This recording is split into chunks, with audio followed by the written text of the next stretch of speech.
Good morning and welcome to the 2024 British and Irish Cup taking place at University 1. All the action throughout the weekend, and we begin here with the men's under 23.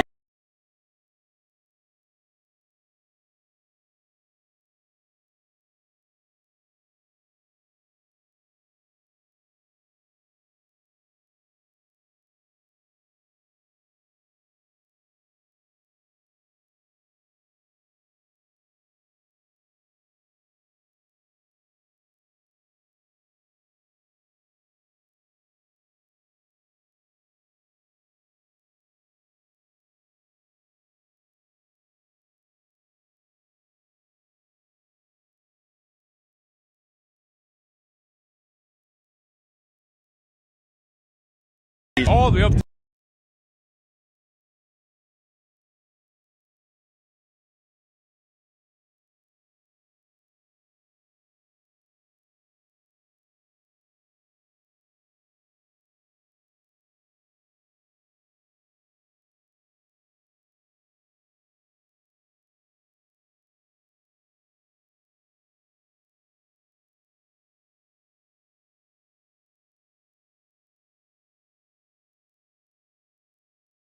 For Great Britain, this is brand new territory. The men's under 23 side and the women's under 23 side.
To the right, he's got the ground tag 4. we are on the fourth tag of the set. Not the best option there for Great Britain. A little bit static, a little bit flat. One more tag to go. All of the numbers lined up to the left-hand side. There are gaps there if they can exploit them. Petridge with the kick just bounces up a little bit too high there. To be taken in by Jack Oddie, and so possession will switch back to Ireland. Their second time with hands on the ball. They spilt it forwards on their first attack just as they were reaching halfway, so they'll look to get a little bit further down the pitch and complete the set this time. Yeah, definitely a bit before a knock on there by Great Britain at that final tag after the break kick. It was a fantastic kick, but put the Irish defence in a bit of trouble, but unfortunately couldn't get both hands on the ball and not left a chance. Well, almost a bit of an accidental contact between players. Great run through the gap, but number 9 there, Shassan having a great defensive set there. Very well done by him, and he's chasing again here. It's great of the wing, getting some grounds with tag 4 now. Fifth to final, sorry. And Ireland have to find some way through. Will they go for the kick or will they try and find some gaps? But they have a penalty for late tag. O'Mara with the deft kick through. We saw him shaping up for it earlier in that set. As you say, they had the advantage there, so they had a free play, and this the most positive opportunity they've had so far. Well into the British half, and with a new set of 6. It is Wiseman over the ball again, taps and goes. Loose one, but it bounces back up into his hands. Nearly round Oddie there. Solid defence. All the numbers to the right hand side. Great step back to the left from Bevington, and then he finds Rothwell Mitchell. Wiseman again. Tag 3! Tag made just short of the line here. There's the dive, and the try has been awarded. The knee was down, but it was over the line. So the first score for Ireland in this game. It's a 1-pointer. And a nice lead for them to have taken, perhaps against the run of play. Yeah, Great Britain have looked better in attack, but the issue was the late tag down here gave Ireland 6 within 15 metres. And at this level, those kind of penalties will hurt you. You have to be very, very careful of making sure you're not giving the ball away in those areas, or especially in fifth and final tag, you're not getting that late tag in to give Ireland or your opposition any chance at all. But Ireland here will take the kick. We always look to pin Great Britain back or maybe get a drop out, but they won't get that this time. Not the greatest kicks in the world there, not will allow Great Britain to reset there as Jack Burton tries to go up the line, unable to do so. Ball coming through the hands of him again here, but Ireland bit out of line there. Defence in this kind of half the pitch hasn't looked great so far. Well, defensively on their own line look great, but sometimes they're shooting at the line a little bit. That's going to leave gaps for Great Britain to exploit. They're giving up more metres than they'd want to on each tag so far, and Great Britain will be looking to exploit that. Again, just getting a little bit held up there as the options closed up around him, and ball spilt forwards, led off for Ireland, and they could go from broken play. No, called back. 2 knock-ons in that, so they can't play the advantage, and they'll have the roll ball 5 metres short of halfway. Working over to the left and twisting hips there from Connor Dignam. Gains an extra few yards.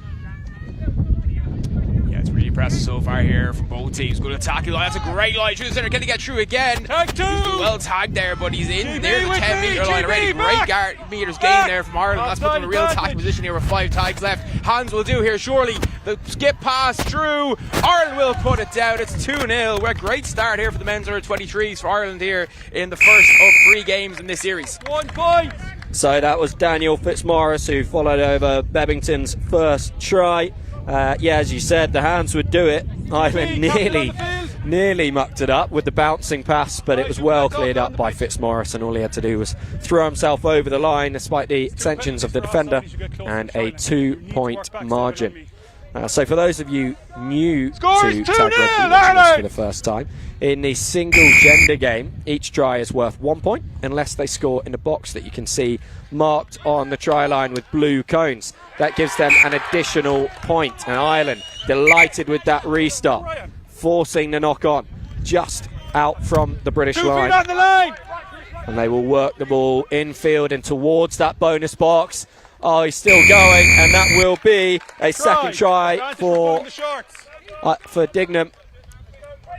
Yeah, it's great play from Ireland again. Unfortunately there for Great Britain, a bit of a stumble as they tried to gather the kick-off and just knocked it forward. Ireland, of course, tried to go quickly, but the referee rightly called them back because the roll wasn't perfect. And also Great Britain had a marker. They kind of tried to do something a bit cheeky, but the referee just didn't do the change over there. Well, it's a good decision to do. Obviously, give them a bit of a warning, give them a chance, obviously, to play the ball as best they can, especially if they're a mistake to the opposition. But Great Britain again, almost there, almost goes wrong again, but it comes off the foot and up. It's a great tag though, and Ireland have the pen back inside the 5-metre line as Great Britain will reset and try to break out here, but again, still within those 10 metres. Unless Britain can get out here, they'll have to kick, and of course that 50-10 could be huge in this series, could really turn the tide, but Ireland already 3-0 up here, and right now in tag 3, they're still a pen into their half as Matt Croft, they tried to break free, unable to do so.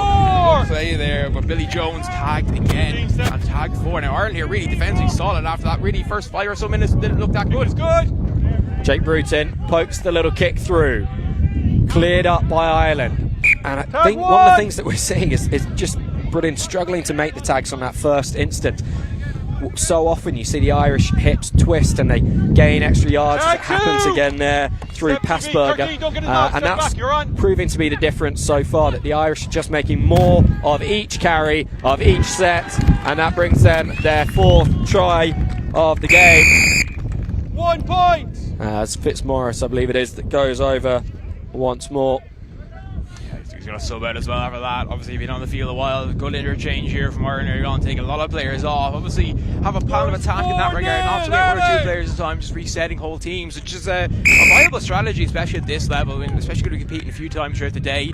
It's a really good way to do it. It just allows a lot more chemistry between the teams, especially if you've got like 2 kind of squads or 3 kind of squads that you have within your whole squad. It just allows for better symmetry, better chemistry, and obviously of course you have the different positions that are really important, middle, link and wing, and of course you got a few roamers or rovers as they're called depending on where you're from. Wales, they call them rubbers, we call them roamers here. So very, very interesting to see what's going on as the ball comes through now. Number 10. That is Jack Dundee trying to get through. Does very well, makes a lot of yards there on tag 2. He's going to give Great Britain now a platform to attack here if they can really get this going. But that's a lovely paw pass, great play, and there's a chance there for Theo Pete, but he couldn't work out, get through, but couldn't pass it wide. Ireland struggling now, the line's caught up. That's a great tag. Across the penalty body for contact, dropping the arms, and that's a great chance for Great Britain to reset here with 6 tags. Yeah, Petridge with a wonderful line, busting up on halfway, then managed to add some more meters to it. And as you say, Great Britain with a really promising attacking platform. Petridge with the miss pass over to Dupree. 5, 2 foot on the line. And the pick and go from Bruton, from Hayward, sorry. Dupree to Petridge. He's got Oddie outside him. There were the numbers, but the Irish defence just up too quickly. Option shut down. Ball away. Comes Noel. Tag 6, turnover. And Ireland claiming that tag, the referee in agreement, so no score there for Great Britain. They remain 4-0 behind in this game. And Ireland with a really electric breakaway, wasting absolutely no time in getting down the pitch. And tag 1. a scamper back there does eventually make the tag, 10 metres out from the line on Bill Allen. But Ireland looking to build on their score. What a pickup! Wonderful stuff from Hayward, really opportunist, as Shahin takes it up now and will draw the penalty. Closing the gap is the call given against Ireland. Shahin will need to hand that over to Petridge. He's not got his tags on yet. Just the execution on some of these passes we saw going awry with Ireland's early doors, but they've cut that out, and it's now Great Britain that are coughing up possession when they wouldn't want to be. No, definitely not. It's not what you want in these kind of games, especially when you're penned back as you're behind. That's a great breakthrough here. Hands will do if he wants. It's a great tag though. That's fantastic play. Great Britain do survive that, but Ireland now still have the advantage. And a great tag again. Great goal line defense here by Petridge. Absolutely amazing. Great Britain here really trying to get out of this gap. Tag 4 now, though. 2 more to go. Can they hold it out? Tag 5, if the last. It is just holding firm, this British wool on the try line, and the kick that we've seen a number of times now from Wiseman. Put in again. But that is going to be a changeover. So GB will play out from their own goal line. Dupree. Through. Tag 1. Caught by the sweeper, Bebbington. We've seen him contribute in attack. Lovely tag from him there. Petridge once again. Real heartbeat of this team at the moment. Nice step. Fens though comes in from Hayward. And that is the kind of thing that you see when players are newer to the game. It's just such an instinctive thing to put your hand down there as the break comes in. This is going to be our first box try of the morning. Owen O'Mara going through for the 2-point score. And that will make it 6-0 to Ireland. Yeah, that's a huge try. It's very well. Shift those hips beautifully. Changes where the tags are going to be. Great Britain have put their hands where the tags thought they would be rather than where they should be. And that's just allowed breakthrough. It's a great try by them. Ireland now 6-0 up here. It's been a great first half by them, but that one might just about goes 10. Oh, Billy Jones. Chance ever. Billy Jones. Can he get through? He's doing very well. He's making the meters. Well, he's out in the 15-metre line thereabouts. Fantastic start. As Finn Apache will get the ball there 4 now, and he's going to do again. Very good scrum, dummy half by him. 13 coming across now. It was Henry Van. It's a penalty, offside, I believe, for Ireland. Yeah, it's a penalty, offside Ireland. No. Yeah, so Van Heerden 38 with the tap and go, and he finds Langford.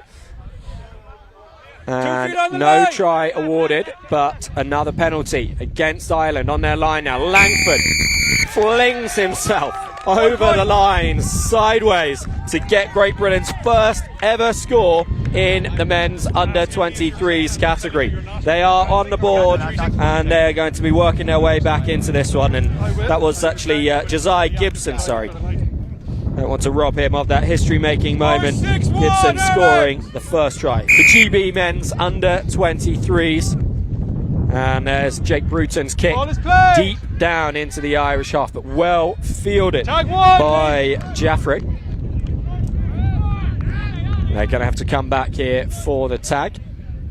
Lovely as the pass was over to that left-hand side. Jaffrey will roll, just need the dummy half in place.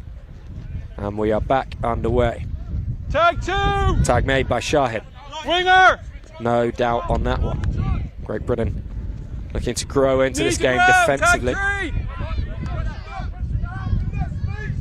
Nice flat pass over to this right-hand side as Passberger steps back in. That flat attacking line working well. Jaffrey with the break, trying to find Adebawale on the wing, and he has done so. Final tag of the set called. Tag 6, turnover. And there is the changeover. So Ireland not scoring on that one, but the ground they've gained from their own try line to just outside the British 10 metre really means a lot of work has to be done by GB, but still going. Hand down, blocking your And defend again. It's a real shame, building really nicely for Mikey Dando over on that far side, but called back for the fend.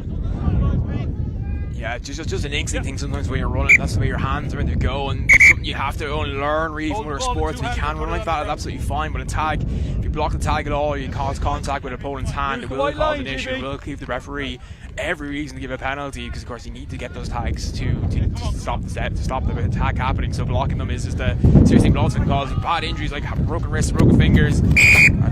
Mooney tries to fire that one back in field. There was a hand in there from Great Britain. Perfectly legitimate defensive manoeuvre in tag, obviously with the game coming from Rugby League, but it does mean a new set of 6 for Ireland. Good momentum off that first tag. They do then get the penalty. GB back on their own try line. 6 tags to defend here. There's going to be a penalty. The gap was very small there, so the referee needs to make the decision as to whether there was a gap that was closed on the diving player, Pierce Mooney, or whether he's dived for a gap that never was really there, and that is what he's gone for. So you've got to be, if you're going for that diving try, you've got to be confident that you can do it safely without making contact with the defending players. Didn't do so on that occasion. And so the changeover comes in, penalty for GB. Josiah Gibson with the tap. Nice spin, up to the sweeper. Tag 1. He does make the tag, was appealing for the fending call, not given. Langford just losing his footing as he gets to halfway. Shahid will put this back in field. Croft. 15 yellow offside. Offside against Ireland. It's a few times there in this half to be offside. They have to be wary of that. The referee will start looking at that more and more now. Repeated infringements at this level, especially in the same half, could lead to a situation where the referee asks them to change their behaviour, or someone might go to the bin for 5 minutes. So Ireland have to be wary of that, not going from the mark, and not what the referee call. He's just called it back. Theoretically, the referee can call for a change over there if he wishes, but obviously he wants to let the game flow and let the game play. He doesn't want the players to be frustrated, and that's what we want to see. We want to see the players being able to play. We want to see the game flow. This is great. They have a great bit now. They're trying to get through. They will get through. Surely a try. They're going for the box here, but someone's going to block it. No. Oh, well, they will in the end. Britain get their second try of the game, and it's 6-2 the score now. Yeah, that's Langford making his way over there, as you say, looking to get towards the box. Almost amazing, really, that he wasn't tagged for so long over the try line there. The Irish happy to let him run around in the in-goal area. Eventually dots it down for 1 point.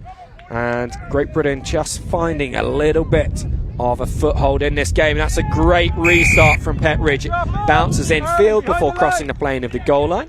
So what Ireland will have to do now is drop kick this ball out from behind their own goal line. So goal line dropout will theoretically give possession back to Great Britain.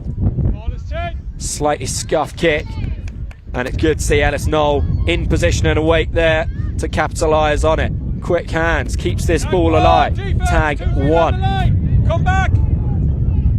It's a great Great attacking platform here for Great Britain as Theo Roach comes through there. As he got over, now it's tagged. Beautiful tag there by the Irish player. Really trying his best to get there, but the pitter is not really there. And it's a great try for Great Britain. Another fantastic play. And all of a sudden here, this game that was 6-0 at one stage, they've cut the deficit in half in the space of about 5 minutes. 6-3 the score now. Yeah, that was Petridge there. We've just seen him fire a wonderful pass to Dupree, who nearly went over himself. That kick from Petridge, looking to follow up on his previous restart, unfortunately just goes long. So if it's kicked on the full over the goal line, it will give the receiving team a penalty tap on halfway. And a little bit of a let-off there for Ireland, because that could have been a great opportunity to just keep building that pressure on the Irish. Keep whittling away at the lead. The spin from Bebbington. Oddie there in the sweeper roll. The Irish numbers to the right-hand side. Step back inside, but Apiafi with the tag. Again, they'll work this short side island. Dupree. Skipping back in field. And that is going to be a try and a box try for Lee O'Grady, the vice captain of this under-23 side. Yeah, it's a great try there. Well worked as well. Ireland going to the short side twice, just trying to cause them to come over a bit more than they should have, and that left the gap in the middle net wide, and ultimately they went through the middle for that box to get those 2 points. Obviously they still have 3 tags left, but that will be the half. So half-time score for Ireland is Ireland 8, Great Britain 3. But Great Britain, those last 5-6 minutes of that half looked like they were getting back into this tie. They were trying to find their confidence and really look like a team that can cause damage on the attack. They certainly were, and that's obviously what we want to see, is a contest between these two sides. As we mentioned at the top of the match, it is the Irish side that's been around for a little bit longer, so they've got a bit more experience in the game of tag in general, but also this 8-a-side game of tag that we have at the international level, with the bonus boxes and all the different tactical plays that come with the 8-a-side game compared to playing in a regular 7-a-side league. So it was Ireland that adapted themselves to that better, and we'll be going into this half-time huddle nice and confident, despite that Great Britain rally towards the final quarter of the first half. Yeah, it's huge that Ireland getting that 2-point try at the end. Obviously, you know, have the deficit reduced in half in about 5 minutes, but obviously getting those 2 points at the end puts the gap out to 5. Obviously, Ireland has scored 8 in the first half. So Great Britain can do that in the second. The problem is Great Britain will have the wind in front of them, will have the wind playing into the wind in the second half. So the kicks and etc. if we're trying to get, especially 50-10s, will be more difficult because the wind will have an factor on that. Maybe in the pass as well, be a little bit behind because the wind is quite strong at the moment here. You might be hearing the mic a little bit, but it's quite a strong breeze at the moment here, Will. It is. Can certainly hear it pretty heavily in our headsets here, so we hope that's not coming through too strongly on the stream for you at home. But it otherwise is it's a pretty nice day for an Irish summer. It was raining when a few of us arrived earlier in the week, but the Great Britain players that have been over to Ireland for multiple British and Irish Cups, World Cups, International Tag Series, they'll be used to needing to be prepared for every possible type of weather through a weekend over here. Yeah, exactly. Tag rugby is an all-weather sport. Great Britain and Ireland have pretty similar climates in that regard, so pretty common to have rain. But obviously, there's a rain not scheduled for today, maybe a little bit tomorrow, some showers tomorrow, but it's been very good weather so far. It's beautiful weather here at the moment. But obviously, as well, 2 days ago, it was 10 years since the first British and Irish Cup. 2 days ago, down in Limerick at Pick and Porter, I had the pleasure of refereeing at Pick and Porter, and also came on the Friday to watch those 3 games. Obviously, Ireland winning that series 2-1, of course, 7-2 overall in the series so far. But Great Britain probably a bit unlucky in Leeds a few years ago, and then obviously dominated last year's British and Irish Cup. Yeah, it took quite a long time for Great Britain's first win in this historic tournament. 2019 was when they stopped the rots after 5 Irish victories in a row, then 2 really tight losses, 2021 over here in Ireland, and then 22, as you mentioned, in Leeds, when it was tied on categories and came down to games won. So this category, the under-23s, isn't counting towards the British and Irish Cup or the awarding of the cup. this weekend. It's an exhibition category, as is the women's 23s and the men's 50s, all of them involved alongside the cup for the first time. The categories that do count are the 3 opens, the 3 seniors and the 2 masters categories. Each of those teams will be playing a 5-test series against one another. 2 tests today, 3 tomorrow. The nation that wins the most categories out of those 8 will win the British and Irish Cup. If we're drawn on categories, it comes down to games won, as it did in 2022. And if it's drawn on games won, it comes down to points difference overall. So we could be talking about very fine margins come Sunday evening. But we will be keeping you up to date with the overall score in the British and Irish Cup as we progress through the day. We are underway in the second half of this men's under-23s contest. It is Great Britain 3, Ireland 8, and Ireland with the ball first in this game. The referee's going to be called into action straight away to make a decision as to what happens here, and he's decided that GB slapped that ball out of the hands of the Irish attacker, which is why it's going to be a penalty to Ireland here. Tap and go. Petridge up to make the tag. Ireland with a short pass to Wiseman. Ben Wiseman in this instance. Tag 3. Good defence early on here from Great Britain. Obviously unfortunate with the penalty. May accident. That's a great line though. Is there any way to follow up? There is. Great tag before he gets into the blue box from one of the Great British players. But a real chance here for Ireland on tag 4 to really find some way through. Hans will do again on the wing, and that's surely going to be trying to get through. Tag 3. Difficult for the referee to call there. Looked like a grab with the shorts, but the referee didn't see it. He's spun the other way. That's a great try. Absolutely fantastic. And well, just went one way and then spun the other. Looks like he's going one way and then spun the other way instead. Absolutely legal, of course, as long as he doesn't take a step outside the marker or the road the ball man. So it's going to have their number 33 for Ireland, having a great score there. Yeah, Pierce Mooney over that time. We saw a wonderful break from him in the first half. This time he gets his name on the score sheet. And how crucial will that be? Ireland scoring last before the break with a 2-pointer and first in this second half. And then they're going to have this attacking opportunity after the ball spilt forwards on the goal line. 9-3 and 4 tags remaining in this set, and 5 tags remaining in this set.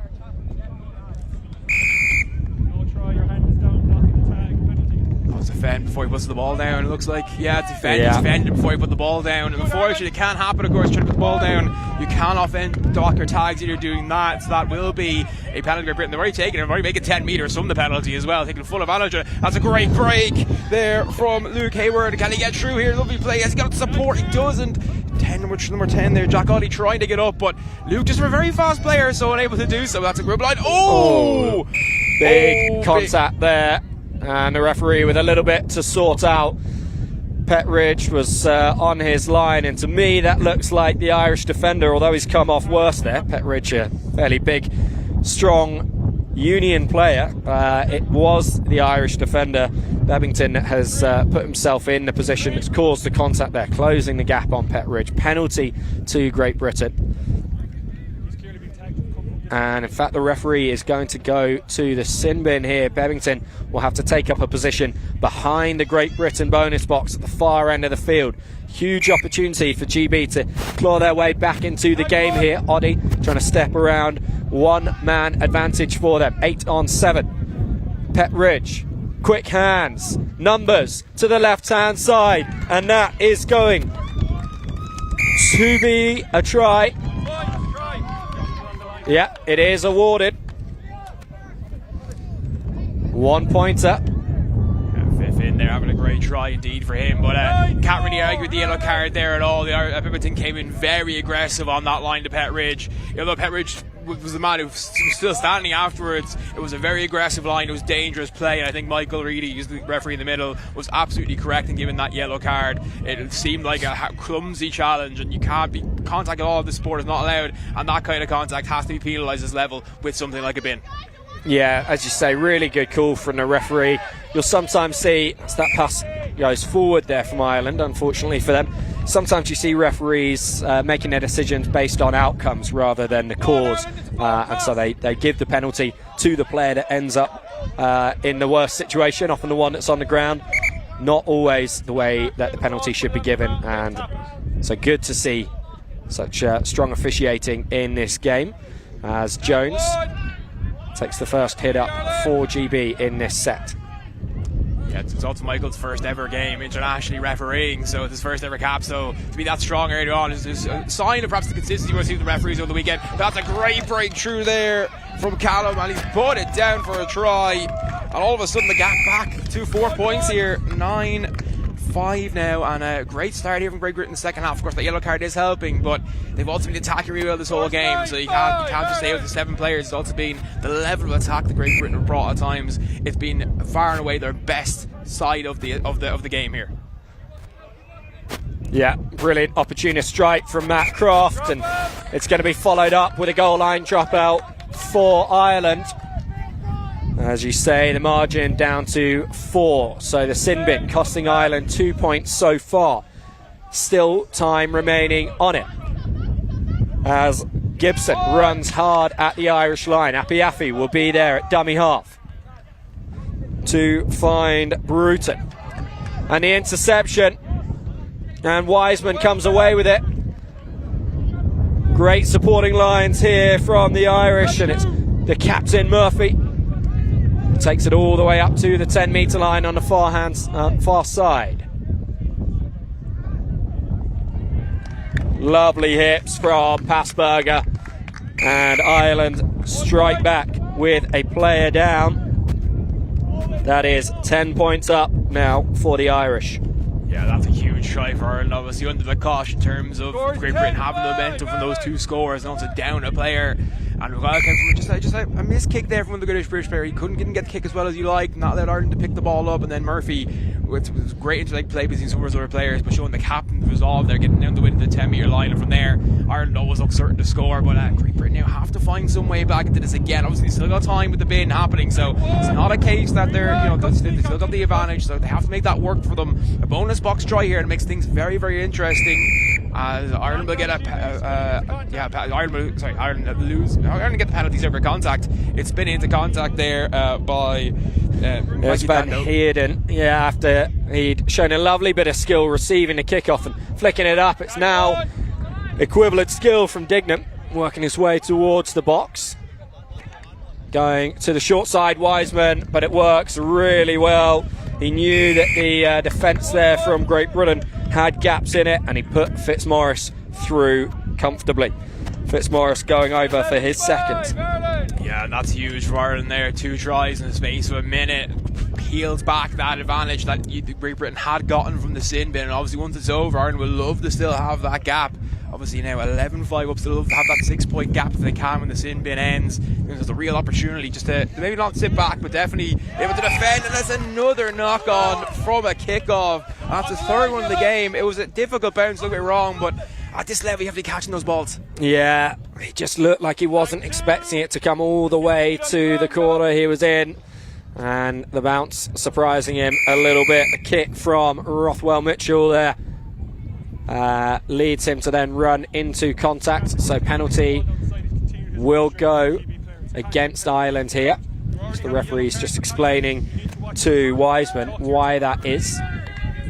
So Great Britain able to bring the ball out to their 10-metre line, and it is in the hands of Petridge. What can he get his team to do here in order to narrow the margin? Maybe a little bit too much to do, but not if Noel's got anything to do with it. He is going to make it to the corner, is he? Tag made at the last, sin bin over, so Ireland can get back to full strength during this set. The ball just cleared up there. Yeah, knock on from Ireland now. The advantage, that's another set here for Great Britain. So tag 1 now happening as Great Britain will look to set up here and get an attack there. Lovely pass there from... Oh, he's got through the box. He has it, dude. Yeah. It's a 2-point try, and it's back down to a 4-point game. 11-7 to Ireland now.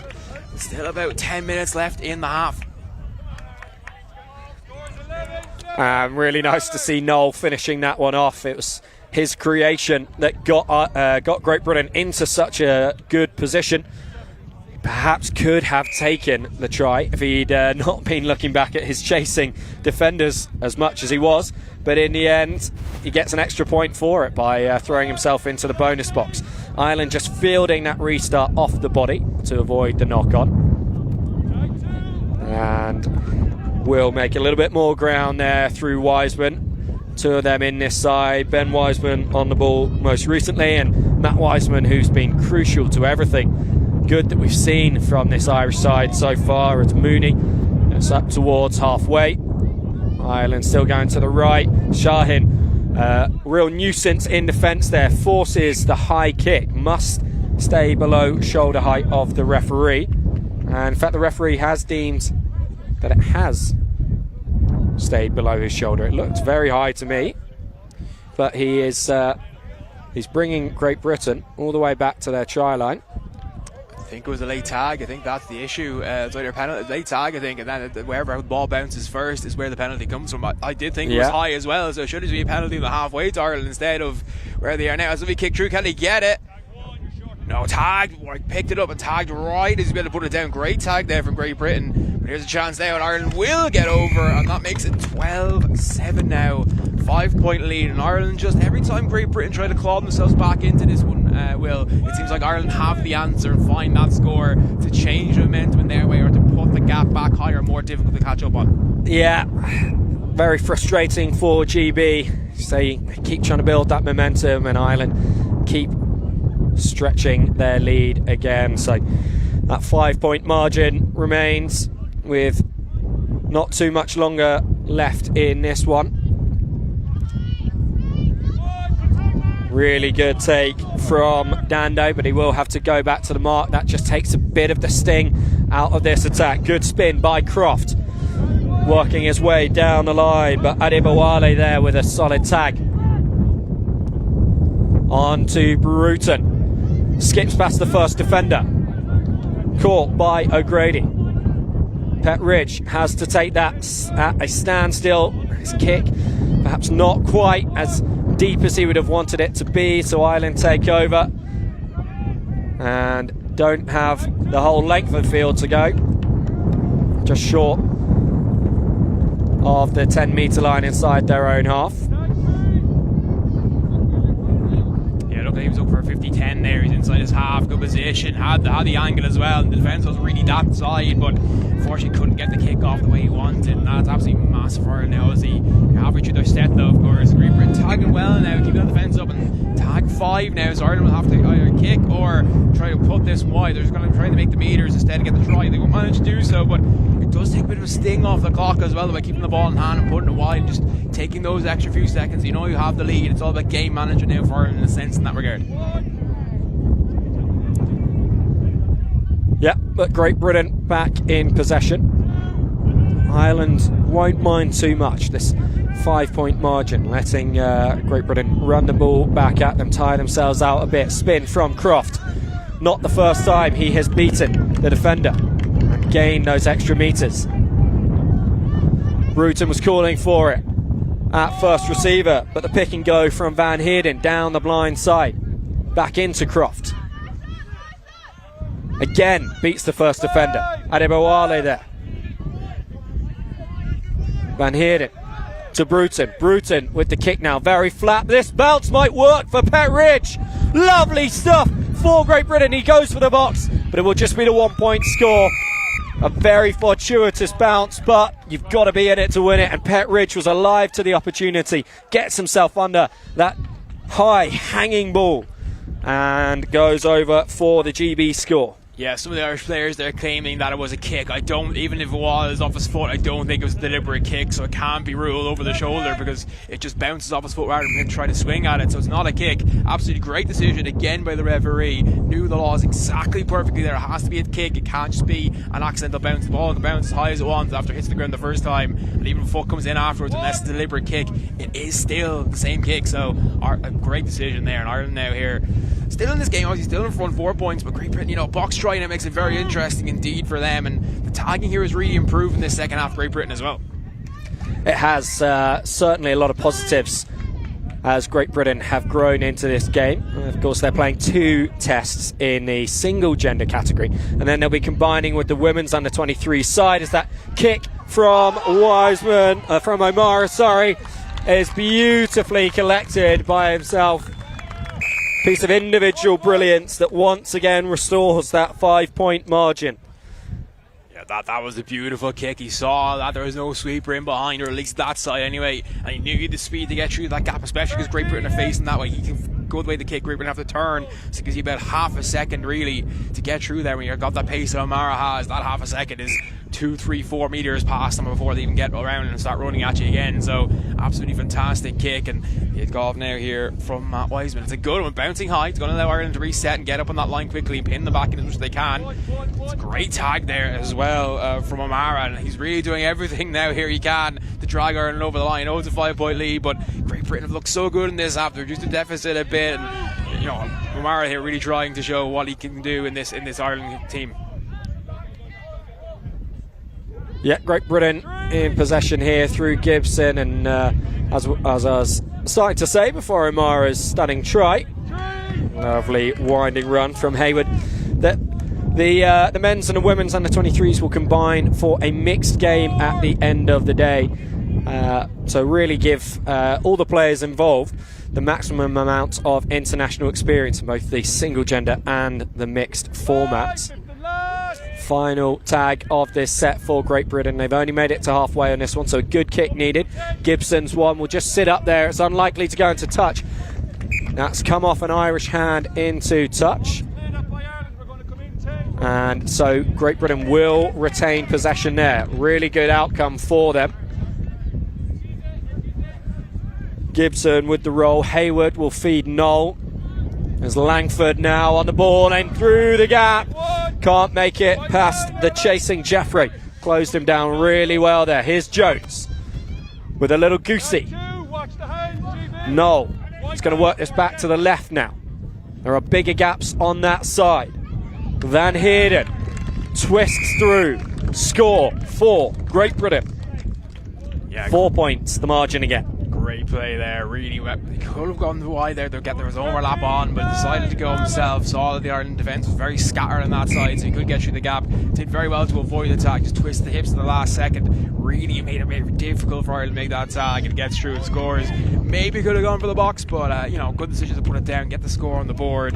You know, make it 13-9, put it back, get another box score here now for Great Britain, and the last few minutes will be very, very interesting. It's a good kick, it pins Ireland right back in their own 10-metre line, but it's a great line and gets a good tag there from Perez. So very, very good indeed. Dupree's doing very, very nicely there to keep Ireland pinned back here. As it's a great gap though there. Moody through there, working his way up to the 10-metre line. It's still keeping the ball alive. Amazingly avoids the tag.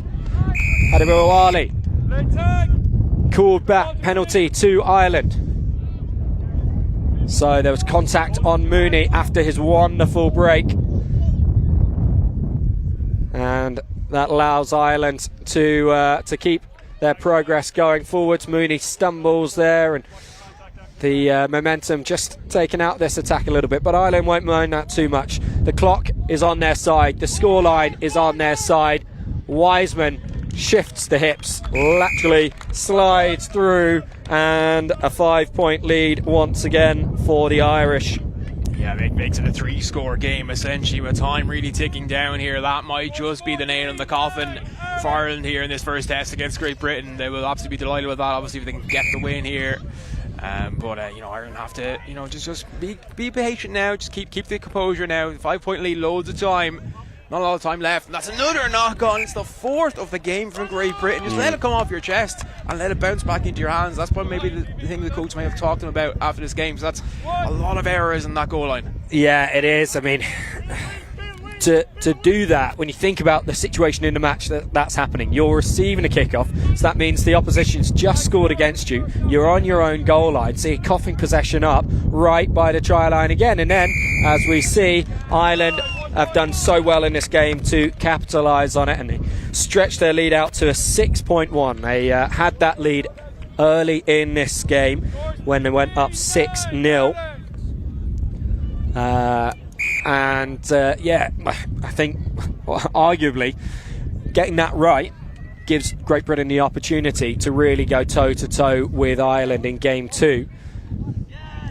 But if they allow these mistakes to continue, then Ireland are just going to keep building the points and building their lead up. Yeah, a little mistake there from Great Britain in terms of just no communication. Then it comes off someone's leg and goes out. 2 players looking at each other saying, whose ball is that? And neither of them go for it. Maybe that's a bit of nervousness if so many knock-ons, but it comes off the leg and just goes out. So it's an Irish roll ball, obviously, because it didn't go cleanly out into the 50-10, so it will just be a roll ball. But Ireland are setting themselves nicely. It's a good tag 1 as Mooney trying to burst through there. Unable to do so. The ball coming out now here. Finds Rafraf Jaffrey. Great play. And that is another try, and it's scored by Jack Curran. And Ireland now here up to 16-9 lead. They've scored a lot of tries in this game, a few box tries as well. Oh no, it's a penalty. No, it's a penalty actually. Never mind, it's a penalty for contact by one of the Irish players. Yeah, interesting. It looked a bit like Apiafi had wrapped around Curran, and we both thought the try was going to be awarded, but Great Britain getting away without conceding another means that this one will end. Ireland 15, Great Britain 9, and so Ireland take a 1-0 lead in this men's under-23 series as we see the handshakes from the 2 teams. So the story of that game really was Ireland getting the momentum, getting the buffer with that early 6-point lead. GB managing to find their way back into the game, and then we saw the scores being exchanged throughout the second half. The teams really evenly matched at that point, but just extending again at the end through a couple of GB errors and Irish tries from it. Yeah, it was really disciplined first half performance from Ireland. I think, they were better at tagging in the first half. That was the difference. I think Ireland was better at tagging in that game, especially in the first half. Second half really looked really good in that terms of tagging wise, but obviously the knock-ons in the try line, or the few mistakes along there, gave Ireland so many good platforms to attack. And at this level, you're giving teams opportunities to attack that much at you within your 10-metre line. It's giving them a big chance to score. And Ireland did very well as well. The score right at the end of the first half to put Ireland 5 points up at half time, I think was a huge score as well in the context of the game. It absolutely was. So Ireland 1-0 up in the men's under-23s category. That one, as we mentioned, an exhibition category at the tournament this weekend. So we are about to bring you the first game that will count towards the awarding of the British and Irish Cup on pitch 1, and that is the men's seniors category. So that game kicks off in about 3 minutes time. Great Britain men's seniors taking on Ireland men's seniors, a category that has been won by Ireland for the last 4 Great British and Irish Cups. So the momentum firmly with Ireland when you look at the history of this category. They do lead it overall, and it was their most successful category at the World Cup last year. Yeah, did very well indeed. Obviously a great team here, built over the years towards that great team. Obviously coming against a fantastic Australian side, it's always difficult to beat them at any World Cup. Obviously Great Britain have managed to do that a few times. Ireland haven't been as lucky. Obviously only 1 gold medal to Ireland's name in the history of the World Cups, and that was obviously at the 2019 World Cup down in the Gold Coast World Cup. Of course, one of the players playing today, Paul Clinch, for the men's seniors. Men's over 50s, was able, of course, to bring home a gold medal for Ireland in that one. But obviously great play so far, and we're going to see exactly how this one goes. But Ireland obviously will be the favourites of the series, but Great Britain looking good still in that level.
Dom.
So we are just a couple of minutes from getting underway in this first men's seniors game of the weekend, and I'm very pleased to say we're joined by Matt Kennison, who was the coach and superstar player for the Irish men's seniors side since 2019.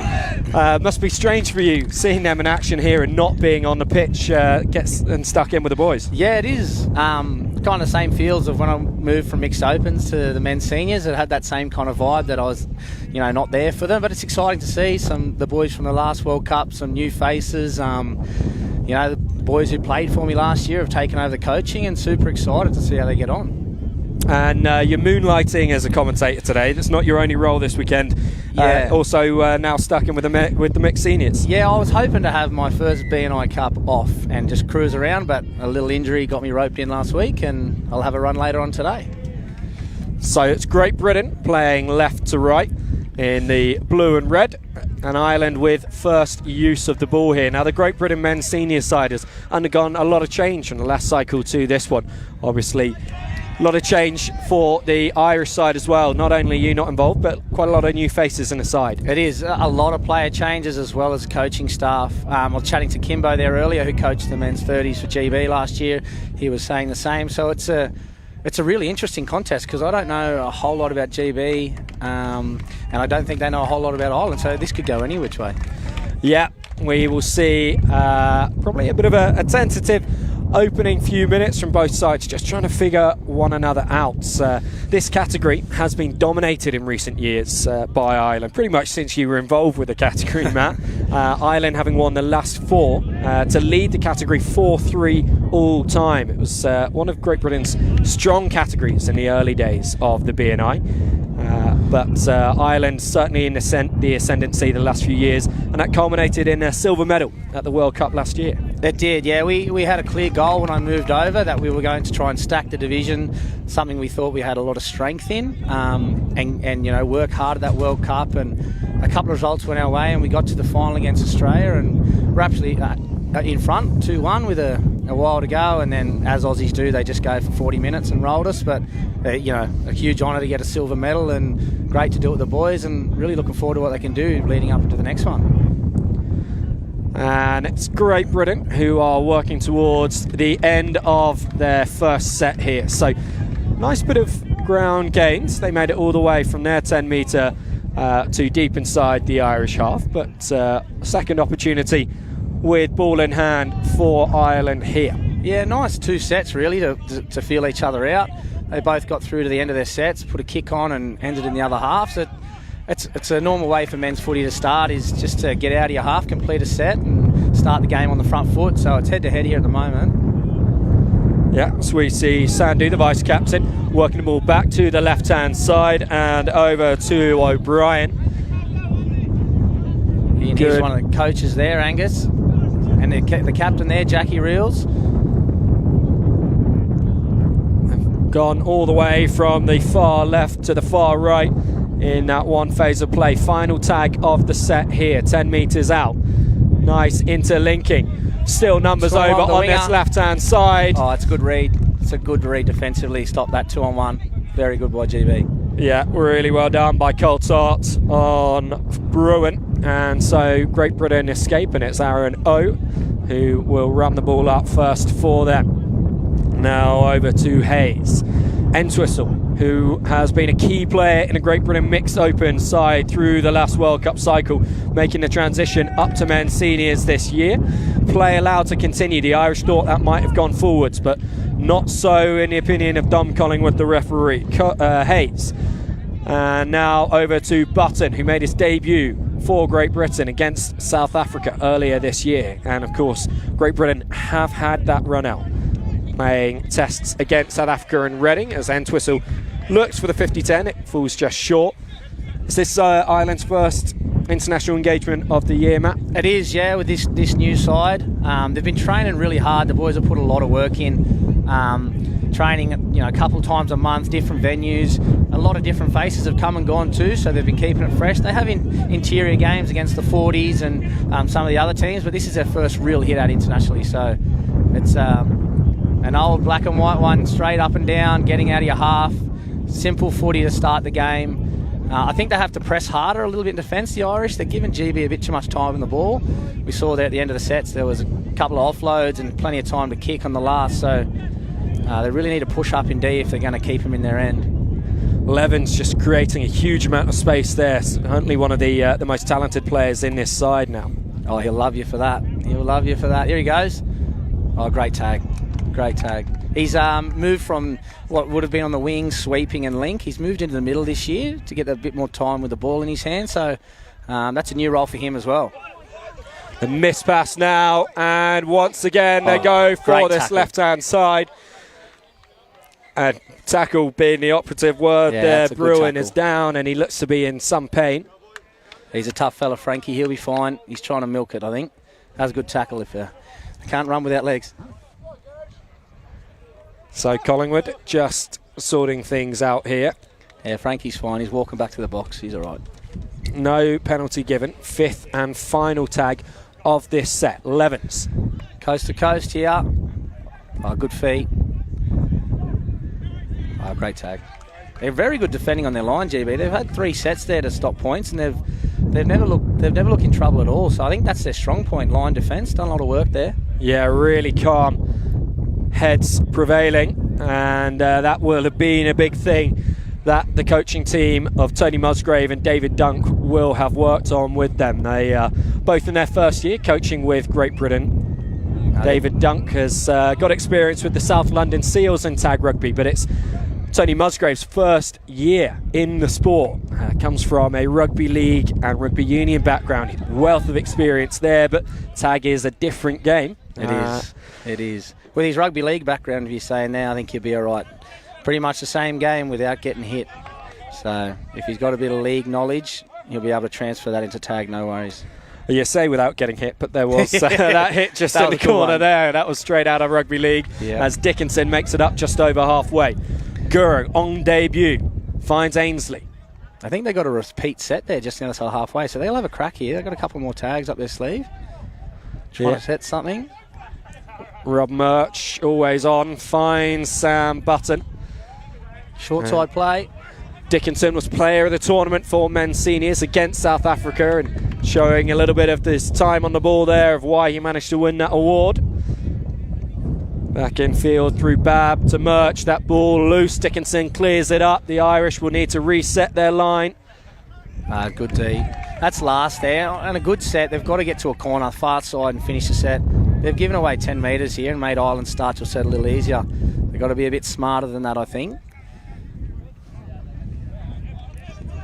Ireland here have to do something a bit different too. I mean, this will be set 4 or 5. We're rucking out of our half. They're going to cross halfway on 3, so the 50-10 option's out. So they need to go into attacking mode here, change the policy, get flat on the ball, and try and take the contest to them. Here we go. Andy. Shaw. It's D. Rowan from Cork there. 2 Cork boys. Andy, he's one of the new fellas, number 77. He's just come into the international scene this year. Evan Maloney's moved up from the men's opens last year, shifting the ball. Jack Levens, taking inside ball. That's not played at. Let's play on. Yeah, it's going to be our first try. It is going to be. He's going to point to the spot here, I think. He is. That's ball down, Will. That's first one. It is. Patrick Fitzgerald goes over for Ireland to open the scoring in this one. And it was just that bouncing ball that confused a number of the GB defenders. They were expecting play to be called back and they switched off. Fitzgerald, however, he stayed switched on and he's gone over to get the first score. That's it. Sometimes the bounce pass or the second kick or the ball to ground can be the most deadly thing. Everyone stops and waits for something to happen instead of pushing forward. So it's a common thing here in tag. There's vice captain here, Sandy, with the kickoff. Good end over end. Played up. End whistle. Nice and calm there. That's that one in front of the box. See, Ireland are I feel they're on their back foot here. They'll see they're waiting on the line there with Don, the referee. They're not getting up. They're not presenting to try and keep the attack in their half. They're standing and waiting, and it's just letting GB get out of their half too easy. Yeah, I mean, a number of them still in motion backwards as the ball is played by Great Britain. Yeah, and I mean, all coaches, all tag players know, here we go, and it's beautiful 2-on-1 short side. That if you've got a team in their half, that's when you've got to be your most active, pushing up, pressuring the ball carrier in their half to make an error. They've just let them get to the end of their set here after scoring points. There will be a 7-tag set in the middle of the pitch, but they've got to be working harder in defence, Ireland. I think they've been a bit lenient. Yeah, 1 point margin for Ireland, but they will certainly want more than that. Got the opportunity here, as you say, Matt, with a 7-tag set, with that ball having been kicked dead over the goal line. Dickinson was really pushing for the 50-10, but it just stayed a metre in field before going over the goal line. Levens with the first hit up for Ireland, and Entwistle making the tag, 2 in a row. Ainsley now at dummy at marker. Levens once again skips back inside. That's Angus O'Brien. I'll grab you there, Will. That's the other one. Same hat, captain coach. They look very, very similar. But that's the difference there with a 7-tag set. That's only tag 4. We're over halfway. We're now into attacking position. It's really beneficial getting those 7 tags coming out of your half. You get to have a crack at the end of your sets. Oh, dummy and go, short side, great tag. Really good tag from Gamlin. He's also on debut for Great Britain, but beautiful passing play from Ireland. Takes them from the left to the right and just short of the goal line. Coast to coast. 1-on-1. Oh, it's another good tag. He's defended really well, that fella. Yeah, Price doing fantastically for Great Britain. Ireland continually trying to use Bruin to get over in that left-hand corner. Not working for them so far. The kick cleared up by Entwistle. So O'Brien who put it in there, and now the step back inside. That's better D there from Ireland, pressuring the ball off the first here, chasing from marker. That's 2 back-to-back. They've got to get on the back of this and push up and keep them down here. Yeah, that was a poor pick and go there from Great Britain, kind of league tag that you might see on the park on a Wednesday afternoon. They've got to be more direct with their attack, and they lose the ball here, and Collingwood happy that Ireland have gained possession legitimately, so a full set all the way inside the GB half. I think that comes from those first 3 tags, Will. That pressuring a team in their own half, forcing that error, keeping them on their line. They're on tag 3 or 4, nowhere near a kicking possession, and they've turned the ball over. That's the aim of the game in the half. You've got to keep on top of them. Huge moments here for Great Britain. 1-0 down in this one. Excellent platform for Ireland to attack from. The overlap on the right-hand side, and 3v2. Oh, the execution just goes awry.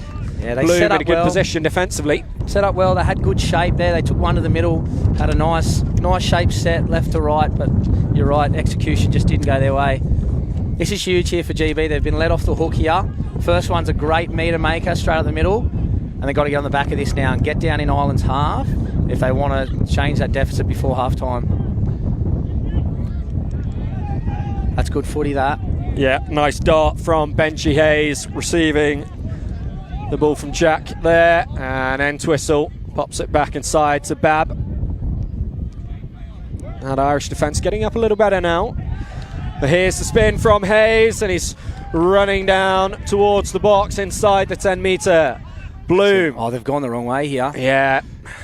They had to come right. They come right here. They've got a bit of shape set.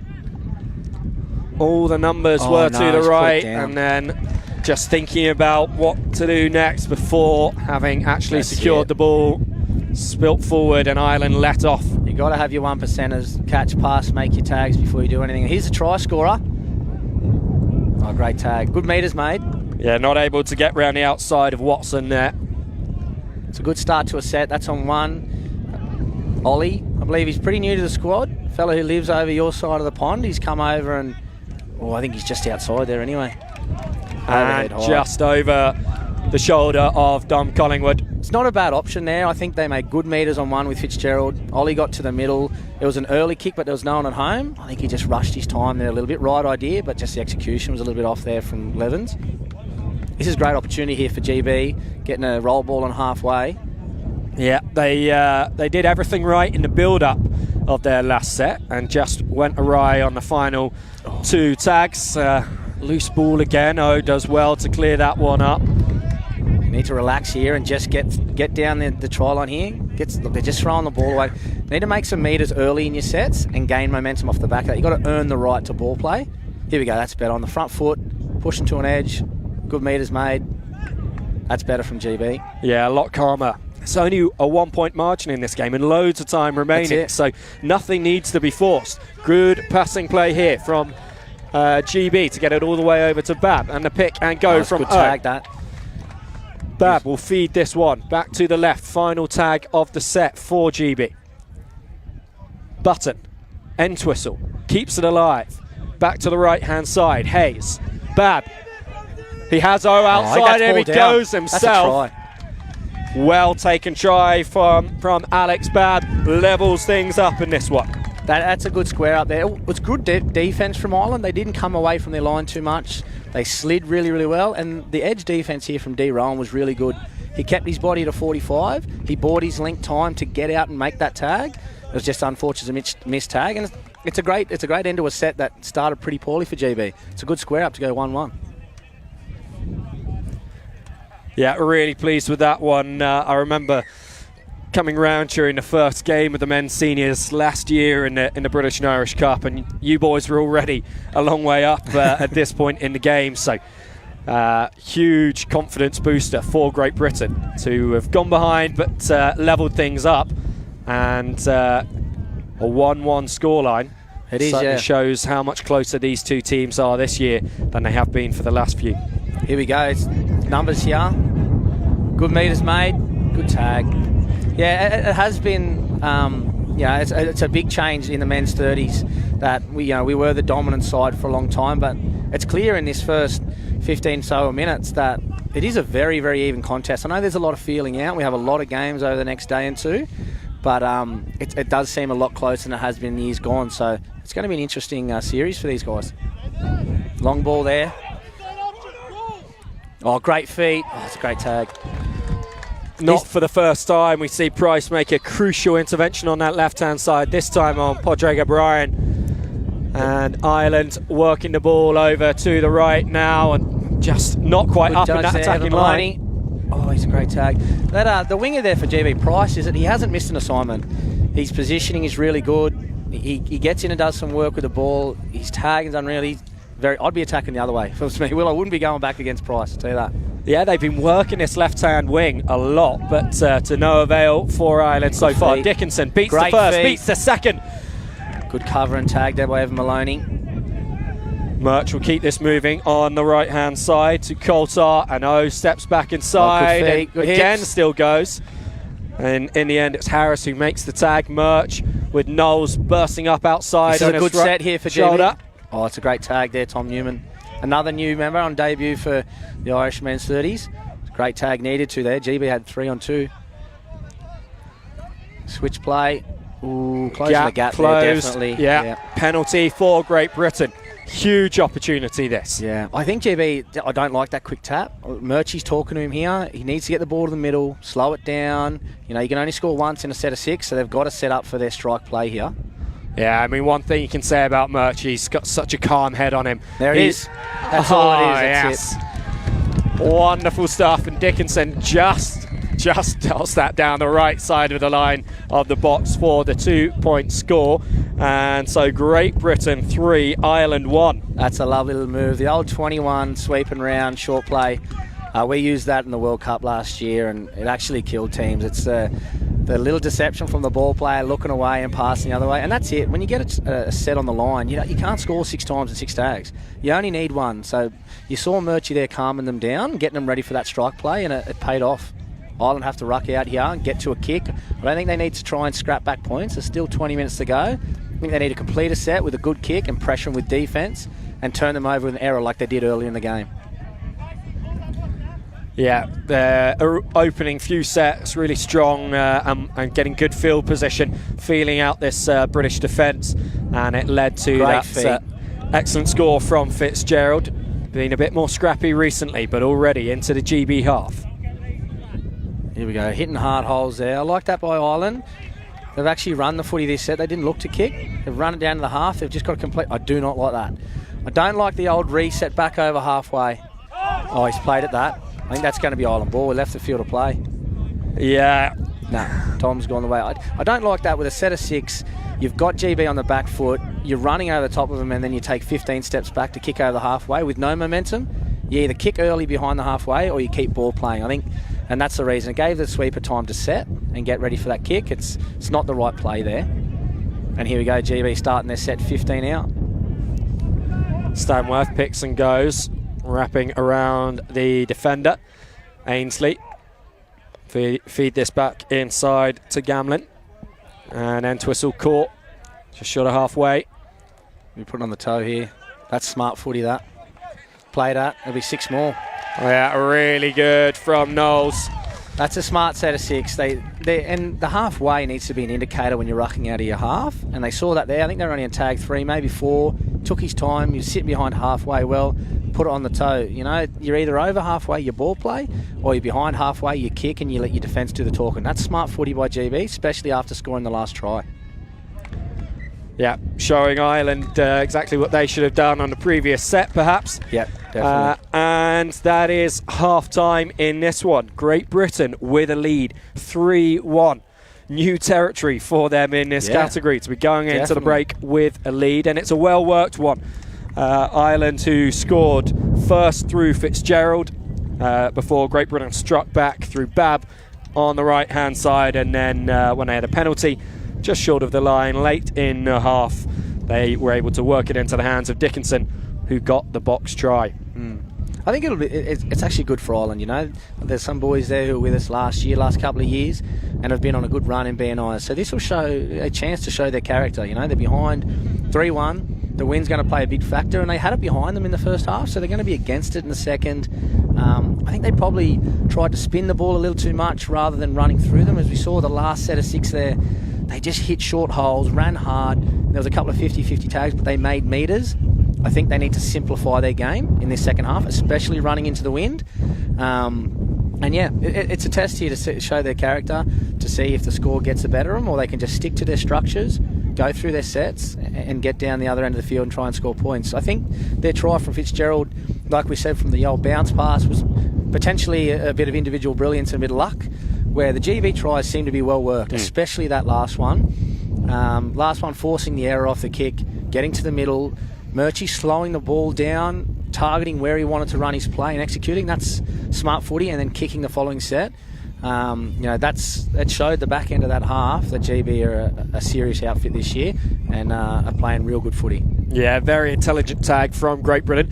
We obviously can see there, Matt, that if you were in the huddle, the advice you would be giving to the Irish side, but you're out of it now. Who is going to be stepping up in this situation and leading the chat? Angus here, Angus Breen, he's the coach.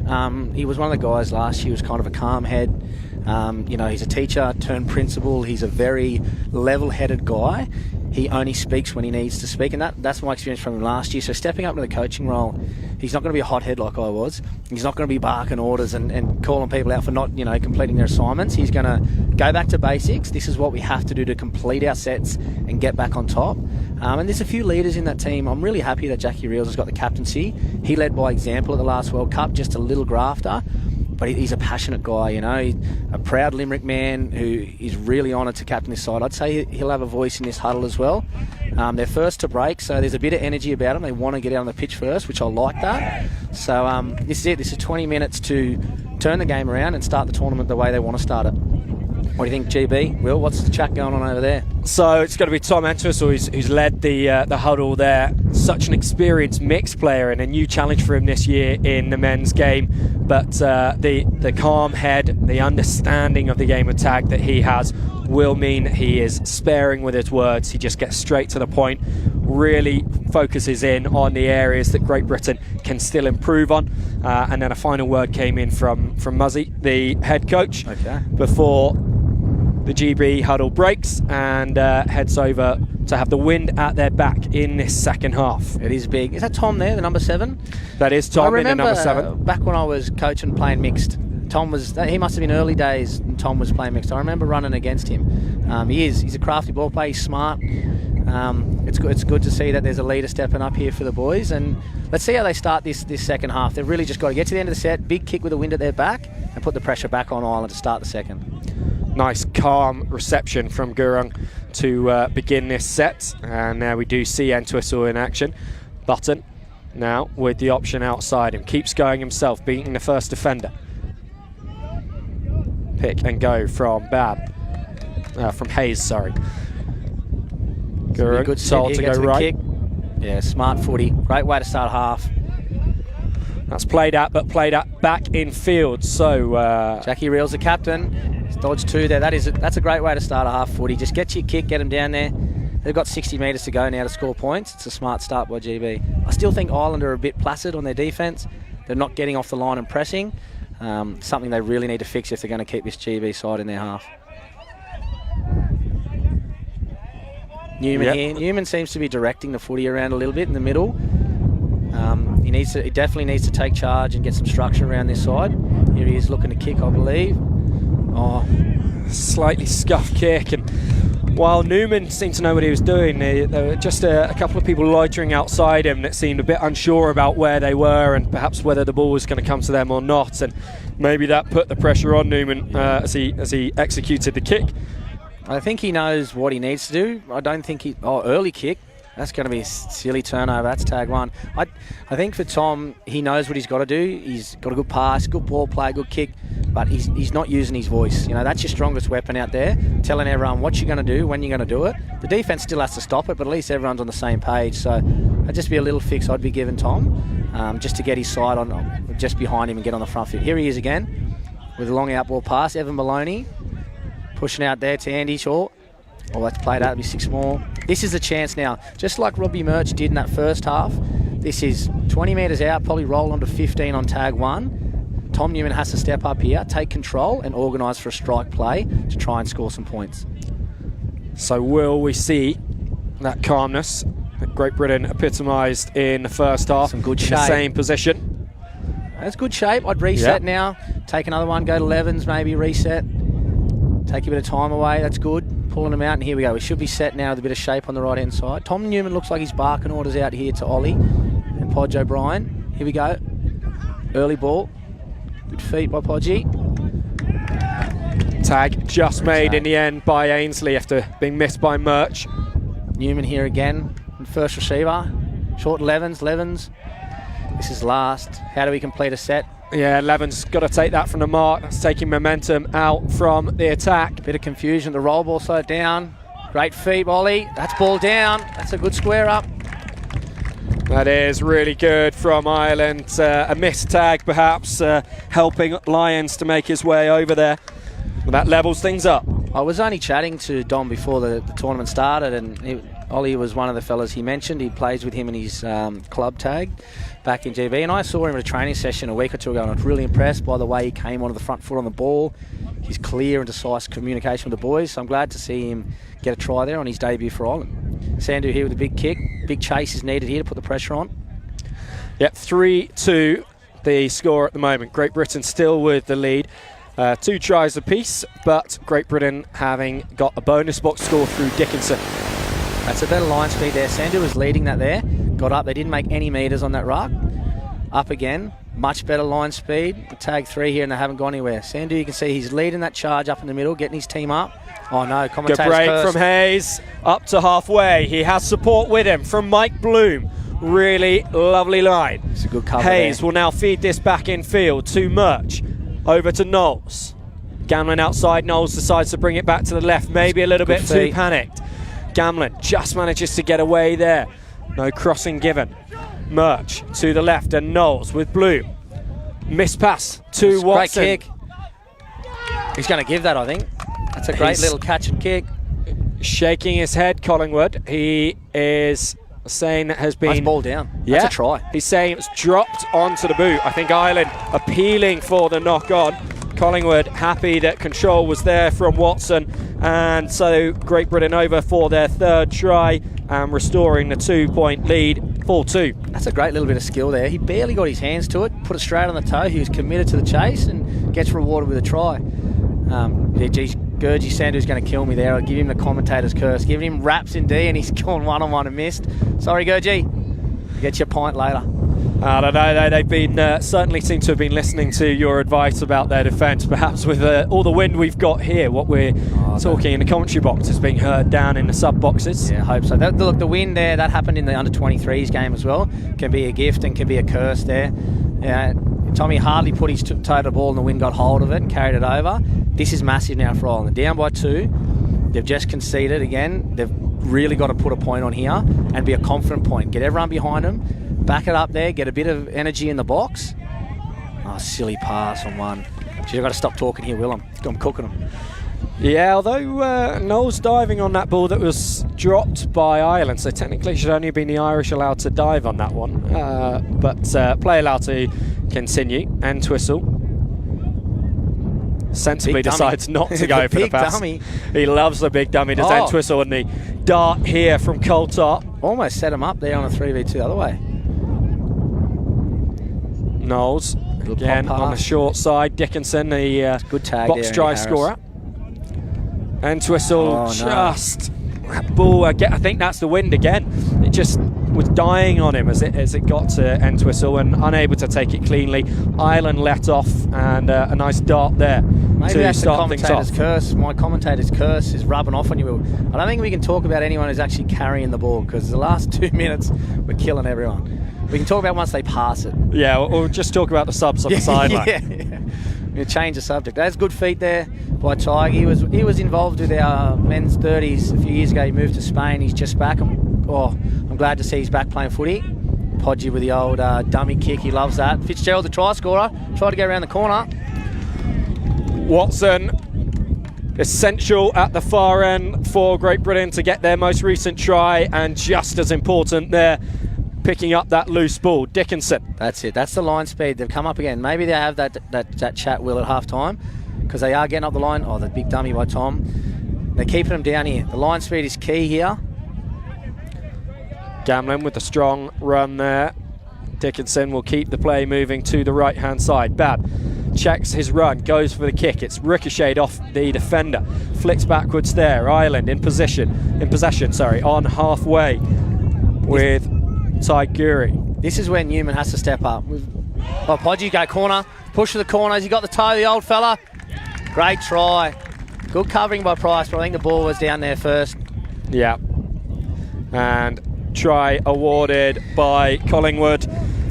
I'm gonna have to call Podgy out here. I was at training there the other week and he had his civvies on. I said, "What's going on, mate?" And he said, "Oh, I hurt my back." I said, "How'd you hurt your back, Podgy?" He goes, "I was picking the baby up out of the cot, but don't tell the missus, she won't let me play anymore." You know you're getting old when you're pulling your back, picking the missus up out of the cot. And look at him. He's on his haunches, gas. Well done, Podgy. Good try, mate. Ireland back into this one, just a point behind now as Ainsley fields that with his feet. It's away from the defender, scooting towards the centre of the field. Button now. Dickinson will play this himself. Good metres from half. Very quick, that fella. Yes, got a short step on him, but he's able to pump those legs so quickly that he really does gain some excellent ground. Entwistle shapes for the kick. 50-10 is on. If this bounces well, it's going to be a fielded. dropout. Oh, yeah, it is. Huge momentum gainer for Great Britain. You can hear how popular that was on the sideline. So Ireland forced to kick this ball back to GB. It's going to hang in the air with the wind against the Irish here. Very controlled there by Tom in the middle. He didn't rush it. He took his time. He knew what he was doing from the beginning of that set to get there, and now he's got his team with a great run there. He's going to crack with 4 tags, 25 metres out from the line. Gurung, Ainsley, Stanworth cuts back inside. Missed tags, play on. Good cover there by Reels, trying to milk a penalty. Ireland up together. It's a good tag there. Keeping Button out of Murphy, the goal area. Tag. Dickinson controls that one calmly with his foot. I wouldn't be giving him too much time, that fella on the ball. I'd be getting up pretty quick and taking his space away. He's pretty sharp. Ainsley's got Stanworth outside him again. Stanworth once switch. again cuts in, goes That's for the dive. That's a good tag by Newman. Great cover. Closing the gap there well. Gurung. Coast to Missed coast to here. Entwistle. Big long ball. It's a good pill that.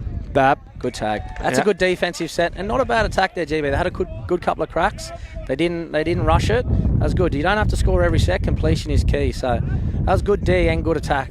Yeah, I mean that's just the same as ending the set in your half and kicking the ball deep down into the opposition's half. And so Ireland having a long way to go in this set. They want to work their way up towards halfway, give themselves the opportunity on the kick. 100%. You can very easily get away from you when you're having a crack on the try line. You get frustrated, try a silly kick that's not on and give away 7 tags. So even completing there with a couple of good cracks was smart. Ireland here pushing up to halfway. 5th tag, got to be a big kick here. Controlled. Take your time. That's not played at. I don't think we'll get a 6 here. Still be last. Second kick is dangerous. No, Collingwood has called 6 again there, waving his arm above his head. 2. So this is a chance here. Yeah, Ireland will be very pleased with that outcome. Sandhu seems to be calling the shots now in the middle. But Jackie Reels here also. He's moved from the edge to the middle this year. See how he gets on with the ball. That's a frustrating thing as a ball player there. You could see he was looking, he had the ball out in front. That's the indicator that he wants people hitting holes. He wants people running off him. He can't be standing there and watching a ball player as he's looking for people to come to him.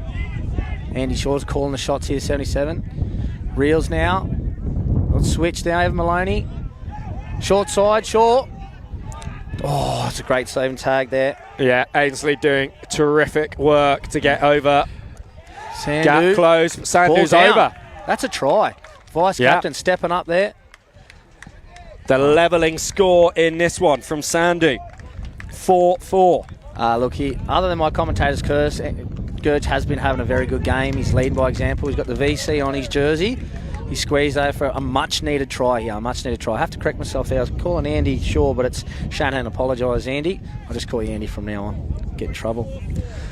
So consecutive scores from Ireland in this half. Having been 2 points down, they are level again. Watson does manage to clear that one up. Half break. Murchie's on here for GB. He's going to be calling the shots now. You can see he's pointing, communicating where he wants them. That's smart control by Murchie. Is he going to ball here? He's got something set to the right. Bit of a skip, offers the ball out, but nothing coming from it. Knowles goes himself. Oh, the big long ball. It's good. Yeah. Murchie's got to put it on the toe here and just get out of trouble. They've gone 2 down here to go square. Murchie's got to get him out of trouble. Straight down the guts. The kick, trying to divide. Levens will let that go. Smart there by Levens to get a 7 tag. Murchie should have put that one to the corner. This could go anyway here. I thought the ascendancy was definitely for GB there for a while, but 2 quick tries for Ireland. This could go either which way. Certainly too close to call and 2 excellent teams. It's a great tag. Really bringing the best out of one another. Here we go. We've got a couple of ball players on here. Newman, Andy Harris. We need to see who's stepping up and taking control. Sometimes too many, as I say, too many chefs spoil the broth. So got to see what the control is, what the aim is for this set. Are we going to run the ball and ball play? We're going to try and get to an attacking kick at the end. Coast to coast, right to left here. Newman to Levens. Oh, no. Levens just losing his footing, and that does not look good. That was a bit inconspicuous, that. That doesn't look good here for Jackie Levens. Yeah, and Hayes from GB, the fact he's calling the medic on such urgency suggests he's seen something in that he's worried about. Levens tentatively trying to get back to his feet, wants to take his time here. He's up, which is a good sign. He's up fairly quick, which is a good sign. He's going to get off the far side of the field. I hope Jackie's all right. He's come into a coaching role this year and really wanted to step up as a leader. I hope that's nothing he can get back to the rest of this series. He's a huge part of this Irish men's 30s team. Little block play at the back to get a 3-on-2. Bloom there in defence. Ireland, though, with the overlap if they ship the ball to the left. Good feet. Dart back in. The coach, he set one up in the corner. That's lovely. That's Jack Reels there. He snapped back with good feet to go to the short side. Angus O'Brien, the coach, he took his time. He measured up what he had in front of him. He didn't overplay it. Little pump. Waited till he pulled in the winger. 2v1. It's a good try on the short side. It's a good way to take the lead there. That was well earned there by Ireland. Yeah, lovely stuff from Ty Geary, but it's Great Britain really just getting themselves in a tango on that short side defensively. Not sure who was on who, and it's led to Ireland's third score in a row and their first lead since the early stages of this game. Ireland 5, Great Britain 4. I think that's the knock-on effect, Will. The GB boys had a good set in the middle, and then it was a long kick to release 7 tags. With 7 tags, you make up some serious meters, and in this kind of level, you can't afford those mistakes. That'll be 6 more there for GB. This is it. Murchie's got to step up here like he did in the first. He's got a fresh set of 6, just over halfway. They're down by a point. Have to capitalise here if they want to square it up. Yeah, maybe not the best start there. Stanners getting tagged as he picks and goes. Murch looking to inject some momentum here. Ireland have to tighten up their middle defence. There's too many spaces for the switch back in the middle like this. There's way too many spaces there, not collapsing. The broken play, Button's done well. Again. The old bounce pass is dangerous. Now we've seen it work for Ireland, nearly working there for Great Britain. The spin from Coulter. Numbers to the left, Price fires it in. Murch finds Gamlin. Good tag defense. there, Sandu. It's last. What are they going to run here, last D? A man on here on the short side. Good take. Good defence by Jackie Reels. That probably wasn't a play there. I think Murchie was calling for the ball on the open side. Ireland now have to play simple footy. Bang up a couple of runs, get out of the half. It's good to see Jack Levins here. He's just walked back around in front of us. Seems to be moving fairly freely. Hopefully we see him back either in this game or the next. Got to get to their kick here, Ireland being a point up. Not too long to go. Yeah, it's all about game management from Ireland. Calm heads will prevail if I don't do anything silly. And you can see there that GB are trying to be smart, a little cheeky. They're pleading for the contact penalty, so they've got to play smart footy for Ireland. Get to our kick here. The chase is even more important than the kick. Don't rush it. Good feet, great tag. Wow, super tag, mate. Here we go, kick coming up. Oh, that's not the option. That was tag. Yeah. Oh, but they've done well with it, Ireland. Wow. Come away with this here. Maloney out to Andy. Andy to O'Brien. O'Brien over the top. Geez, they got away. They got away with murder there, Will. Yeah. I think Jackie Reels had made a huge error darting out of half. I think he got tagged before he got that away, and they got away with some good meters. That could have gone the opposite way really quick. Yeah, Great Britain was so set for the kick and not expecting anything else that they then struggled to defend the play as the ball was thrown back over to the left-hand side for the Irish, and promising ground gained by them in the end. So Great Britain with a fair way to go with not long left in this one. We see Collingwood have a quick check of his watch. End whistle. The main man's on here, the main man for GB. He's going to be calling the shots here. I think the old 50-10 is off. Jack Reels is back there. We have Fitzgerald on his far side leading back. Got to try and run the footy here. Bloom, he's going to run the footy. Knowles, options closing down. Flicking it over to the right. Oh, it's good. Goes for the kick himself, but this sits up. Good defence, Jackie Reels. He's solid back there at sweeper. He always has been. Really good. He's active. His effort plays are really good. Bit of a Dylan Edwards out the back there for Ireland. He's subbing to the box here. Have to get a bit of control. Number 7 for Ireland run on Tom Newman. He has to be the loud voice here. Get to the end of the set and make sure we get a good kick on. Can't be a 7 tag, and it can't be kicked into the legs of a GB player. You've got to get to the space. I'd be going now. There's no sweeper at home. Plenty of time. Good boy. They do from That's Newman. Smart footy. Bloom's got to get back here. Good chase. Got to make here. Got to pressure him. Got to make. That's good footy. That's smart footy by Ireland. Putting the pressure back on GB. Surrounded by 3 green jerseys. Bloom had nowhere to go, and really needed his teammates working back as hard as the Irish were. And so now it is Bloom once again on the ball. Fake to Entwistle, who will be at dummy half and feed it out to the left-hand side. And Gurung. Levens is at that sweeper here. He seems to be carrying that knee a little bit. He doesn't look to be at 100% as he's moving around the backfield. Interesting to see if we put on the toe here, if he can get to the ball quick. Floated pass from Entwistle over to the right-hand side. Oh, again. Good hips. Nice spin. This will be the final tag. They're going to have to try for a 50-10 here. They're not in great field possession. And the pressure on Entwistle, so they are going to have to run it. Dickinson trying to keep it alive. Hand in there from Ireland, but it's gone backwards. More. That is 6 again. That has worked out for GB, more by accident than design. As Coulthard steps back inside. Dickinson. Knowles with Entwistle outside him. Knowles takes it himself. Does use Entwistle in the end. Perhaps not the best option at that point, and Entwistle lucky not to be called for surrendering. Got to be moving. And that sounds to me like the hooter. That's tag made. That is going to be it. So huge progress made by Great Britain compared to the last few years, but ultimately the tale at the end of the match is the same as it has been through the last cycle. It's an Ireland win, and they take a 1-0 lead in this 5-test series. One more game to play today, 3 tomorrow between these sides, but it's Ireland in the ascendancy early on, 5-4. Yeah, I really enjoyed watching that game. Very different styles. You could see GB had a very different idea of how to play. They were a bit more controlled in the middle, got to their kicks well. When they did have a repeat set on the line, like we saw in the first half, they set up a move and executed well. I think a couple of tries there from Ireland were definitely individual brilliance that got them back in the game. If I'm the coach there for Ireland, I'm taking the boys away. I'm saying when the ball's rolled, dummy half's hands on, we've got to get up, we've got to press. That's an assignment we've definitely missed with slow line speed. We've got to be a bit more critical when we have the ball in good possession. That comes down to Newman and Andy Harris. Sandu, we've got to be better with the ball in hands. I mean, individual brilliance got us away with the win there, but I definitely don't think we earned it the right way. We need to be better in our systems and complete our assignments. I'm excited to see the second game here with GB because they're a good outfit, a really good outfit.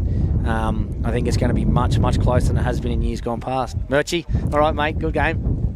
Yeah, so Great Britain, they're going to be frustrated. They got themselves at a winning position. They had a 2-point lead. It's a lovely box try from Dickinson that stretched that margin, and a bit of individual brilliance from Watson to score their third try. But what are they going to be going away now and talking about in order to make sure that when they get themselves into that position in game 2 that they're able to hold on to it? Yeah, I don't think it was the systems that let them down, because they were in front and you could see Tom and you'd see Murchie calling the shots and saying, you know, from here I could tell they wanted to slow it down, get to their kicks, work to the corners. I just think the execution was a little bit off, and maybe not everyone was on the same page. It seems to be their strength of their structures with the ball in the attacking half.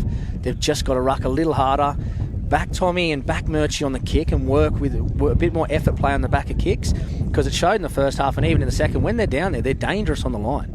So I'd be just saying our effort plays. Coming out of our half, let's ruck harder. Let's not overstep the mark. Let's get to the kick and chase off the back of the kick. Try and pressure Ireland. And when we get good ball as GB, we can execute tries. That'd be my chat there for the GB boys. But I'm sure the coach and staff saw the same thing we did. Hopefully the coach and staff for Ireland saw the same thing we did, with a bit of line speed and, you know, some errors made. And the next one, I don't see the next one being a blowout. I'd say it'd be just like that one. It'd be very close. I'm excited to see it later on today.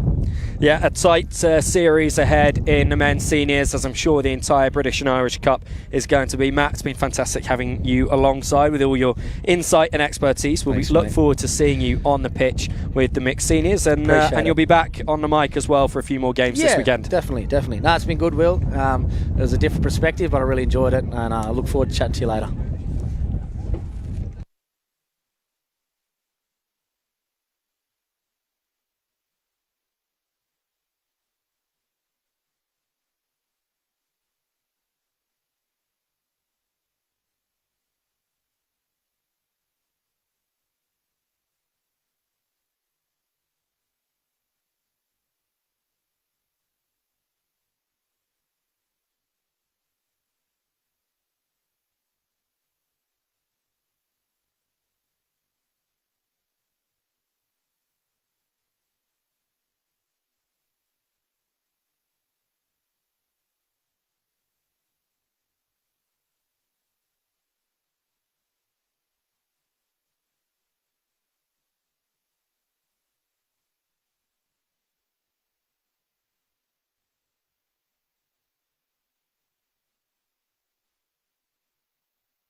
Let's go, girls.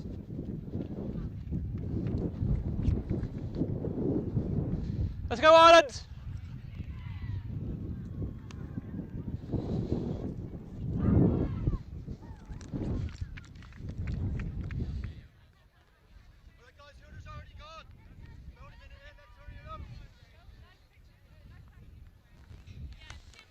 Guys, GB to kick off.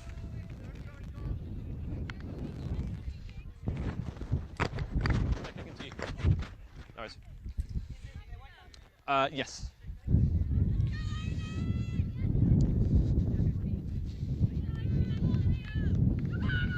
Okay, girls, time's on. Ready up pink, ready yellow. 10. Off the feet. So the game's coming thick and fast today. We're already into game 3 and the opening match of the women's seniors category.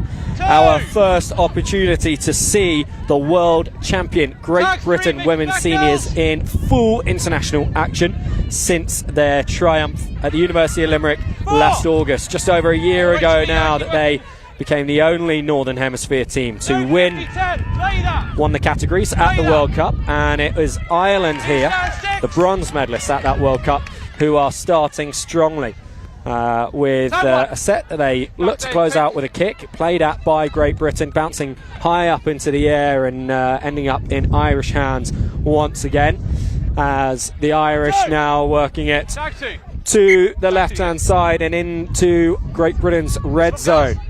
And tag made a little bit further back than the Irish thought initially, so that takes a bit of momentum out, and the GB defence will work themselves over to the left-hand side to try and keep the pressure on here and hold the Irish out. Penalty is going to be given, it looks, from David Metcalf, the referee, and it goes in Great Britain's favour. Steffi Geertsen taps and goes.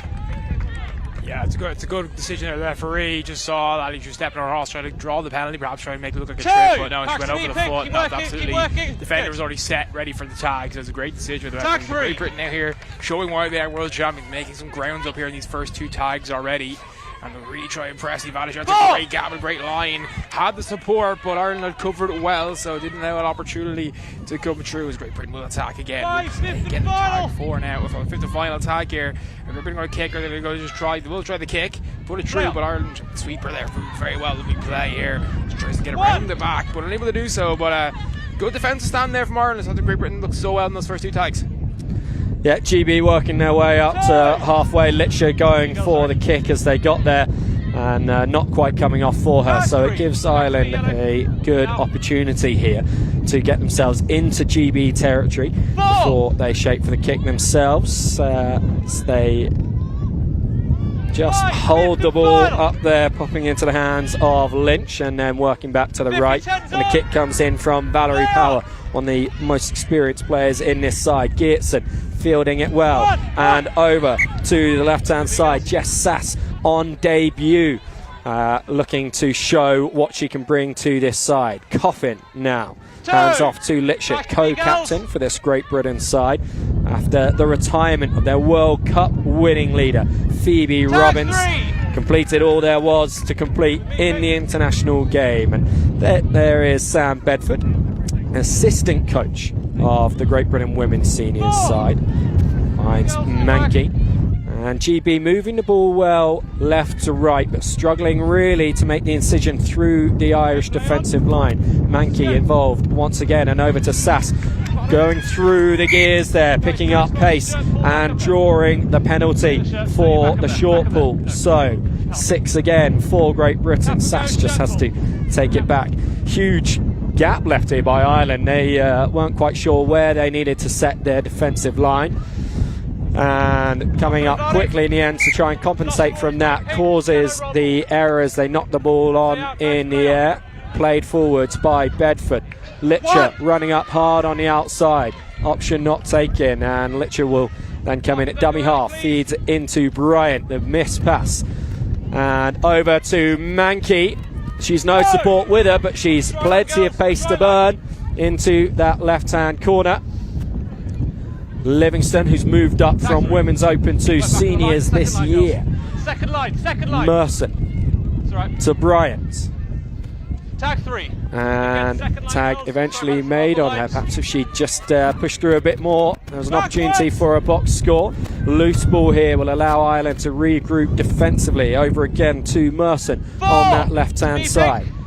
Good work, thank you. Livingston, wild pass in, but dealt with well Fifth and final. by Harris, who is also on debut. Here she is again, finding Kirsty Clark, one of the stalwarts of this side and indeed of Great Britain tag in general. Been there, done that as a player and as a coach, and one of the heartbeats of the side.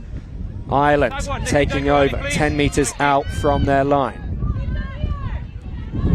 Really good defensive stand there by Ireland, though. That's 12 tags there. Did very well.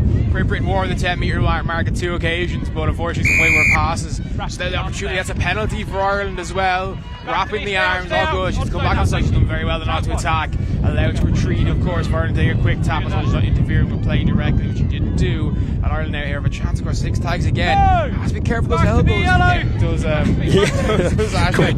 Quite a wild fake pass that could have ended in tears. Luckily, no contact made, and Ireland still able to go despite that loose ball. Cleared up well by Ma, the vice captain, and she finds O'Dwyer on debut here. What a run! Kirsty Clark just chasing back and making the tag. Matkoff is going to bring it back. The fend is part of the reason O'Dwyer made such good ground there. And unfortunate for Ireland, bit of a let off for GB. Bedford over the ball. Yeah, it's a good call with the referee. The hands clearly down as the defender tried to go for the dive and tag, and maybe she thought she was more free than she was. That's the thing, just always keep the hands away from the tags, otherwise you're going to get penalised by these referees at this level. At any level you tag fending, just again, such a dangerous thing to do for hands and wrist, but also it allows you to keep the tag on, so it can't be allowed. Great Britain now have to fight a way out again. Of course, that's a really good gap there, but covered by all the Rovers in the back, and Great Britain now really starting here to show the attacking news they have, why they won that World Cup. And that's a great line break. Can't you get all the way? It's a lovely pass, good support. It's a great tag by Ireland, but Great Britain here with the advantage on final tag. Yeah, Geertsen and Merson linking up well on that left-hand side. Coffin on the short line from Lau, and the changeover for Ireland as we see Pennyfather on the ball. And now back to me, girls. Ma once again. Oh, that's not the pass that Brown Ison would have wanted to receive there, with the British defence rushing up against her. That kick fielded by Hunter, and GB are going to end up with it. Thought there was a chance of 6 again there for Ireland if they'd got hands to the ball. O'Neill, Lau picks and goes to the left. Geertsen, but she's been a threat every time she's been on the ball and beats the first defender there. Lau to Coffin and Hunter. Back to Coffin, loose ball, well cleared up. No. Bring it forward in 10 out of 10. Has been spotted as an error there from GB, and so Ireland will take possession. Great Britain there going out quickly in the line. Lucky the ref didn't spot like 2 or 3 of the players offside before that ball was touched. The ball has to be touched by an attacking player in order for the defensive line to be able to move, and it wasn't there. But that's one real thing to hard cause a referee and tag, is that offside, because you are looking sideways first, but then obviously you have to keep an eye on the roll ball. You have to really have your head in a swivel half the time, Will. You absolutely do. It certainly helps to have touch judges, but just the one man on the pitch in control in this one, and that one has been kicked over the goal line. It's gone dead, so this will be a 7-tag set for GB. Chance for them to make some good ground up the pitch, as Coffin has ball in hand for this tap. Goes to her left, beats the first, beats the second, loses her hat. She's at such pace, over halfway already. 6 tags to go, and a really excellent start to this set from GB. Just pulled back there as the tag was taken on Livingston before the pass. Geertsen to Bedford, and we see that ball sit up a little bit with the wind here. Harris draws the penalty. So Ireland once again are going to have to field more than 6 tags between drinks breaks for them in defence. Bedford to Bryant, flat line outside her, limits the options. Livingston does make the reception. Bryant goes to the right despite the sweeping line from Harris, and a few loose passes just taking the sting out of this GB attack at the moment. There's been a few of those in so far, especially in their good attacking positions. Just that pass needs to be a bit flatter, a bit more into the hands, gone either backwards or it's gone really low, and the players are worried about knocking on still behind because they know they have cover in that backfield, but it does stifle the attack. It allows Ireland to set their lines. That's a knock on, and it's an Irish roll ball, and that's well survived again by Ireland, but they are living by the skin of their teeth at the moment, Will. Yeah, it does feel like the momentum is building from Great Britain, and eventually it's going to come good for them. But that was well ref by Matkoff to see that the ball had hit the ground first before Geertz had got her foot to it. And a break here for Ireland, and the kick coming in as well. She's round Clark. Excellent bit of play from Tierney. Penalty drawn as well. Ireland's best opportunity of the match so far. Tierney hands over to Spillane. It's a great decision there with the referee again. Just saw the concept. That's a great roll through. Can she go to the box? The question is, has she got down? How many points is it going to be? Matkoff looks to be ruling this try out. He has ruled the try out. He says, what he's saying there is that Birmingham, as she's gone to loop round to try and get in the back corner of the box, she has run into the defender. Penalty given for contact, and a huge let-off for GB. That's unbelievable. Against the run of play, Ireland could have gone 2 points up in this one, but execution just counting against them, and it remains a scoreless game. Yeah, I think that was a bit greedy, really. She saw the defender coming. There was no need to dive there. Take the try, put yourself 1-0 up, especially when you're behind momentum right now. Take that momentum back, get yourself right back into the game. And obviously 1-0 lead as well. Like, you can really defend that a lot easier. It gives the confidence as well, scoring the first game, drawing first blood. But unfortunately, she saw her name in lights in the 2-point box, and she took that nicely. But Great Britain here still just having struggles keeping that ball in hand at times. Yeah, and they're just going to calm things down a bit. The ground that they're making on each tag, on each set, is really good. They're getting themselves the field position they need, but perhaps just forcing the play each time and putting in a pass that doesn't need to be made, and that sets them back. O'Neill just holds on to that one. No, penalty is given against her. Defending with the ball, that's what that was for. Yeah. So obviously putting the ball in front of her to try and stop the player getting in for a tag, and obviously there was contact after the Irish player on the British player, but defending will come first because that was the first incident. And so Ireland, they will be hoping to get themselves as far downfield as they did on their last set and make up for that lost score. 0-0 when it could have been 2-0, or even 1 would have done, just to get things moving in the right direction for the Irish. The kick there, falling short of the 50-10. Yeah, but Ireland have done that in a little bit, like first time a little bit long, that time a little bit short, so they are finding that range, and one of those kicks will come good later on if they keep trying it. Yeah, it's a beautiful surface that they're playing on here at UCD, a really well maintained pitch. So they'll get a nice true bounce as they kick. Coffin calmly deals with that bouncing ball. O'Neill involved once again. Litcher will go to the left here, and her co-captain Lowes, they link up wonderfully together there, but the Irish defence up quickly to shut that one down. Lau with Coffin sprinting up outside it, decides not to use her. O'Neill over to Hunter with the kick herself. That's just going to beat everyone to the touchline, and GB will be relatively alright with that one in the field position they've got at the end of this set. Yeah, the two position. I think the whole teams are doing that. They're pinning each other back on the last tag, and it's nice to see. We've seen the other 2 games so far, players who like on tag 5 to take the ball up, and that's great as well to watch great attacking tag rugby. But sometimes it is about that field possession. Sometimes it is about that how you put your opponents back on the back foot. That's just being near the 10-metre line, and that's the best thing to do. Also, the 50-10 being on as well. It's such a big opportunity, so it's good. That's a big one. It's a tag first. Good to call by the referee there, I think. Yeah, I mean, talking about putting your opponent on the back foot, getting possession back midway through a set as GB did there, really does put the pressure on Ireland. They nearly gave that away then, but do hold on to it. Another bounce pass tag 0. over to Orford on this right hand side. Another of the debutants in this GB side. Hunter, nice twist of the hips, but Marr is there for Ireland. Lau links back up with Coffin, and the interception again and lost forwards.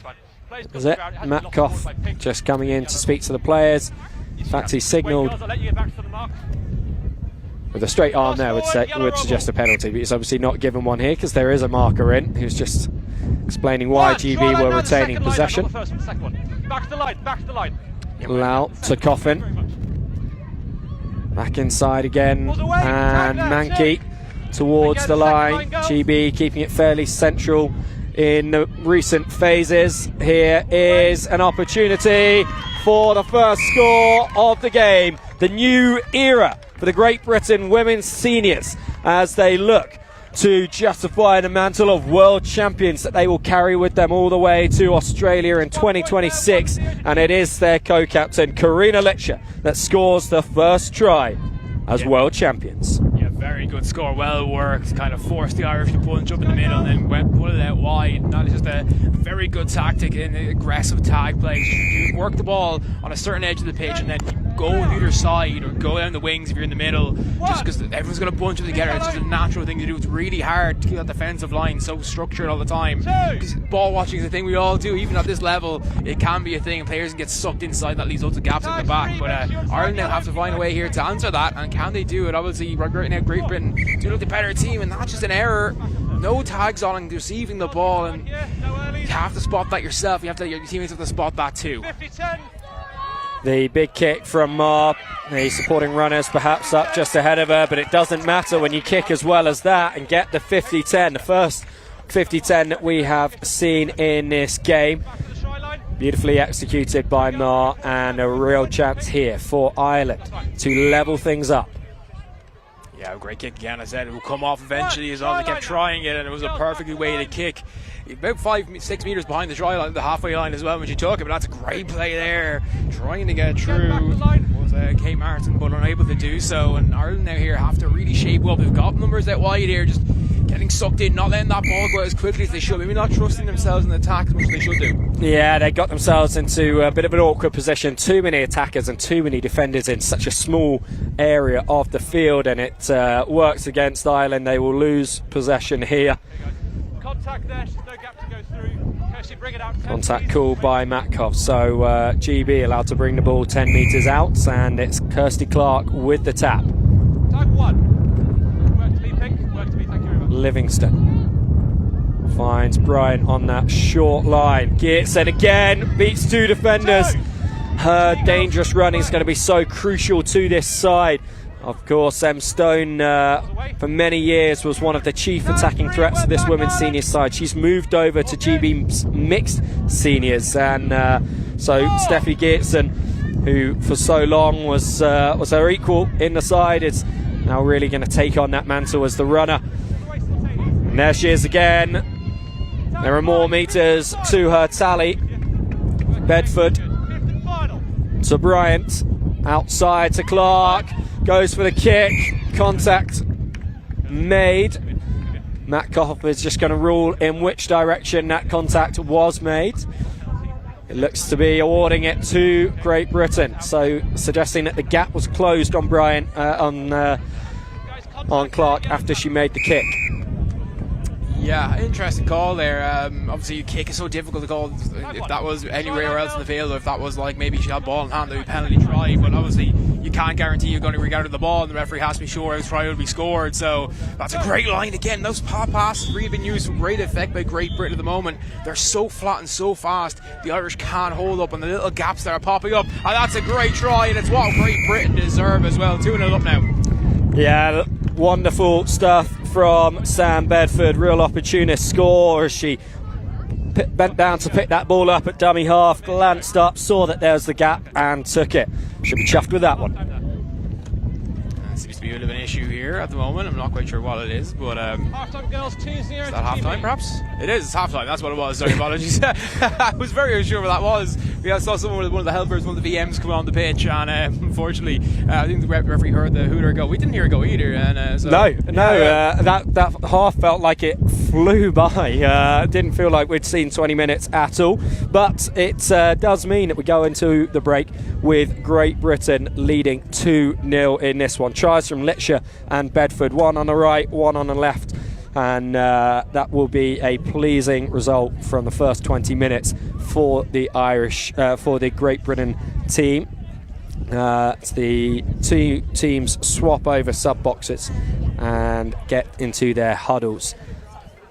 Yeah, obviously we saw Valier Power there go by. She doesn't look too dishappy. I think Ireland will be happy to do 2-0 down at the half, to be honest. They've been under the cloche most of this half from Great Britain. I think Great Britain will feel a little bit hard done by not 3 or 4-0 up, but obviously in control and in the lead. But second half can change for Ireland if they make a slight little 2 or 3 adjustments.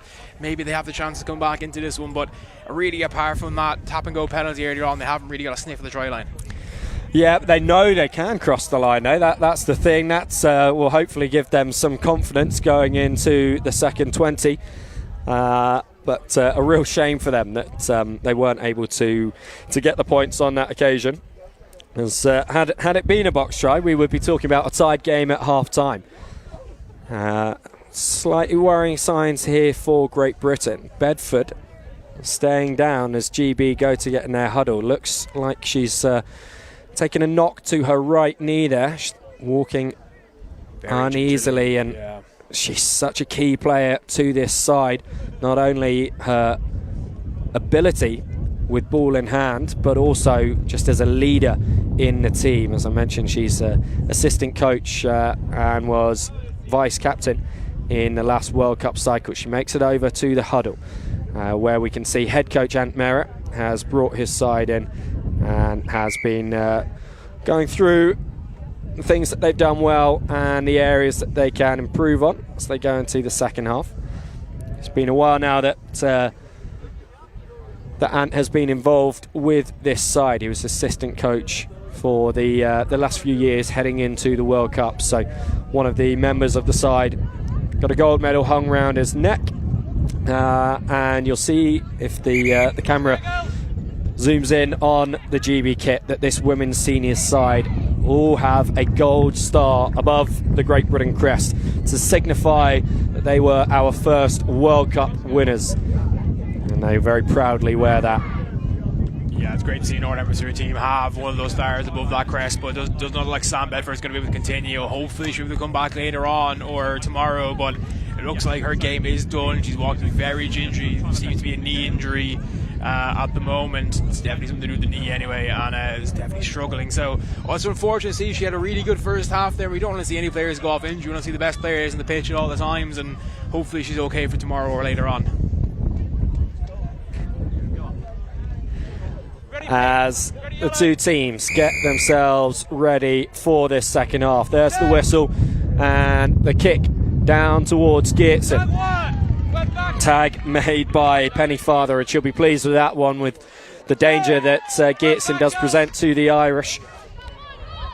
Lau will put this over to Hunter on the left hand side, who finds Geertsen again, and tag from O'Dwyer.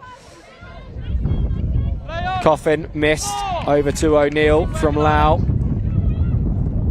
Picks and goes herself now. Huge gap in front of her. This has worked really well, but the pass just going astray from the multi-sport expert that is Lois Lau. Obviously, not only the British and Irish Cup that was on her agenda for this year, but also the Touch World Cup, where she was part of an extremely successful England side. Yeah. Like those sports can translate well, especially those gaps and stuff like that. Tag especially as well, finding those gaps, finding those flat passes to get through a touch. But obviously tag, you have that ability to get the tag off someone as well and be able to work your hips a bit more than you would have to in touch. But she's a really good player. But Ireland here in a good position. Obviously, once again, a bit of error in the ball handling, and the attempt at 50-10 is going to work out. No, just short, but still pitting Great Britain back. But on tag 3, I'm not sure that's the best decision. Maybe tag 4, tag 5 when you look for that, especially when you're on the halfway line. Maybe a chance to break on the left-hand side. Yeah, interesting. I think she must just have seen something from the perspective she had on the field that She was confident she was going to be able to get that ball over the touchline, and she did, but as you say, falling short of the 50-10 marker, so led off for GB, and good quick hands there, nearly sends Mankey through a gap, but O'Dwyer is having a sterling game defensively for Ireland. Lau just holds that one up before offloading to Bryant.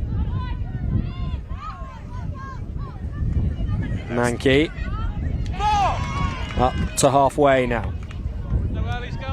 Mercer get this one infield and then is used again. Good positioning from her to allow that recycle. The kick will come now from Great Britain. Nikki Bryant just pulls the hands away, so it's Livingston that's forced to kick. GB really need to make an excellent tag, as they do, because that could have been dangerous for Ireland there, who are now not set with their attacking line and are lucky to draw the penalty for contact. Silly error for GB to give away there when they could have been putting the pressure on defensively. Yeah, closing the gap. It's just a silly mistake, but it's players just not communicating properly in the field, not saying it's my tag or something like that, and they both come in and just close that gap up. But a great decision again. Not having a really good referee, a really good game here. His ref has a great pass. That's a great little hip twist as well. Will she get over? Surely she will. Yes, she will. It's a fantastic try, and Ireland cut the lead in half. Wonderful stuff from Maeve Johnston, just twisting her hips to beat Merson, and despite the efforts of Mankey racing across the goal line, it is a try for Johnston, and she halves the GB lead. Ireland 1, GB 2. Huge try for Ireland there, and they need to score first in this second half. I think we didn't really lose with them at half time. I think that was kind of an unspoken thing the way we were talking with Great Britain. It's been so dominant in attack. That's good to see. Ireland's first real opportunity since that penalty, and they punish it very well, but it's also well worked by the Irish team. But again, those gaps showing up in the midfield, players lunging on a bit quickly or looking for that tag when it's not really on, and that's not the smartest thing ever. Backwards call there by the referee. I'm not sure about that one, Will. Yeah, it did look a little bit forward, but you've got to take the opportunities and the half chances where they come, and so Great Britain will hold on to this one, and advantage being played. That kick over shoulder height. I think it feels maybe like that try. It's just spooked Great Britain a bit. Very little achieved on that set and forced into an early kick under pressure. Ireland already able to start this set inside GB territory. Only about 20 metres away now from the try line. They've got 4 tags left here of this set. Of course, it could change with a penalty or a knock-on. It's a great tag, though. It looked like she got through, but brilliantly held as the ball comes down now here. And Ireland looking to really impose themselves. But Great Britain is standing so tall defensively at the moment, really showing their defensive news. They've shown all the attacking news so far, but now they have to stand up strong defensively. The pressure on. Great Britain standing to that challenge. Yep, holding out in that set, and Wharton will now get it over to Hunter, and the interception. She has to run away from the box in the end, Penny Father, to make sure of that try. Didn't want a repeat of what happened in the first half, but that levels things up. A pass that shouldn't have been given, pounced on perfectly by Penny Father for the equalising score. Yeah, I think that's the best decision there. Obviously, the box is really tempting to get that lead, but if you're behind the game, really Great Britain have had a way better first half than you have. Just get yourself back on level terms, keep that momentum going in your favour, and you never know what can happen next time. That's going to be so frustrating for Sam Bedford on the sideline as she sees Hippolyta Clark sprint through, but then losing possession. Loose ball picked up by Ireland. Yeah, for Bedford to have had to come off when GB were 2-0 up, and now to see them level again. She's gone and had a word with the physio. I think she wants to be back on the pitch, but she needs to bank on her teammates holding out here as Lau makes 2 tags in a row on the Irish, and kick on halfway takes a deflection, and a physical pick up there from Ireland. They do keep possession. Interesting call there. I felt like the Irish player dived the ball, which shouldn't really be allowed, but maybe he just felt she stumbled and then got on the ball. But it's hard to call, obviously, from up here. The referee's got a way better position than we do, and he's having a great game so far. You're going to miss small things during games. No referee's perfect, but the referees we have here for the next 2 days are some of the best in the world, never mind the best in Great Britain and Ireland. Oof. Absolutely the case, as Livingston makes a crucial tag. Just stops that play from continuing. And Johnston, the first try scorer for Ireland, feeds the ball in, and now over to Marr. Loose ball can't be picked up by GB. The tag had already been made on Marr. Final tag of the set. Just held on to Johnston again, but she isn't able to hold on to that one. Sass picks it up and will be allowed to bring this one out to the 10-metre line because of the knock-on. Lau with Mankey sprinting up outside it, decides not to go. Last time we saw a force pass this close, it ended up with an interception try for Ireland, as Livingston does really well here, beating multiple defenders on her way to the middle of the pitch. Lau and O'Neill outside her with excellent supporting lines.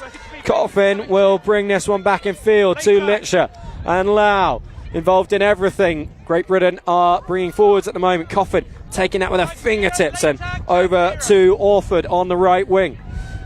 GB against the run of play, suddenly in a good position. Lau with the miss pass, bouncing again. Hunter picks it up. She's got Sass outside her. Looks to step back inside. Tag made by Power. Mankey tries to calmly pick that one up and flick it back to O'Neill, but it is forwards, and so Ireland hold out on that occasion. 2-2 is the score still. Late tag, tag 0, late I think Ireland, if they can get away with a draw or even sneak the win, I think they'd be delighted with themselves. And really good second half from them. Definitely the other side in this second half. Great Britain just, sometimes the ball's not going to hand, sometimes they're just making a little bit of a miscalculation in attack, and yeah, that is definitely a contact penalty now. They're just a bit aggressive, but I think just a bit over-eager, and I think that's because Great Britain really want that ball back as quick as they can right now. They really want to be in control of this game right now. They feel that control is slipping from them a little bit. And the first mention of a draw from you there, Mark, which a word that still gives both these sides sleepless nights after their 2022 encounter in Leeds, as the half break comes in there from O'Donovan. 2022, of course, when they last played a 5-test series against one another, and they drew 4 of them, including a 0-0 draw. Great Britain took out that series, winning 1 game comprehensively. Perhaps showed the margin between the two teams on that occasion, but we hope we don't see 4 draws again this weekend, but they are in a deadlock at the moment. Yeah, again, both teams here medalists, of course. Australia in between them in that silver medal position, but both very good teams, some of the best teams in the world. The tag has been shown multiple times, multiple World Cups, so we always knew this was going to be a tight series, even though Great Britain were the favourites to win it. But Ireland definitely showed up in the second half. They made those judgments we were talking about in the first half, and right now they are just a little bit more control, but Great Britain still such a threat, and that's a great huge line from Litcher. Great tag as well. That's Birmingham getting there to stop Litcher from getting the score, and Bryant still going. Change over, and it's those moments like that where this match could swing and be decided. Litcher very nearly getting an excellent score. Ireland with the wind in their faces, having to work away from their own goal line here. Pressure on, spilt ball, the last thing they would have wanted in this part of the pitch. Hunter will roll to Geertsen, who picks and goes over to Harris. Came into the side midway through the training season. Geertsen can't quite twist her way through there. Hunter will play the ball right to Bryant. Tries to just hold it up for the onrushing Wharton, but the tag already made. I think she was lucky that tag was made the passes forward, so a bit lucky, but the Great Britain will take those. And again, like a very good call with the ref. The tag was made. It was a case that it was a wrong call with the ref. Absolutely fantastic call. And the referees do kind of emphasize the level, especially at the ball go. Even if it's like half decision, you don't know it's the ball. Oh, Geertsen! Geertsen's over for the box score. The Irish defending so well, marking their opposition with such calmness, and then Geertsen spinning around in almost a full 360 to back her way into the box and get a 2-point score that restores the biggest lead GB has had in the game. Yeah, that could be the killer blow. Not much time left now in this game, so Ireland have to attack this now. They can't get disheartened by that try. You know, GB were very good, and Ireland put themselves in a bad hole, and that's a fantastic kick, and Ireland will have to drop it back to the Great British team. And really, it's going to be difficult to get that ball 70 metres, try to get a fellow drop back set up or a knock on here, whatever. Great Britain will have time here just to reflect and control that ball and then control this game. Yeah, kicking into this wind, and I've no doubt Kirsty Clark's restart was helped with that wind, but also she's such a supremely talented kicker. Livingston calmly takes that ball despite the wind. Mankey, quick hands over to Bryant, who can't hold on to it. Ireland now with the opportunity on broken play, as O'Dwyer found Williams on that left wing. Back inside to O'Sullivan. O'Neill with the tag. And Power. Oh, well done. Then there's O'Neill there once again. Using that short side island through Tierney. Power up to halfway now. GB must make it back onside, called back by Matkov. That kick does get into the GB half, but perhaps not quite as deep as the Irish would have wanted here. No, you can see she definitely sliced the kick. She was trying to hit it straight off the top for a toe, but just caught it on the right side of her boot, and that just let it to go not where she wanted to go. Still obviously pinning GB back in the half, so it's a somewhat positive outcome, but it's not the outcome she was looking for. But Great Britain right now here just need to control the pace a little bit more. That's doing very well. No mistakes here. Use the 6 tags, just get up the field and put ping Ireland back, make more difficult for her to score, and that was almost picked off. Yeah. Great decision from Allow. She saw the Blair rushing up. Fantastic hold. Yeah, I mean, they do have a 2-point margin, but we see box tries from both sides, so we know that this game can swing in an instant, and it could have been off that play there. Lau involved again, finding Hunter. Good tag. Fifth and final here.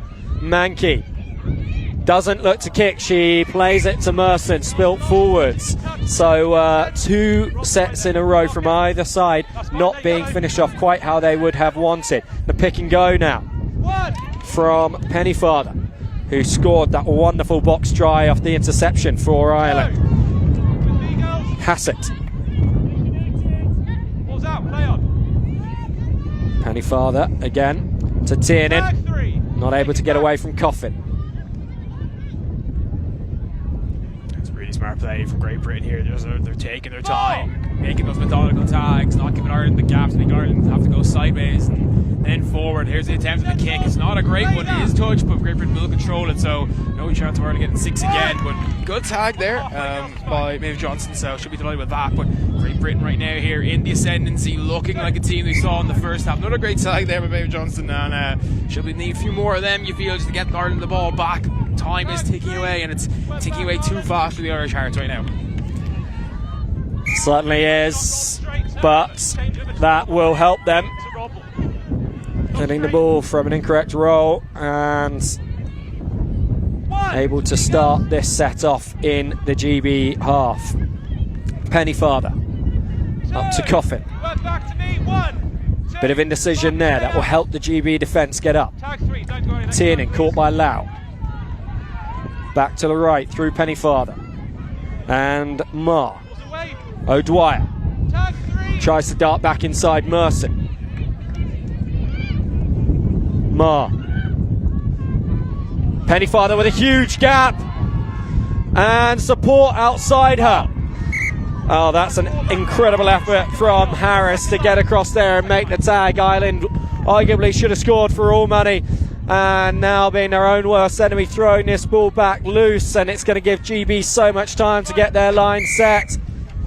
Ireland get the penalty for closing the gap. I think that's correct. Lau comes across. The gap is there, and then Lau comes across trying to gather the ball, but she doesn't get the ball, and therefore it's closing the gap. It's a good call by the ref, in my opinion, that time. I think, he's had some great calls in terms of penalties today, and that's another one right there.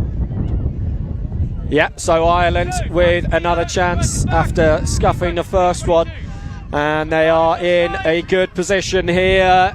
The interlinking play nearly sending Tierney over. They had a free play for an offside anyway, so they have the 6 again here. And right now, the GB discipline letting them down a little bit, but of course they still have the lead, and they're going to guard that box their lives to the next minute or two. Yeah, this is going to be nearly 3 sets in a row that they will have had to hold out on.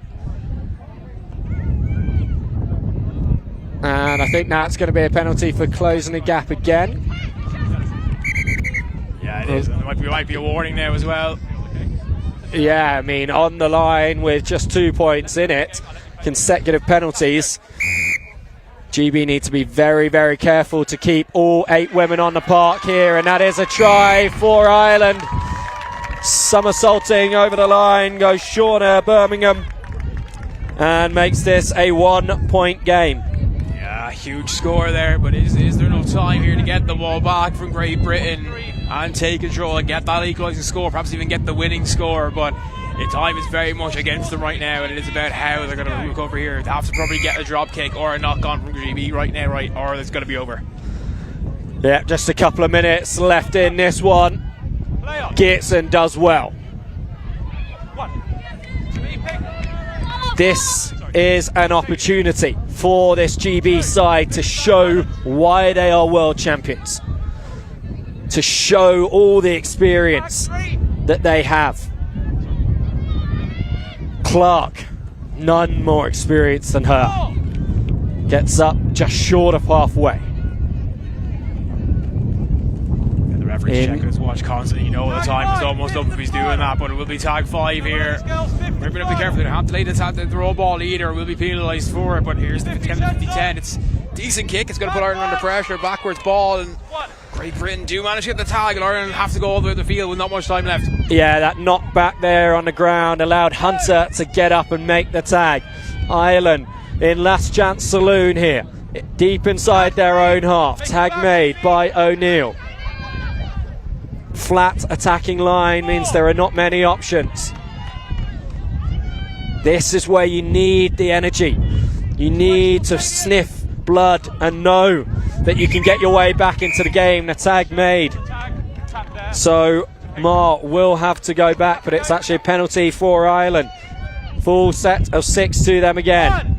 Yeah, the jersey was the penalty, and you know it's just so that can happen. You know, the hand goes too low, the hand goes too high, and you still tug, and you have to be very well. That's a great tag. Looked like she got through. That's a fantastic tag to deny the space in Ireland, perhaps to get that maybe 1 or 2 point try. And again, really good defensive stand here, and Ireland look like they're breaking through.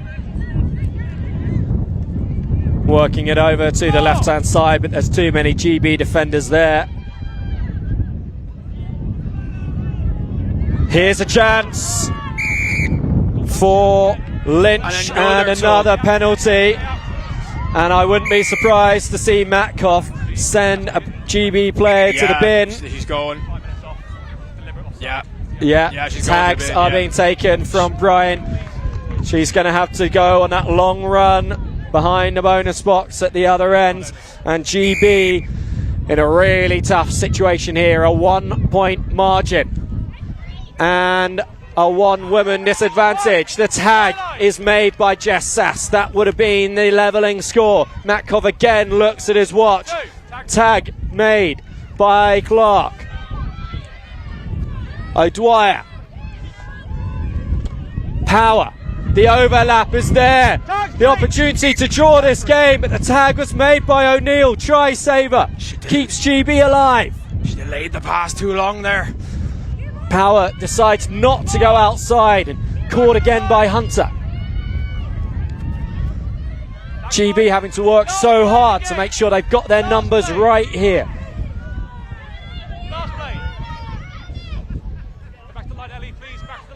Power over to this right hand side.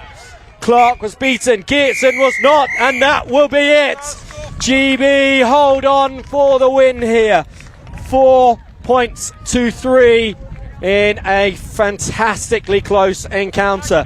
GB were looking strong in that first half, but Ireland came roaring back into it, scoring first after the break and levelling things up shortly afterwards. GB then went ahead again before Birmingham's try. and just the 1 point in it at the end, Mark. Yeah, I think Ireland would be delighted with that. You know, I mean, they were well beaten in that first half. The second half, they looked really good. They look like a team we know they can be, a team that can push. Australia and Great Britain, two of the best teams in the world, all the way at times, and it's going to make for an interesting series. That's game one. I'm excited to see the next 4 over the next 2 days. But the day right now belongs to Great Britain in terms of the women's open, women's game. But all can change in the next 4 games over the next 2 days. Yep, no categories will be able to be decided today with them just playing 2 games. Everything will be alive tomorrow morning, one way or another. So we have seen so far in this morning session 2 Irish wins and 1 British one. Ireland winning in the men's 23s and a comeback win in the men's seniors. They were pushing for the comeback win in this one, but it was GB that held on. 4-3 the margin and a 1-0 lead in this 5-test series. We'll have a little bit of a pause here before we bring you the next game at 1:10. So do stay with us for that one as we see the women's under-23s in action, followed up by mixed seniors and men's open. Just got to do the one for Ireland. Yes, I'm doing that. I know her name, so Nikki Grant. GB. I know we do the Ireland player of the match, and then I'll give you good. Good game.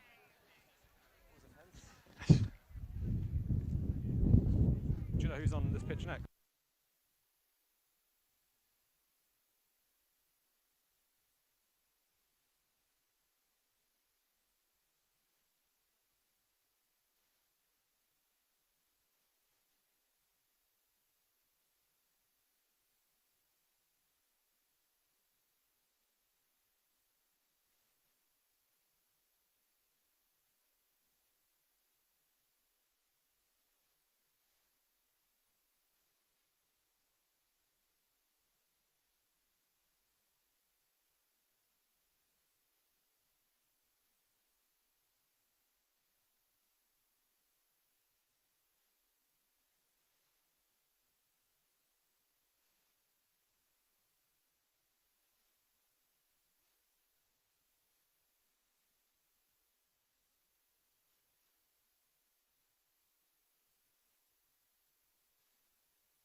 So we're just a couple of moments away from getting underway in the second game of the Great Britain Women's Under-23s. And I'm joined by Claire Cullen here, who is a bronze medal winner with Ireland in the women's seniors and now involved with the women's masters as their coach. Yep. How's the side looking coming into the British and Irish Cup, Claire? Good. So we've the first game under our belt already, and it was very competitive. Unfortunately, it was a draw.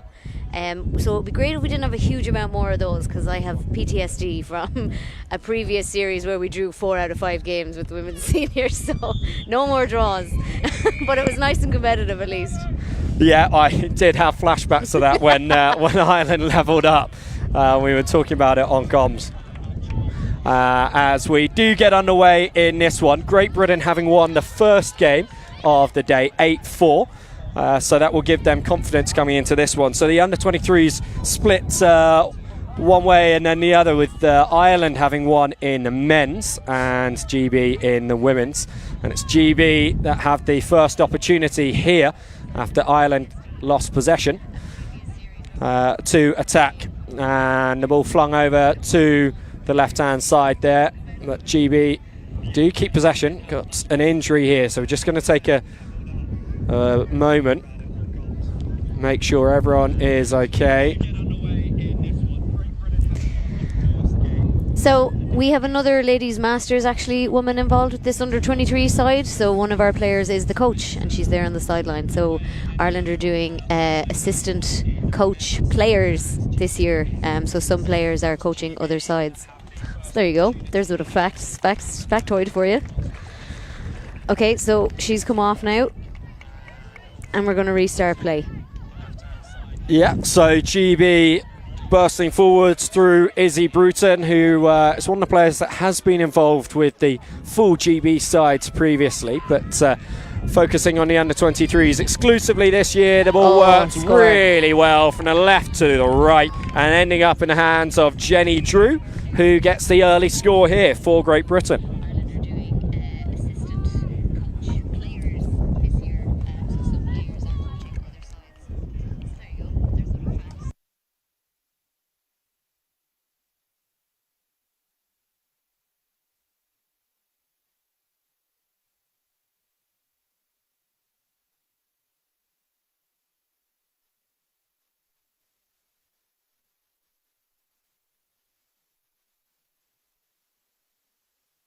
There we go. Apologies there, we had a few technical difficulties. And pass called us forward. Technical difficulties for GB as well with the forward pass, letting Ireland off the hook. So the margin remains 1-0, and the Irish will look to play away from their own 10-metre line.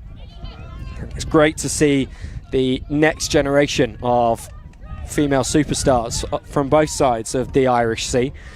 4 women's sides from both nations involved over this weekend, and it just shows the growth of women's tag at the elite level that we've seen over the last few years. Yeah, it's great. Obviously both women's seniors from the two countries. Have a break here, and caught very good by the sweeper. Yeah, that's Cotgrave with the break, and then work back in field to Kelleher, the vice captain. And Cotgrave again, ball just behind Kelleher, but she manages to get it away this time, working towards the centre of the field. But a changeover, GB holding out on that occasion. Oh. And here goes Bruton skipping past and great nearly tag. Away. That's Compton there making the diving tag, and on into the hands of Angel Perrin now, also involved with Great Britain Mixed Open this year. Bruton to Stretton and into the hands of Drew, the try scorer who spilt it to McDonald, galloping down that left wing. Over to Compton. O'Dwyer will feed this in field to Kerry Miller and Brown. Closest Ireland have been so far. Oh. Nice interlinking play. O'Dwyer Trying to get over the line, but was caught there. Bit of a run back. That's going to take the momentum out. Loose pass, but well dealt with by Miller. Ireland are a little static. They could do it running onto the ball. Yeah, they are just making it a little bit easy there for Great Britain to make the tags. When you think about how much ground the Irish gained on the interception, and then the fact that they weren't able to follow that up on the next 5 tags will be frustrating for them. But still, good opportunity, and forcing GB to run the ball back from deep. As Stretton is caught there. Bruton. Hands off to Perrin. The step back inside. Works nicely, still going. She thought she'd been tagged, so just slowed down a bit. Over now to Tatum. And you were saying about the Irish players taking the ball a little bit too static. A nice deep attacking line from GB, but then themselves also not running onto the ball. Yeah, getting it when static. Nice short kick through there from GB. Handled well by Ireland.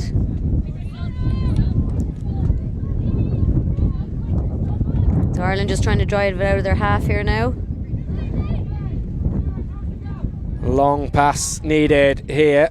She does well. So gained no ground there.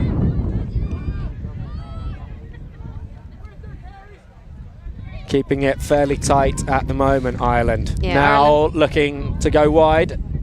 Ireland could do as well with not overrunning, so once they get tagged they should stop quicker and get back, because the overrun kind of kills the momentum. So the kick is coming here. Lovely. Oh, dealt with by the sweeper. Phoebe Shipley, a player with such enormous promise in the tag world. Great step. Yeah. And Stretton clears that one up. The dart again from Perrin. Lovely loop. She tagged her before she got the pass off. Yeah, so not overrunning the mark, but that same kind of thing that you're talking about, Claire, lovely. that takes the momentum out. Yeah, lovely line there though. Oh, and it's Ireland's ball. That must have been a contact call. I actually missed. Yeah, tap and go, and very nearly Ireland's opening score. Oh, great tag. Yeah. Offside though against Great Britain. We'll give another set of 6 here to the Irish. It's Miller standing over the ball. Again, Ireland a little flat, so some of them look to be trying to move deeper now. And that's going to be spilt forwards, unfortunately, for the Irish. There's a real chance there to see what they could do with 6 tags so close to the GB line, but instead it's Perrin running the ball back out for GB. And they're going to move it to the right here. Apiafi over to Robinson, representative of Coventry and Warwickshire Hurricanes at the UK Tag Nationals earlier this year. Just great to see at the age she is at the moment. Apiafi. That great acceleration. Pace. She's going to go round the outside here, and this will be a second score for Great Britain in the right-hand corner. Yeah, as you say, Claire, the pace of Apiafi there. Yeah, that increase in acceleration left her defender for dead. Smart decision as well to take the one rather than try to make it in field, because she did have a defender on her inside covering her there. Yeah, it can always be tempting to go for that second point, and you certainly want to be alive to it as an attacker running through on a break like that. But the right decision. GB 2, Ireland 0, as Robinson kicks this short. Oh, almost rolled off the mark, corrected herself. That's a nice drive out, gained some ground. That was a tag, yes, so it is coming back. Yes. It is coming back for the tag. Yeah, I think a bit of confusion from both sides, but Ireland managing to keep a hold of that one. Ooh. Loose pass and not what they needed. Caught, luckily. Yeah. Caught by Imogen Kilcoyne.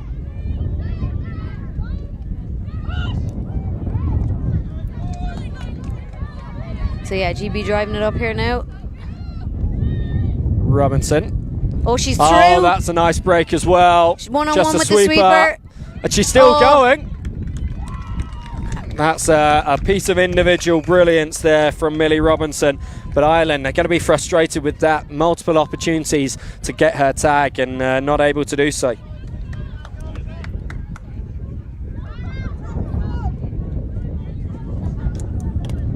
Set score now is 3-0, right?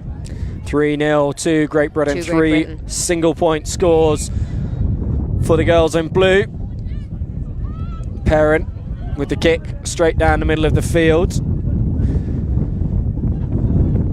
Not wanting to give Ireland an edge to attack. But this is just as I say, promising build-up. Spilt over the touchline by the Irish, and GB will take over. She's fierce windy now, so apologies if that comes across on the microphone. Yeah, it is so windy that passes go a little bit astray and into the hands of Sarah Carey Miller. Does that count as an interceptor? Sort of just took it out of her hands there. Yeah. So now it's Ireland's ball and we're at the halfway line. Oh, Nice change first of bit direction. of cohesive play, really.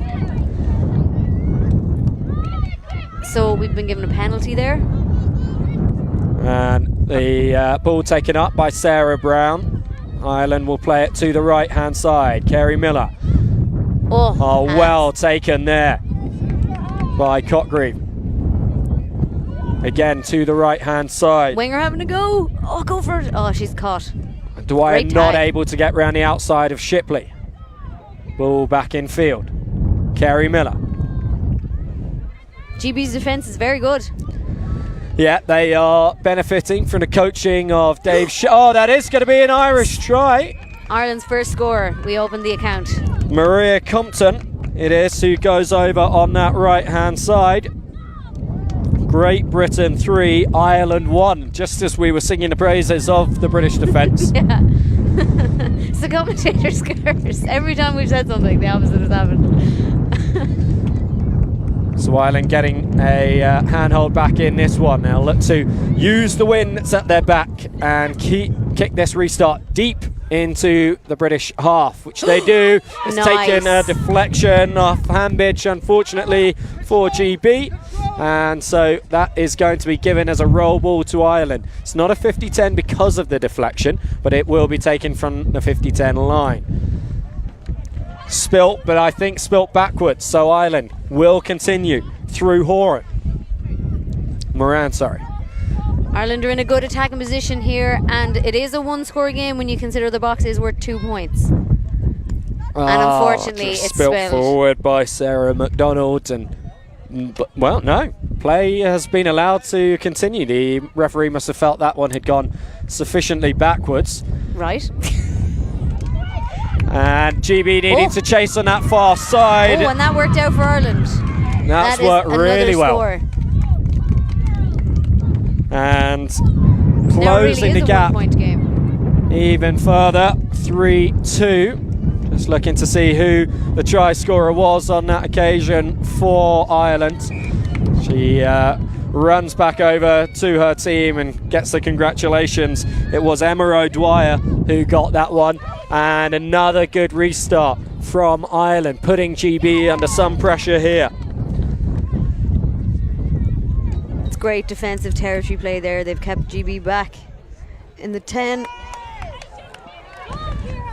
Appy. Now to Bruton and Perrin.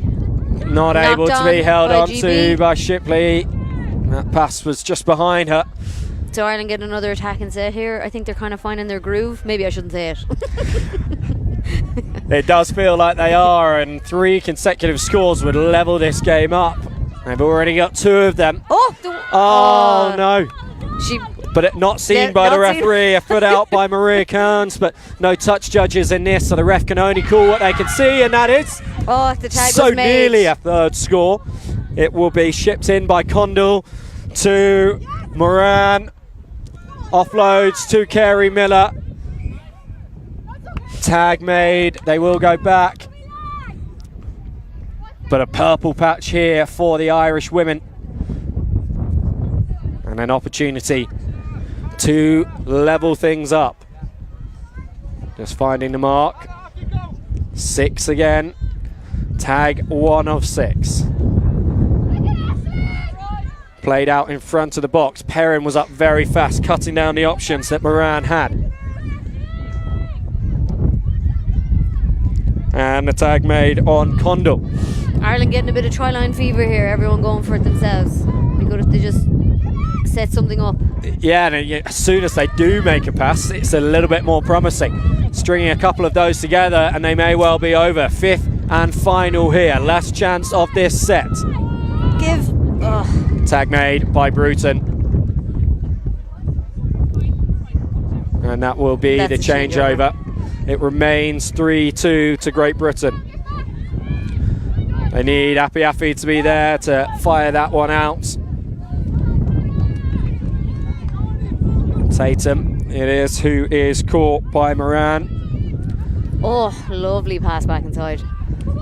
Yeah, the experience. Great step and great tag Of Perrin and Bruton showing there. Robinson back to Bruton and just gets the ball away before the tag is made. Perrin is caught and the penalty is given against Ireland there. So a full set of 6 again for GB. Oh, the break. Lovely line. Sweeper has her covered. And is it before or after the pass, Ref?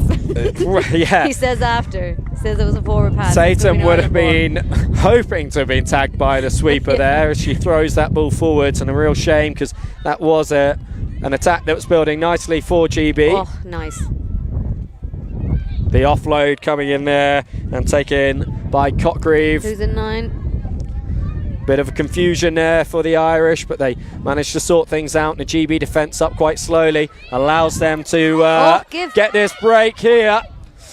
2 Ireland players kind of running into each other there. McDonald not able to get the pass out to O'Dwyer. Tag made on Orpin. Need Ireland here to not get try-line fever again. Yeah, here we go, we're passing. Running at the again, box great there. defence by GB. There are options on the right, but big pass will be needed to get it over there. Goes loose, but the pickup will give Ireland another score. And they tie things up in this one. 2 tries in a row that have come on that right wing. Great Britain 3, Ireland 3, with just a few minutes remaining in this first half. As the score there came from Moran, Aisling Moran. Wingers getting loads of action. It's great to see in ladies tag. Yep, we like the ball being moved around the park and over to the touchlines. Oh, techers. That's nice and calm there from Imogen Kilcoyne. Bruton. Steps away back inside. Lovely stuff. And finds Stratton on the supporting line. Bruton will go to her right-hand side, and Jenny Drew, who scored the opening try for GB when momentum was all the other way, and they were able to start a nice run of 3 scores in a row. That's a basic error there. So that's going to be a tag as soon as she touches the ball. If her tag is off, that's a tag. 5th and final here for GB, and Robinson kicking the ball straight from the marker, not recommended. Yeah, I was about to say, we wouldn't normally recommend you kick from the scrum half, but sure, listen, it worked out. Alana Miles-Ellison does well in that occasion in defence over on the far-hand side, and the interception from Kilcoyne. Great tag, cleaned up. Bit of confusion about who that ball was going to. Drew it is, who clears it up and then hands it off to Hayden Fry. Robinson. Tag triumphantly taken by the Irish defender. GB over halfway, a no-look pass just about stays in their hands. Very, very flat attacking line here. You'd think GB were defending. Oh, the wind is taking those tags, and there's going to be a penalty called soon if they don't start holding on to them, I think. Hopefully that shows you at home just how strong this wind is as Hayden Fry gallops down into the Irish half, but that was the final tag of the set, and Ireland see things out once again. That injection of pace is just so effective. Whenever they do it, they're making massive yards. Just need to do it more often. Yeah, they do. As McDonald tries the pace herself. That pass just behind Compton there, but she did really well. And a pick and go from Brown. Oh, loose ball. Miles Ellison is up in defence. GB must get back on side, and they're going to give away a penalty here. Now, so the tagger must have been on side for it to have to come back. The person who made the tag must have been on side. If the person who made the tag had been offside, she would have been able to allowed to play with one tag. Oh my God, there she's off. Breaking through, Sarah Brown, looking for the go-ahead score, but well tagged by Robinson, who has to hold that tag on the ground there to stop it from blowing away. Oh, another one by Rob. Is that Robinson, the sweeper? That is in the white sleeves there. And that will be half-time. So we go into the break with the two teams deadlocked, 3 apiece after that 8-4 win for Great Britain in game 1. So GB, they roared into an early lead, 3-0 with tries through Drew, Appiafi and Robinson, but the Irish came back into that tremendously. Yeah, that was very impressive. It's good to see it be competitive, because especially, as you said, these are the future of the sport. So it's great to see them. And I think it's great to see all the action on the wings. Lovely to see a bit of width played in ladies tag. Yes, for sure it is. As Dave Shipley, head coach of this Great Britain Women's 23 side, brings his charges in. He's been assisted through the year by Phoebe Robbins, the captain of the Great Britain Women's Seniors team that won the World Cup last year in Limerick. Not able to make it out to the BNI this weekend herself, so Dave taking full control. And he's obviously got a huge pedigree in coaching women's tag, having taken GB Women's Open to a silver medal last summer. So you said about Christine Woods being involved in the coaching. She's coaching the ladies there. She's on the sideline, and then she's playing for Women's Masters, so she's a lot on her plate now today. But we've a couple of people doing that. My husband is playing 40s, and he's coaching the mixed senior. And then we actually have another player in the Women's Masters as well, who's assistant coach to the Women's Open. So there's a good few. It's probably more. There's more I'm forgetting, but those are 3 that I can remember off the top of my head. And does that present a challenge for you, or is it helpful to have so many coaches in your Women's Masters side? A bit of both, I'd say. So there's definitely challenges in terms of training and times and trying to make sure they don't clash.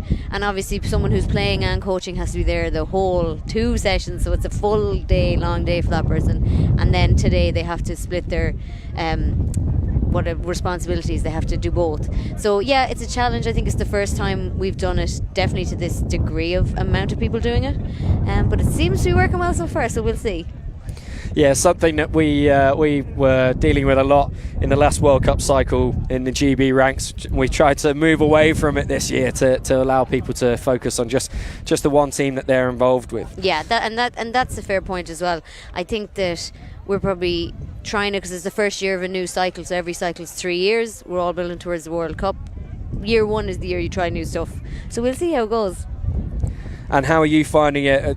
When was the last time there was a BNI Cup where you weren't a player? 2019, I think. Yeah, so I got my first cap in 2018 at the World Cup, and then I didn't play 2019, and then 2020 happened, and I was back in 2021. So yeah, it's been a while. I'm coaching now, assistant coach this year, just because I've just had a baby, and hopefully I'll be back on the pitch now next year. But yeah, it's you definitely want to be out there. You know, it's tough being in the box on the sideline, stuck in a little box on the sideline. And we're waiting for the first game of the day for Women's Masters. They've not played yet, have they? We have played, and we drew, yeah. It was a draw in game 1. Yeah, so as I mentioned before, I was part of a campaign where there was 4 draws out of 5 games in the women's seniors. So that's, a bit of PTSD, but it's fine. Good that we're competitive anyway. Yes. But hopefully no more draws. Hopefully not too many more draws, no. But there were a number of us, both British and Irish, tipping this to be an incredibly close series. Potentially drawn on categories could be the outcome, and so those wins will be really crucial come the closing stages tomorrow. So I think what's working for Ireland, what worked for them in the first half, is their kicking's very good. Like, that's, their kicking is for territory, they're getting really good distance on it. And I think for GB, it's that acceleration when they get to the ball, that driving it out really hard. So when as soon as GB get flat, they lose all of their kind of momentum. And same with Ireland. Like both teams need to be running onto that ball in attack. GB do have some very dangerous strike runners. We've seen already Bruton and Drew and Great bit of Perrin. play there, well managed by Ireland, but great bit of play from GB. So getting the ball into their hands and capitalising on that will be crucial as Perrin fires this ball over, and they're going one side to the other. There's that wide play you were looking for. Van Heerden just not able to take that one in. I think it was the right decision. It was on. Just the pass unfortunately didn't go to hand, but it was definitely on. So Ireland get to start this one in the GB half. So Ireland driving it up. Oh, bit of a hot potato pass there. The dagger tagged both of them. On the wing. Orpin. So the scrum half there passed the ball with only one tag on, which is allowed as long as she doesn't move her feet. So that's the only time in which you're allowed to touch the ball with only one tag on. Using the short side here through Cotgreave. Oh, What a lovely break, and this could be Ireland's first lead. well Tag made by the Shipley. sweeper. Not her first intervention defensively, and she makes another there, right in the corner. Ireland playing out from just short of the line and right on the touchline. 5th tag of this set. Can they go into the lead? Hands are important here. The kick comes in, and this is going to sit up for Ireland, is it? Tag off the ball, I think.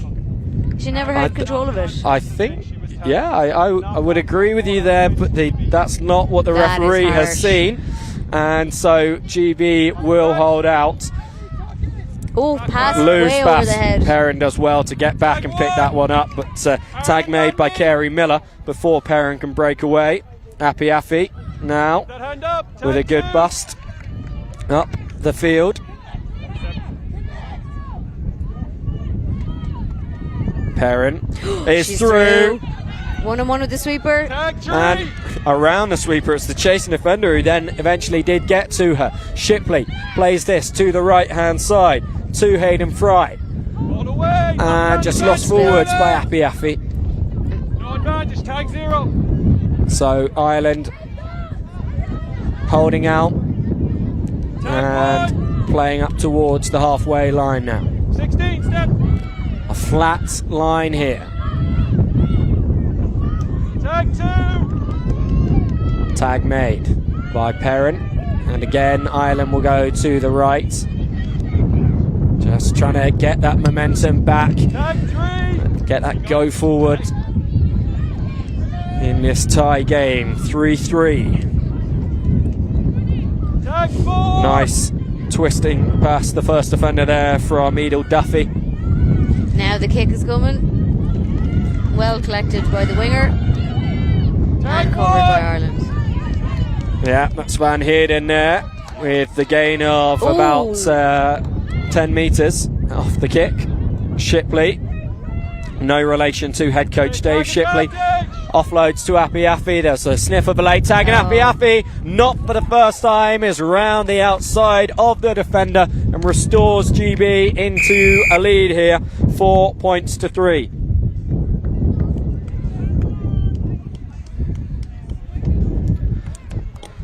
So the opening score of the half, Claire, coming from Great Britain after Ireland had scored 3 in a row to close out the first half. Yep.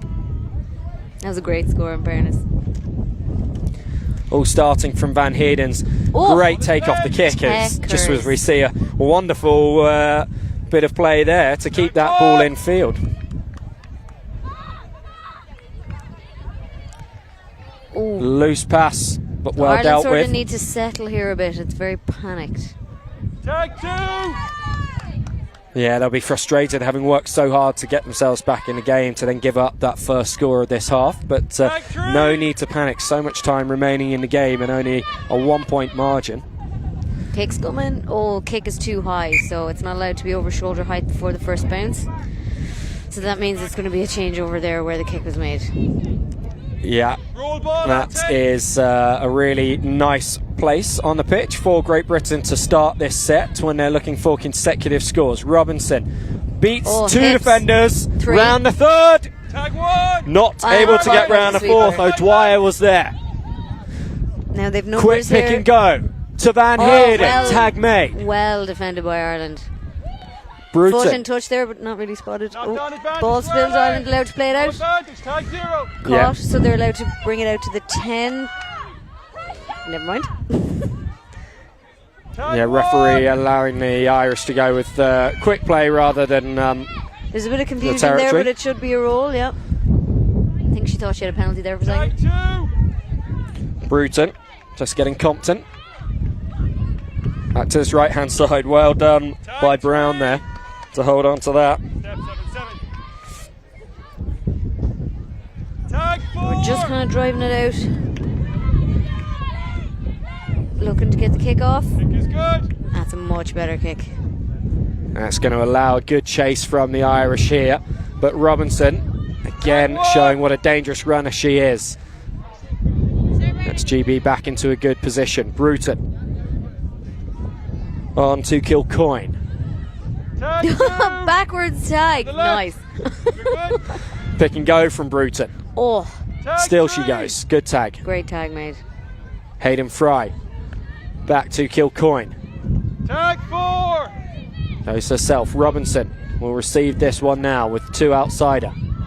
She almost looks for the kick, The but winger is very flat there. yeah. But the penalty drawn by GB, late tag on Robinson. They can take their time here, get themselves set. Back to me. No need to rush. It's good field position and another set of 6. Robinson, Tag 1. cool. Again, just slightly overrunning the mark there, as you mentioned earlier in the game, Claire. That takes that momentum out. Yeah. Tag 2. Especially that close to the line. Ireland. If you can get the defending team on the retreat, you're in a much better Tag position. 3. Defense on the Because they have to try make it back to the try line before they can move forward. Good hands. Oh, Just the pass, final pass going astray once line. again. 10 in 10. Roll ball, Nothing Van Ireland. Heerden could do about that one as it sailed over her and into touch. Van Heerden is there to mark. And Ireland 10 metres out from the line. The opportunity Tag 1. once again with ball in hand.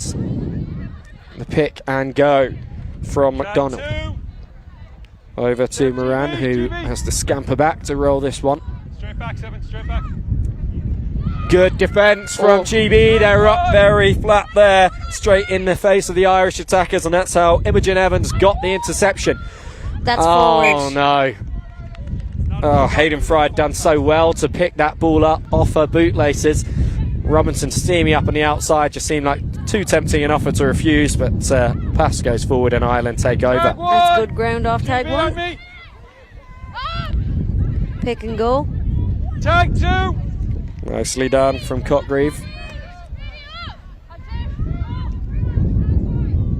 Tag 3. Just a couple of settles to start this set. Well taken. And Oh, she's a through. good run One-on-one with the here from sweeper. Moran. Oh, it's a She- pace race. Tag 4. She pinned her ears back, Great. headed for the corner, but Robinson is a very difficult player to Great beat. sweeper. Just the 1 point in this. Every try is going to be crucial from here on out.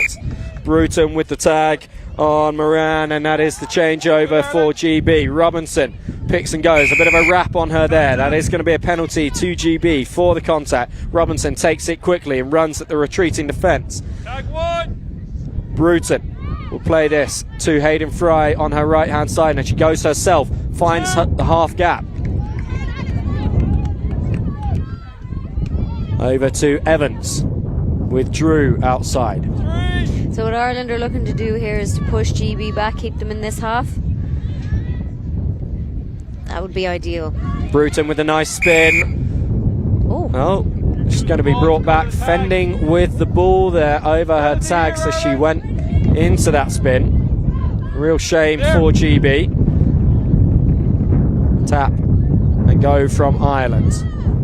Tag Numbers 1. on both sides, Be on me. and they're going to go left 2. through the vice captain Miller. Step on the left. Over now to Loop here Cotgrave. would be ideal. Tag 3! Sporting runner not quite alive to that looping opportunity though. There you go, there's a loop. Yep. Tag 4!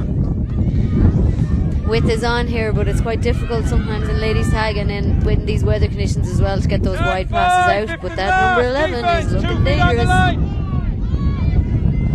If we can get the ball to her. Well, the ball Well does covered. eventually get there, but not with the pace it needed. Yeah, the amount of time it's spent in the air there gave them the time to get there. Oh, Tag 1! just about caught on the line. Very important tag from Hayden Fry. Tag 2! Tries to go again through the middle there, but once again it's Hayden Fry that makes the tag. Luckily, Ireland didn't get a contact penalty against them there. Could have gone that way. And that is going to be a score. 1 point! Diving score there. You did say if they got it out to Aisling Moran, she's already scored in this one. Got Ireland's most recent try. Score is 4! And levels things up here. 4-4 between the two sides. GB with the one game lead in the series so far. Remember, it's just an exhibition series, doesn't count toward the overall BNI. And then the sides, as Api breaks once again, the Great sides will covering combine with the men's under 23s to play a mixed game in the last slot of the day today. Robinson is through here. Goes round the outside, just loses her footing. GB with lots of go forward and numbers to the left. Instead, they pop it back inside to Kilcoyne on the switch. Robinson. Tag 4! She had Hambidge outside her, but went herself. Hambidge will play this back into Evans. And Bruton tries the kick, but I think that's been dropped forwards. Penalty is given to Great Britain. Ref looked like he might have signalled a late tag there. Bruton picks and goes over the top. Just too much on that ball. Just too much on that ball to Madison Gunningham. Ireland to be relieved with that. That's a get out of jail free card. It is. That was on. GB could have been back into the lead once again, but remains a tie game. They may take the penalty again there. Tag 1! Bruton with a tag on Brown. Oh, Loose no. ball. Brown is allowed to, not Brown, sorry. Tara. Keller is allowed to dive on that because it was dropped rather than kicked by Ireland.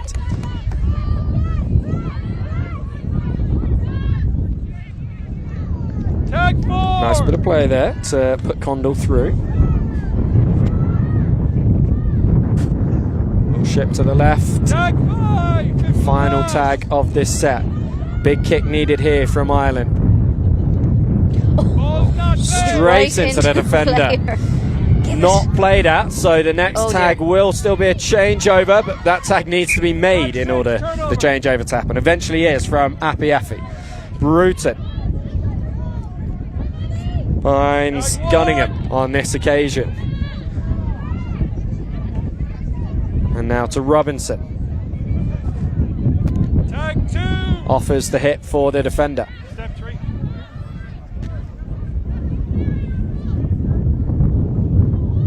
Over to that right hand side and Kerry Hambidge. They'll be put back infield, but then they go to the outside again and Hambidge. Tag 4! Defense line! Tag 10 metres out. Kilcoyne goes for the kick, ricochets off the defender. You played at it. So it's a drop. And the referee's going to signal for a goal line dropout. Right. So that the last touch there was from Ireland before it went dead over the goal line. So the dropout coming from the Irish low along the ground. Bruton clears it up well. Tag 1! Green on me! Kilcoyne feed Robinson with Api outside her. She holds onto it, Robinson, and nearly goes through that gap.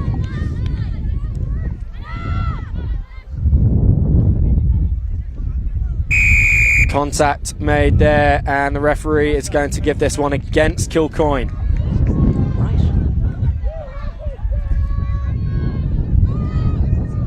Tag one. Tag made on Kerry Miller. Tag two. Again, Ireland just driving it up here. Keep coming. Good hands. Tag Oh. three. Good. Great step. Yeah. GB, look So for we're now it. nearing the halfway line. Spilled Lou passed backwards. That's herself. worked amazingly. And a second spill has worked out, Backboard. cleaned up by the sweeper or the winger.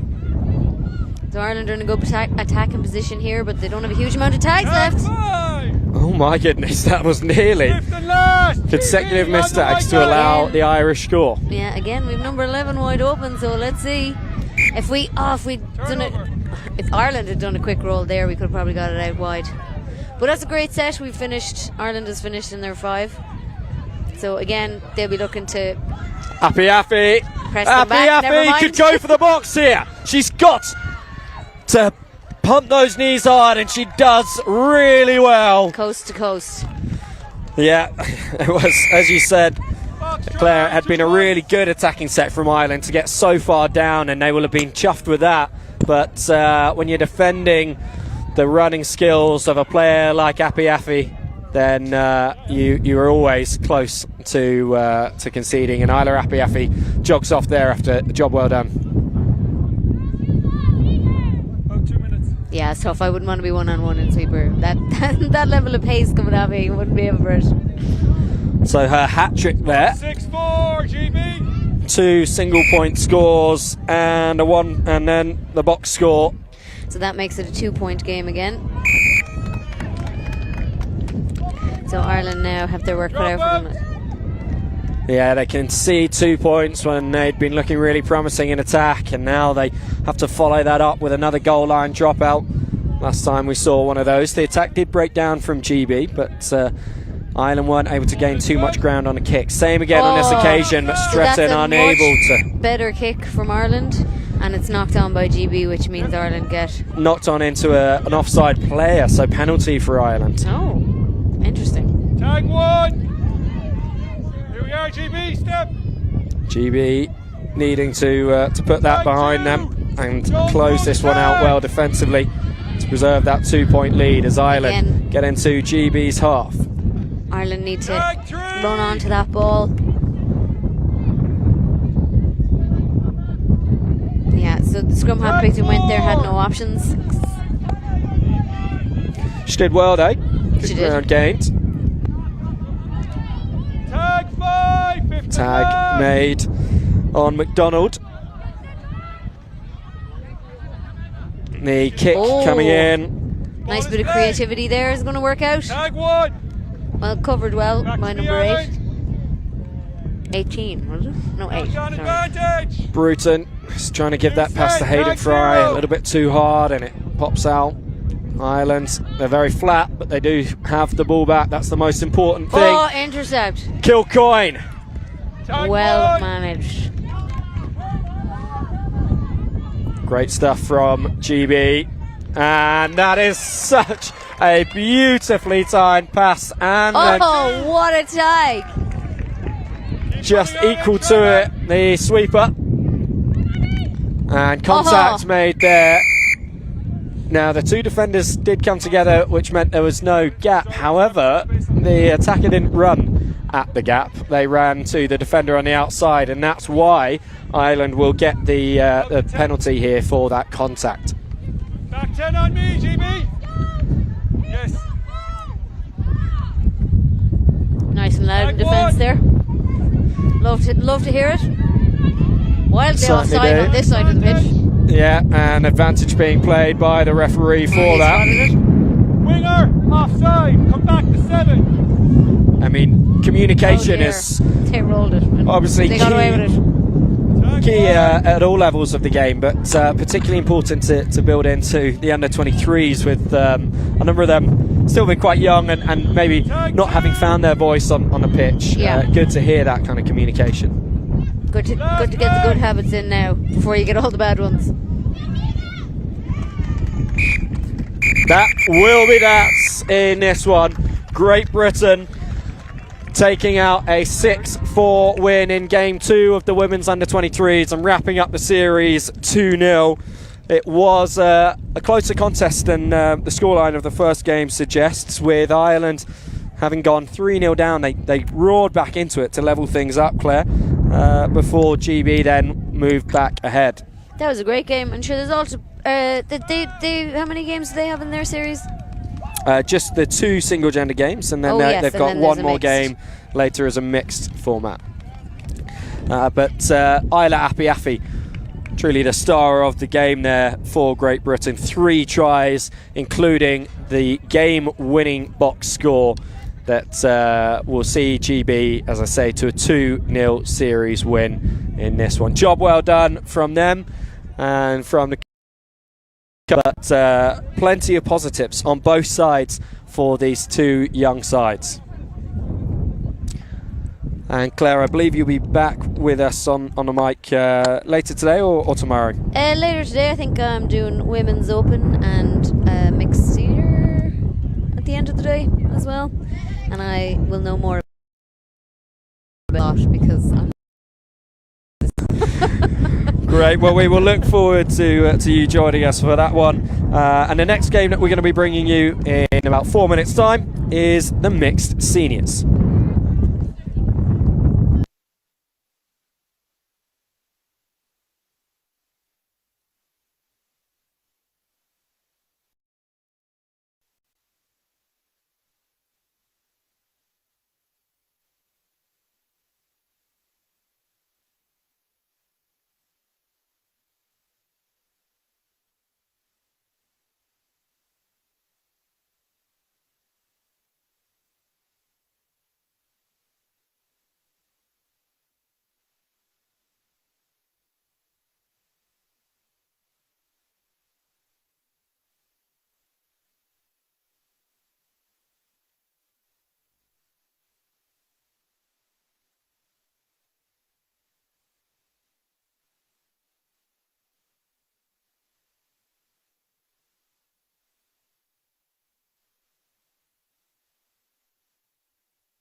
Um, 2 minutes. Get any tags on, just a tagging drill, just at least so they get a couple in beforehand. 2. 2 minutes, guys. Island captain, how you guys? You too. I'm Zach, nice to meet you. I'm good, I'm good. Restarts, wait for me to be set. We'll go straight from there. Let's try and keep the backtrack to the minimum. I'll call it as I see it. You know how it works. We'll go with females first, we'll toss a coin. That's alright? Okay. Yeah. Tails, please. Tails. Tails it is. We'll go with the winner first. Down that way. Kick that way. Kicking that way. Please. You're going to receive going into the brace.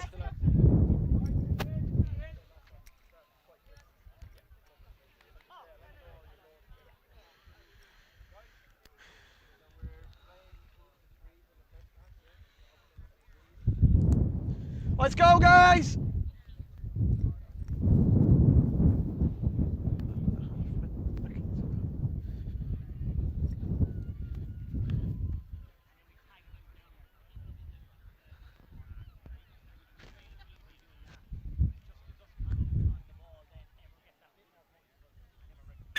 Let's go, guys!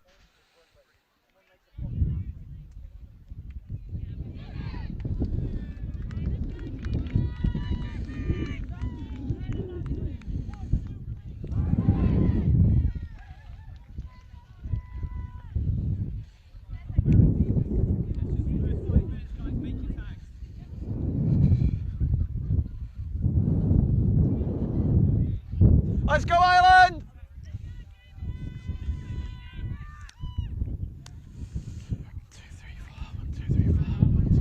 Ireland, let's go! 1,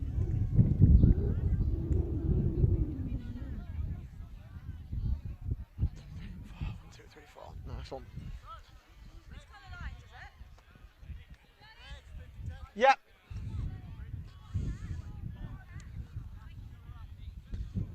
Kick off from orange. Yep, white cone, yes. Let's go. It is the mixed seniors category that we are bringing you next. Historically, one of Ireland's most successful categories at the British and Irish Cup. They have lost on only one occasion back in 2019. Despite some very close contests in the years since, the GB team haven't been able to triumph until the World Cup, when they won their all-important semi-final against Ireland to get into the final and take silver, with Ireland going home with bronze. I'm told by my inside sources at Ireland Tag that this is the best mixed seniors side they have ever assembled. So we are looking to see some very special performances from them over the weekend. And already they're showing huge enthusiasm and intensity to start this game off. Kicking the ball over the goal line to get the ball back in their own hands, and then running it up through players like Niamh Gagan there.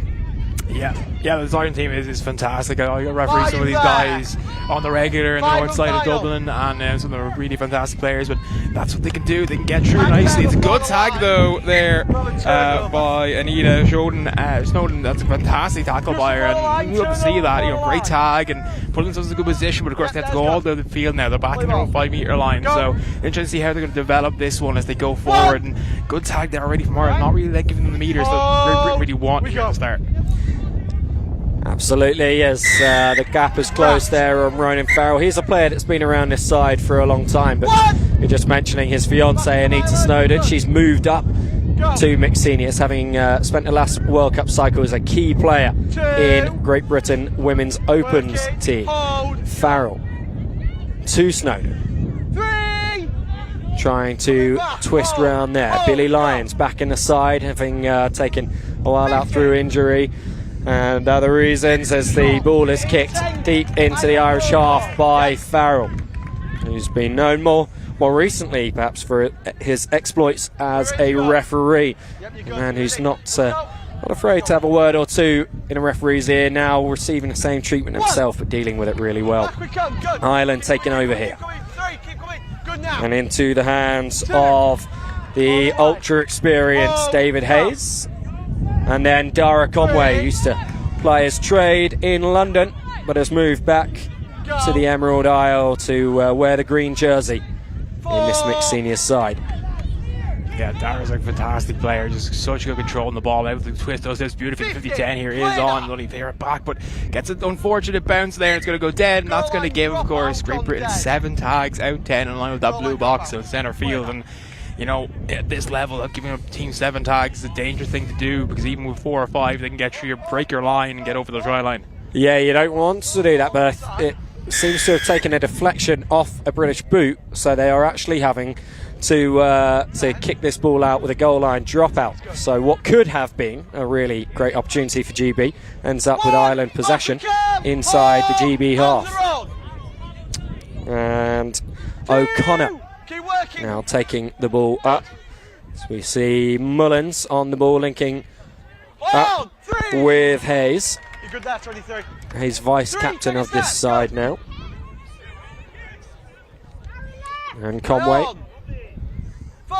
I'm sure if you've ref Conway, you've experienced what a joy it is to have his advice through the game. Yeah, definitely a player that likes talking during the game, and sometimes you have to commentate that, but to deflect that a little bit, have a word in his ear and let him know that I have the other jersey on. I always say to the players that it's a great try though, and Ireland get through. Oh no, that was a great tag. No, it's a try. It was very unclear there, but that's a great try, and it's 2-0. Girl try, obviously, in this mode, of course, in any mixed mode, it's 2 points for a girl try, 1 for a guy try, and an extra point if they put it down in the bonus box. So Ireland will take a 2-0 lead with O'Connor scoring a fantastic try there. Real opportunist score from Ireland. Not much on the right hand side, bringing it into centre field, and O'Connor darting through the gap for the opening score. And as you say, 2 points there, so it's a big opening score from the Irish as Naylor runs this one out. Just held onto by Jackson, a veteran of this mixed seniors side and one of the key leaders in it. She was going to take the year out, but couldn't resist the temptation of another crack at the Irish here at the British and Irish Cup, as Dowd puts in the little stab kick. That will beat everyone to the touchline, and Ireland will take over. Yeah, that's huge. Obviously, pinning Ireland back a bit, but Ireland so far here, Great Britain haven't really got close, and that's a bit of an issue there. That contact is not going to be helpful at all. It's given Ireland 6 tags and 10 metres to work with, and they've taken all 10 metres there beautifully. And well, difficult to know there. Both players marking, so the referee couldn't really call that one back because there's 2 players standing in the same position, so perfectly entitled to do that. Obviously, same position. A great tag there, though. Yeah, good flat pass to Cole. Keeps the momentum moving forwards for Ireland. Offload there to Hutton, bursting up on the left wing, and she's gone down here just a little bit slow getting back to her feet. I think she's okay. Emma Martin, the captain, who feeds it out from dummy half, and good passing play from Ireland, gets this all the way over to the other side of the field very quickly. Just shows what an attacking threat they're going to be. They win the penalty, and running hard at the retreating line goes Darren Burke, but he is called back. Yeah, ahead of the mark, that's the issue there. Good call by the referee, obviously. Bring that back. You can't give them the advantage for that. You can play behind the mark if you wish, usually. The referees can't call you back to play on the mark, but you can't be ahead of the mark at all. You'll be called back, and then the referee will tell you when to go. You can't take it quick if you go the second time. Hold, go! Options were working their way round to the left for Ireland, but they do go right through Gagan. And on again to Martin. Crossing is the call. Crossing into contact as well from Holding. And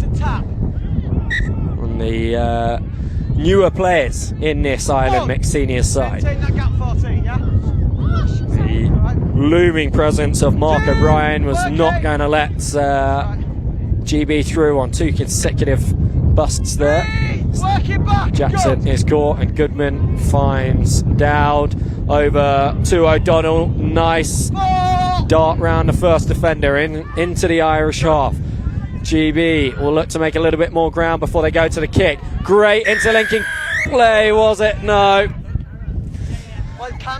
Called back there, and I think that's probably fair enough.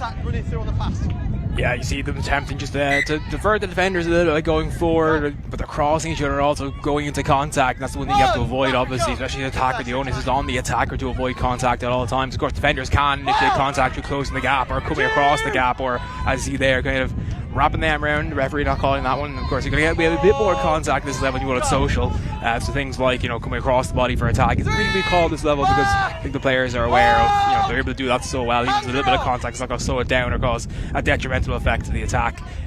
So very, very interesting indeed. And going to be interesting to see some of these players. Obviously, some of the Irish players. Of course, there is, number 11, Vanessa Hutton, who, of course, has come back into the international fold after recovering from Hodgkin's lymphoma. So, fair play. Great to see her back. Yeah, that's absolutely incredible story for her. Wonderful to see her at this level. As Ireland now have a penalty 10 metres out. Tap and go from Phelan.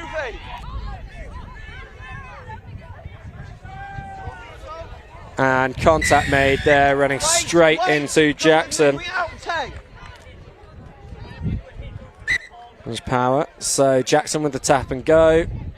And just avoiding the surrender. Dowd will ship it over to Lindsay, who is the assistant coach and vice captain of the side now. World Cup winner with women's seniors last year and was also one of the coaches of the women's open side that won a silver medal. So a triple World Cup medal winner because of her involvement in 2018.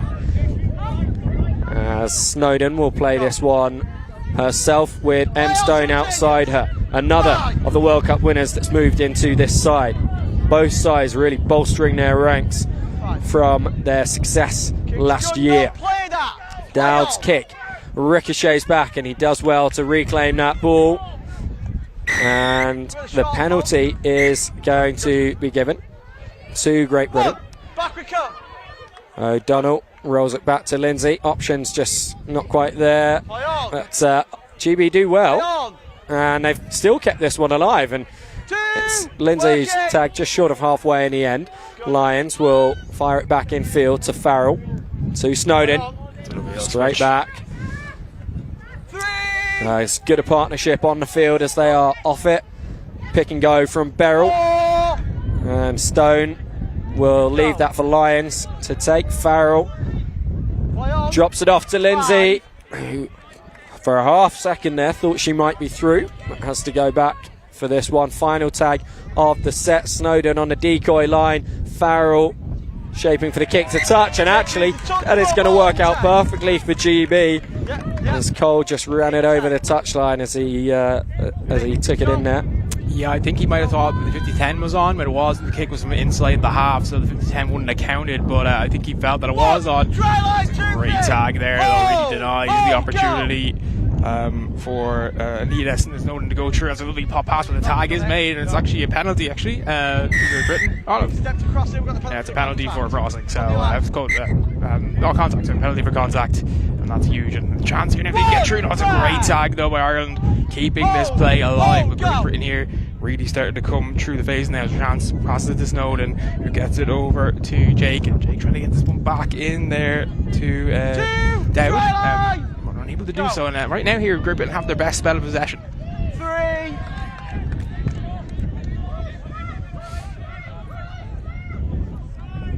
Farrell to Lions, spins around, but caught by the defender there.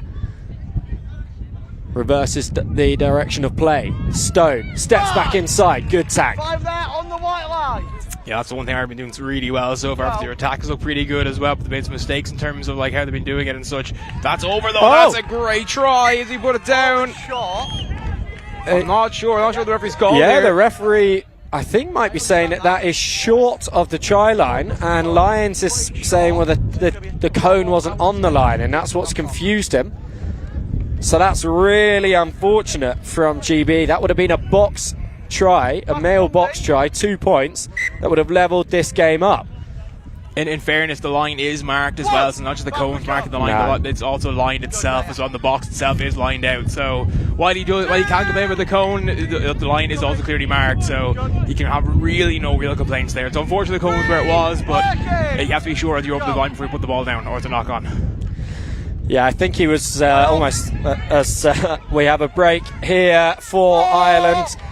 And David Hayes, I think Lyon was maybe surprised that he got himself through to the box there, and that was where the hesitancy came. And Ireland have capitalised on this wonderfully to get themselves all the way down to the other end of the field. Here is Martin, and the tag made on Mullins, but Ireland will come back for the penalty. Yeah, offside there by the Greater British team. They were asking for a penalty there for crossing and contact. They should have had it, but the offside penalty was first anyway, so should be no call back sooner. But the correct call was the offside. They were clearly offside. Two of the players on that side were off the line. The referee sets as the play goes through. Nice run there by Shannon. She tried to get through but couldn't quite do so. That's it's a poor pass. Almost managed to gather it, but Ireland causing possession again in that final 10 metres, which is concerning a little bit.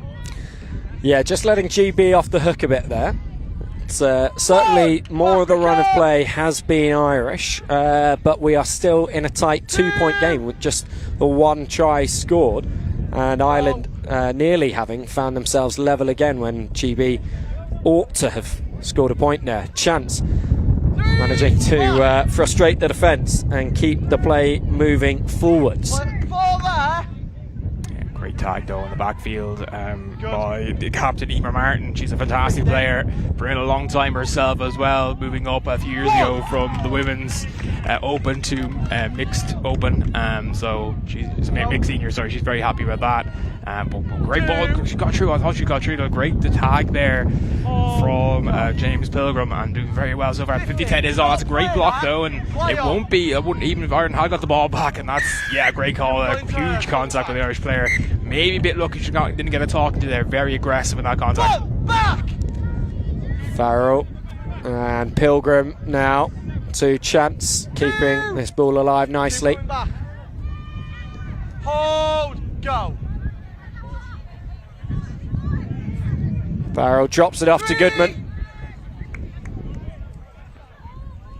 Go. 4. Nice little delayed pass there as well. You just waited for the gap to open up, and it did, and almost managed to get through. It's a great tag by the Irish team, and now here it's a 2-on-1 situation. Surely they'll go through. No, it's a great tag again. Ireland are really tagging well on the defensive end. Yeah, they are going to make GB work for any and every score that they can get, as Jackson pulls it back to Farrell, and the opportunity just goes begging there as Amelia Milan is not able to get that one over to Naylor. Yeah, obviously, her debut, obviously, she would have liked to get that ball through, and that could be a bit of nerves popping in, but also just go play it regardless anyway, so I'm sure she'll recover from that, and that's what players at this level do, make a mistake like that, don't get the pass off the way they want, or the ball goes backwards, or like here, the ball goes loose, and it bounces forward into a great British hand, but it's all about recovering from that and not dwelling on it, just moving past it and learning to next time to make that pass better. Goodman just losing his footing as the tag is made there. Farrell just holds that one up and finds Chance. Naylor now. GB starting to grow into this game a little bit. Milan. 4. Naylor has Farrell has options outside him, but all of them quite a long way away, so he goes himself. We're on the final tag of this set. Goodman waiting for it on the left-hand side. Jackson goes right. Can she offload to Milan? She does, but the tag was made just beforehand. So, GB remains scoreless in this one.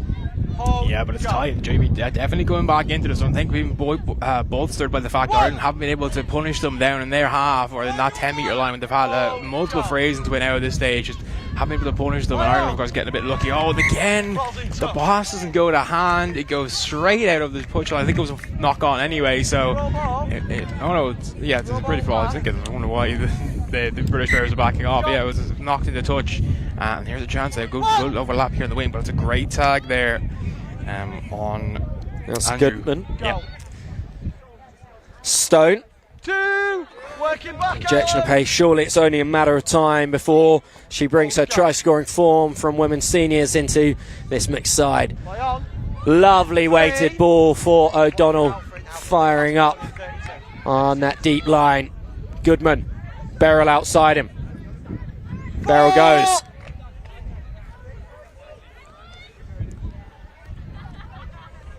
Dowd.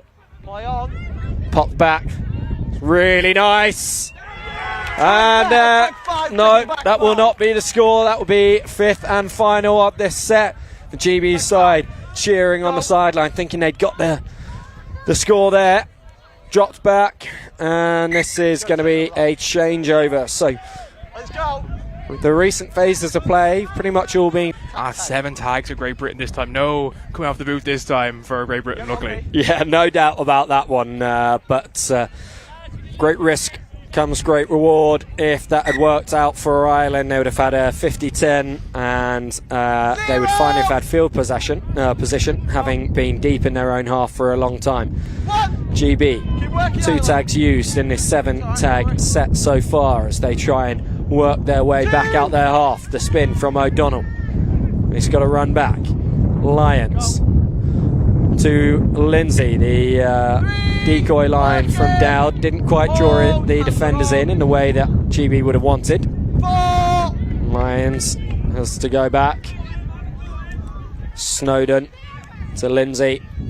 Dowd, and we hear the hooter for half time. So next play it'll be over, but Ireland could finish the half with a score here. Galloping down the right hand wing goes Matthew Holding, and the perfect end to the half for Ireland. Nothing had been on for them in the last 5 minutes, and then they end with a second try and a third point of the game for Matthew Holding. Yeah, that's a huge drive for Ireland. Obviously, kind of the last 7-8 minutes, they've really been under the cosh on their line, but they're tagging so well. In particular, Kev Curtis and Matt Kennedy will be tagging very well on the defensive line, but then they get a breakaway, obviously intercept the pass, did very well to hold on to it, and then just had the pace to burn, had a girl to beat, no one over the guys around him, and just used that pace to get over the try line and score a try, make it 3-0. And it's still only a one-score game, though, of course. A girl box try will make it 3-all, so Ireland are not more than one score ahead yet. So this game still all to play for in the second half, but Great Britain will be happy with the second half of that first half. Ireland will be happy with the first half of that first half.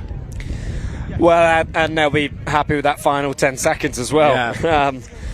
I think GB can take a lot of positives from that. When you think about the gap between the two sides at points over the last few years, to be as close as they are in this one, is very encouraging for them, but they've got to make sure that's reflected on the score sheet as well.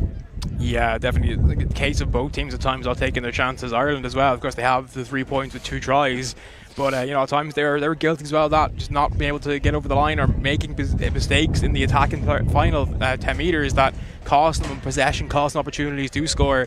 Great Britain's been more so, they've come against a brick wall in this Irish tag. The Irish are tagging so well defensively, but at times Great Britain have looked really good and have made those line breaks. So if they just make them in that final 10 metres, they've got a great chance to get back in this game, maybe level up and perhaps even take the lead in the second half. So this game is nowhere near done, 20 more minutes to go, and Great Britain will feel very confident coming out with the second half.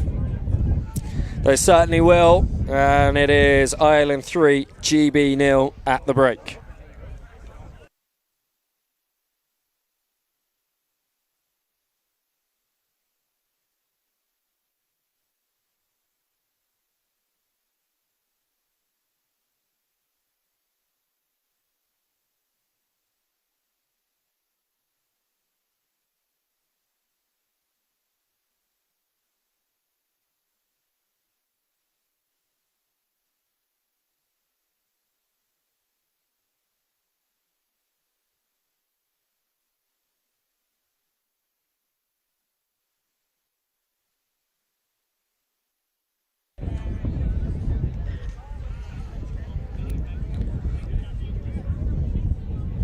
So a 3-point margin between the two teams, and beautiful sunshine accompanying this game here. The wind hasn't really let off. It's still playing a big role in the game for both sides. It will be behind GB and into the faces of the Irish in this second half.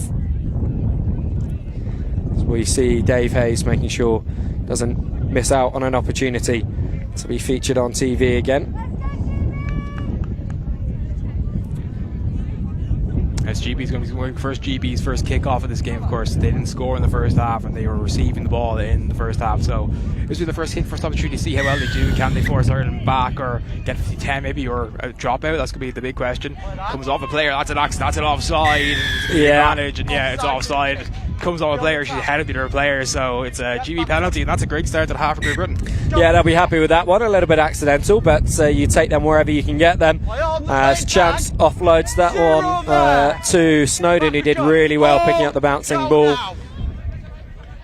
Chance again involved to O'Keefe. First time we've seen him in the game, and Liam O'Keefe gets Great Britain's first score of the game to narrow the deficit to 3-1. Yeah, great score. Obviously comes off from that accidental offside penalty, and they work really well. Snowden doing well as well to keep the ball in hand when it was bouncing in front of her.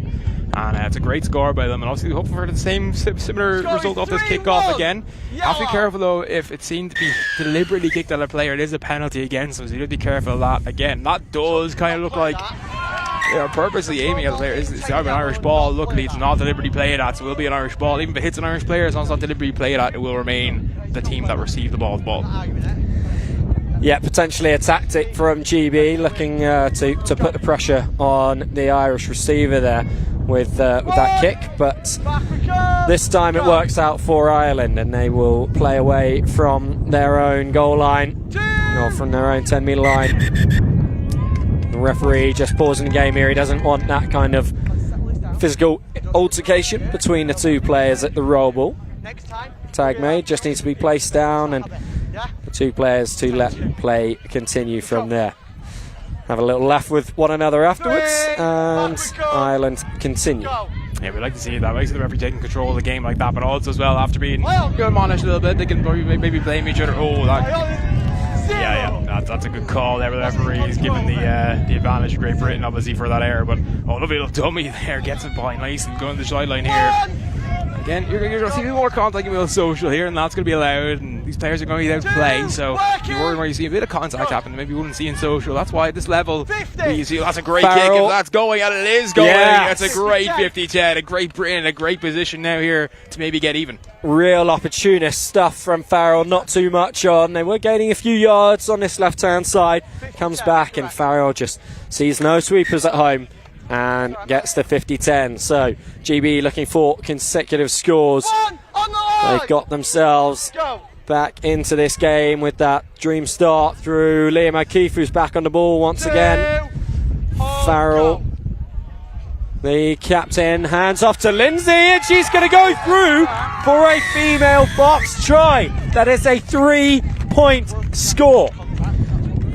And in a matter of minutes, we have seen this game turned on its head from a 3-point Irish lead to a 1-point GB lead. Yeah, that is massive for Great Britain. Obviously managed to find that gap in the Irish defence twice now and exploit it, and also get the scores they needed. Now, obviously, they were 3-0 down at half-time, up by 1 point now, and as I said, they come out very confident the game wasn't over, and it's definitely not over now, and it's heating up more as the sun starts to finally go behind a cloud and it's getting hotter on the pitch. Dowd with a long run up on this one, and that's going to work against him. The wind behind the ball meant that probably a little bit more caution was needed on that kick. Maybe he can take 10 or 20 metres off that run up, and it will land just inside the try line on the next occasion, as Hayes will take the tap on halfway. 6 tags for Ireland here. Over to O'Connor, and the ball just held onto there as holding falls forwards. O'Connor again gets the ball away quickly. Hayes, lovely spin, caught by Dowd. Here goes Phelan, and up into the hands of O'Brien. A late tag, so 6 again. Ireland will get 6 tags again here. The referees deemed that was a late tag, so Ireland, of course, got 3 or 4 metres off where the late tag was, so the referee just playing advantage, and then giving Ireland 6 tags again, so that's only tag 2 now. Hayes involved again, not able to find holding. Quickly through the hands to O'Brien, who just manages to reach around with one of those long levers and finds Hullen on the left. Phelan caught by Lyons,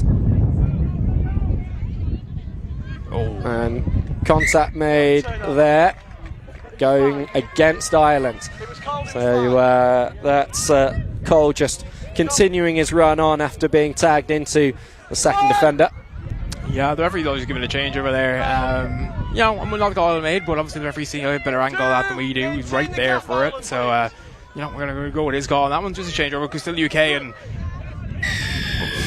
okay, so if you're giving a penalty there, you should ultimately. Well, no, it's a British penalty. I agree with that one. I was wondering if it was given an Irish penalty there rather than a British penalty. No, it's closing the gap definitely. So good call with the referee there. So tag 1, and Great Britain in control here and in a good position. Obviously, just a few metres away from their halfway line. Pilgrim starting up, and then O'Donnell finds Jackson and come back to Pilgrim.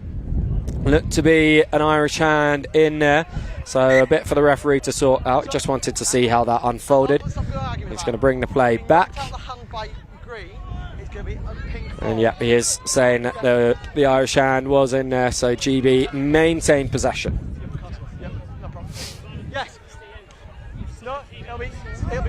GB. No, so what it was is he's. Oh no, it is. You're right. Sorry. Look, for a second, I didn't see the 6. So I thought it might be the tag that he was calling, but no, it was. It was a knock on by Ireland, and he's called the 6 again. So reset of tags again here for Great Britain, and that's nice for them. Good position again, and if they get another score here, really puts the pressure on Ireland. It makes it more difficult for Ireland to get back in this one.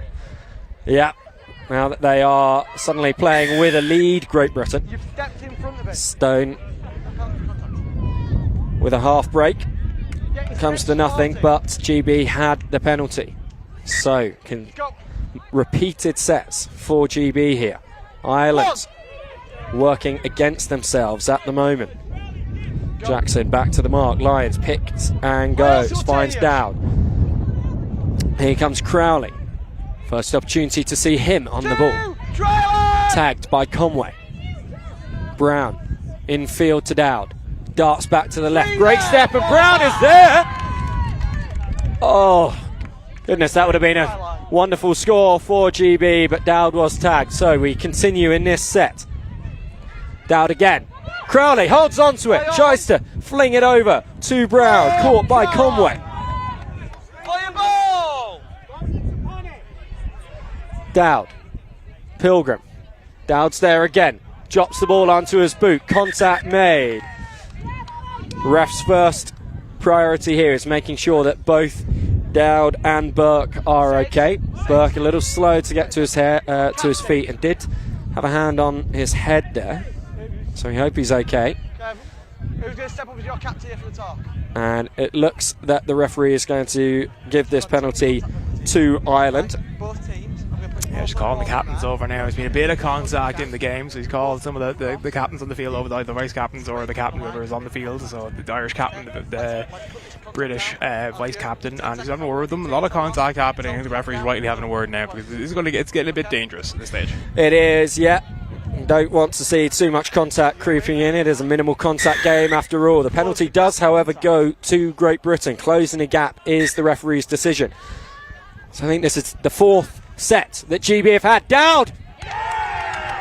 Tag there. That's a great tag by Conway. That's a fantastic tag by Conway. He was in the air, but he got it as well.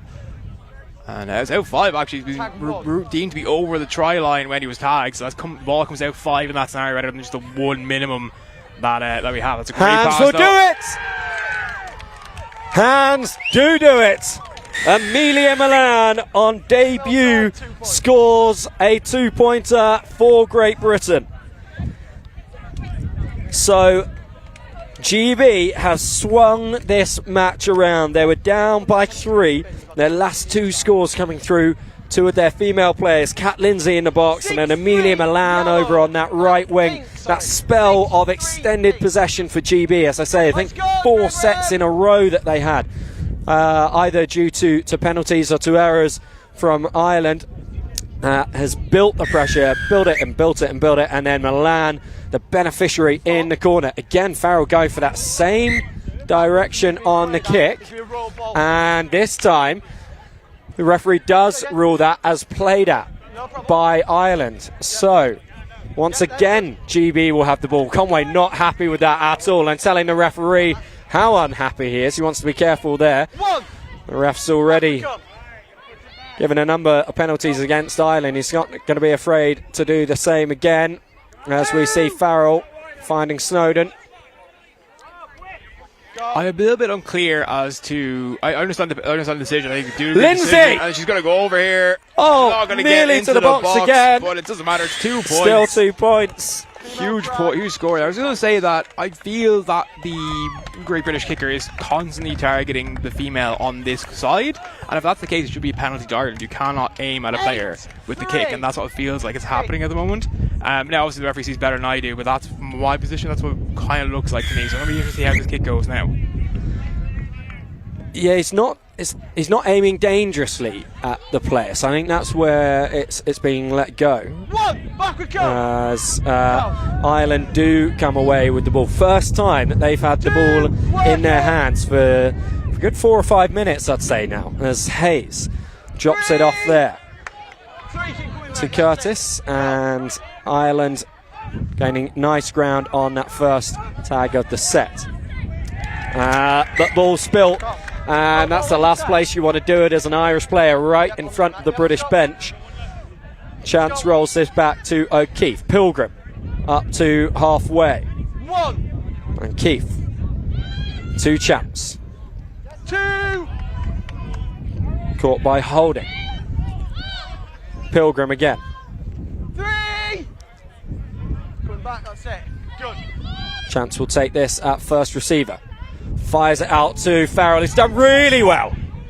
4. Wasn't the best pass to him, but he's ended up gaining a significant amount of ground off that as Chance picks and goes for Pilgrim outside. 5. Tag made by Curtis. Final tag of this set. Chance in no rush to roll the ball. GB managing the clock as much as anything else here. They will get 6 again. Hand in there from Ireland. The last thing they wanted in this situation. All they had to do was make that tag there, and they hold out. Chance steps back inside. Chance with the try.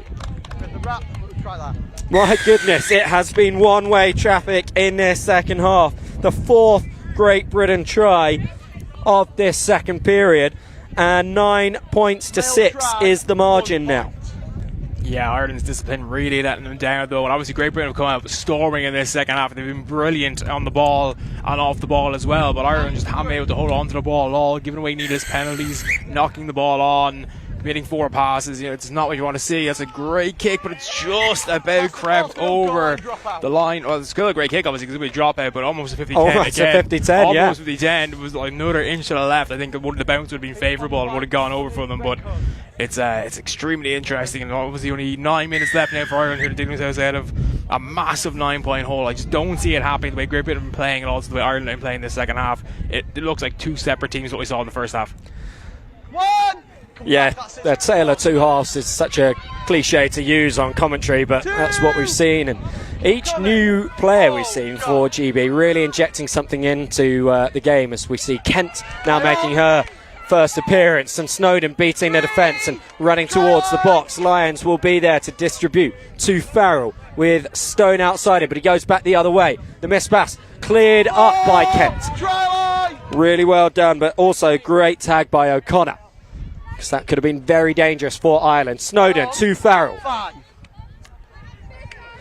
5th and final in this set. Once again, we see that slightly slow jog back from the British attacker, just to manage the clock, and oh my... Wow. The missed tag has allowed Snowden to go in for another score. Yeah, it's just the confidence being knocked out of Ireland. It's half Great Britain, it's half themselves. They've done that to themselves. You know, they look so good in that first half. Obviously, Britain in the last 5 minutes had a lot of possession up in their shot, but Ireland didn't let them through. And really, that first try and the second try, especially the box try, I think knocked the stuffing out of Ireland. And since then, they just haven't been the same team at all. Great Britain, fair play to them. They have been absolutely immense the second half.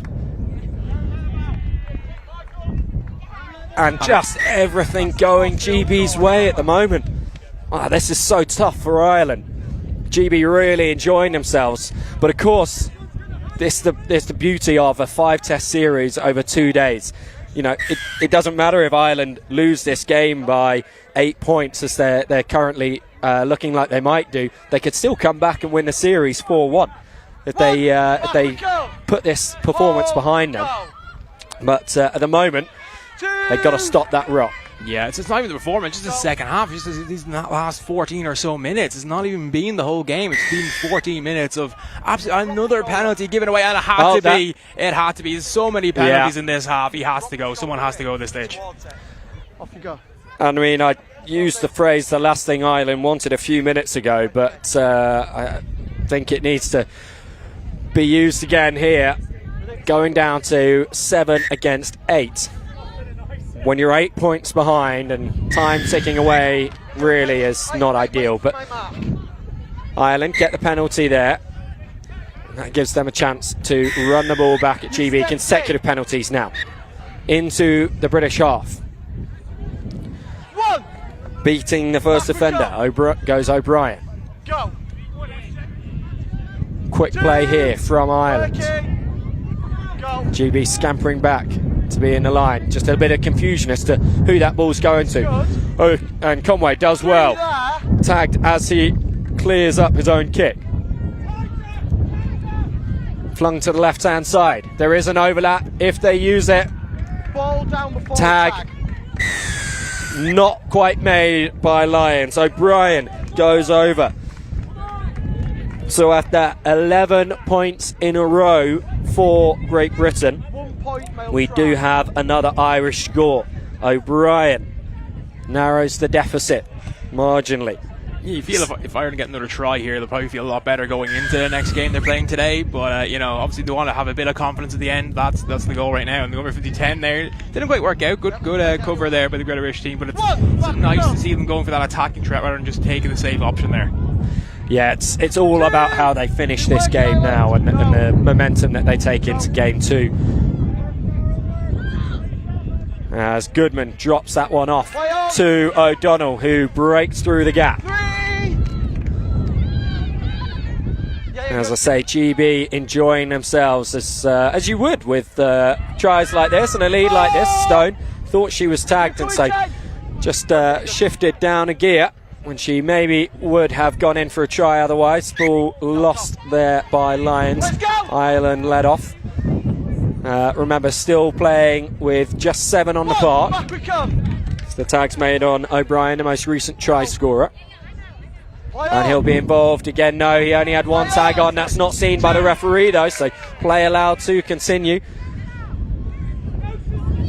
Yeah, that's unfortunate for Great Britain. Unfortunately, that goes down the knee though. And British penalty? Not quite sure. Fending, okay. Yeah. They saw the signal there. So yeah, fending obviously. And that's unfortunate. We did see Dara Mullins there go off a second ago. Looked like he was hobbling a little bit for Ireland. So everything that can go wrong is going wrong right now for them. He's gone round the back of him again, impeding the defender. Although they do get a penalty. 6 again. Now. 1 back. O'Brien hands that off and could hear the contact from up here, but play allowed to continue. O'Brien caught by Kent. Stop all tag. Crowley! He does do really well in the end. Jackson. Backwards. Ball knocked backwards by Ireland. 6 again. Lions. He's got Goodman just behind Goodman, but he does well. 2. Working back, Ireland. Good. 3. Lions decides to go himself. Nice ground gains. Goodman will play this right to Jackson. She's Stone on the inside. The tag and finally coming back to Ireland. They desert them there for really the first 10 minutes. Crowley. Has he ripped that? That's the question. The referee hasn't seen it. It looked like he ripped it, but well, it's going to be an Irish ball for a knock on, but it looked like a rip there. I wasn't sure, but Ireland will take anything they can get right now, and that's a great tag there by Mark Crowley. Great tag indeed. Really stopping the momentum there for Ireland. It looked like they got an overlap on that side. It's a really, really important tackle. Coming through there, nice. It gets through nicely there. It's Dave Hayes, obviously a brilliant player, but he's on it. He's been on it at some points today, but other points he hasn't been. Another knock on again, and just the ball has to go to hand here, Will. No, he's where the mark is. Yeah, it really does. You got to cut out these errors if you're Ireland at this point, trying to work your way back into the game. It's Goodman. Just giving a little bit of space, but Hayes there in the end to close it down. Crowley running on. This will be your last play. Kent goes right to O'Keefe, who's just managed to keep his tags on there and keep the ball alive. Nope. That will be that. So, a result I'm not sure any of us saw coming. This incredibly talented Ireland mixed seniors side expected to do really well at the B&I, and I've no doubt we will see much more comprehensive performances as we go through the weekend. But Great Britain, having gone 3 points down, scored 6 tries in a row, which included box tries to Lindsay, and then Milan and Snowden going over as well for 2 pointers, as well as another for Lindsay, to put them into an 11-4 win. Just a game that was completely turned on its head, Mark. Yeah, it really was. It started very early in the second half, a great kick obviously, and then that led to another score, and then Ireland lost their head a little bit and never really recovered until really the last 5 minutes or so. By that time the game was put to bed. Great Britain were clinical in that second half. Every chance they had in the opposition half in that second half they took with both hands. Ireland couldn't get their hands on the ball for minutes at a time, and ultimately at this level, if you don't have the ball, you can't really do much. You're going to tire yourself out, and also a team like Great Britain are going to punish it. They absolutely are. And so it's GB that take the early lead in this mixed seniors series, 1-0. And the game that we will be bringing you next is in the men's open category. Now, if you've been following along with the scores on social media, you'll be aware that there's been a few draws across the British and Irish Cup so far today, and one of those came in game 1 of the men's open series. An 8-8 draw, so an incredibly high scoring affair for international tag, and that's in a series, as we'll touch on as the game gets underway in a few minutes, that Great Britain have dominated in recent years. So men's open up next in 3 minutes time.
So, as our attention turns to the men's game once again, Matt Kennison has returned to the commentary box.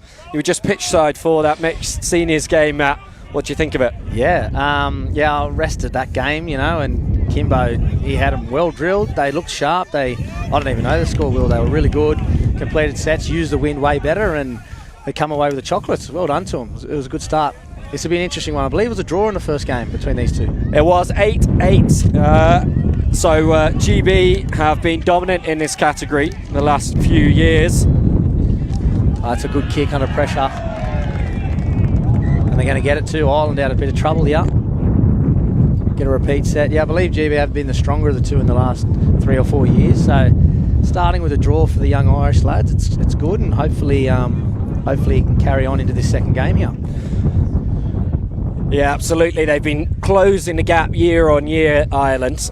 Only losing the category by 1 game in the last 2 instances, and had some good encounters at the World Cup last year where Great Britain came away with a bronze medal and Ireland finished 4th. It's a strong team, this GB team. Been together a long time. They know their systems really well, and they play really good footy together. Everyone knows their role, so yeah, they're a hard outfit to knock off, but potentially this could be the year for the young boys from Ireland.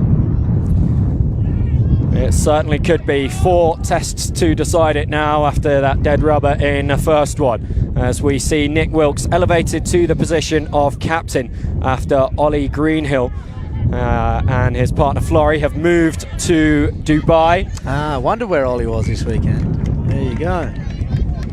Good on him. Nick's been around a while.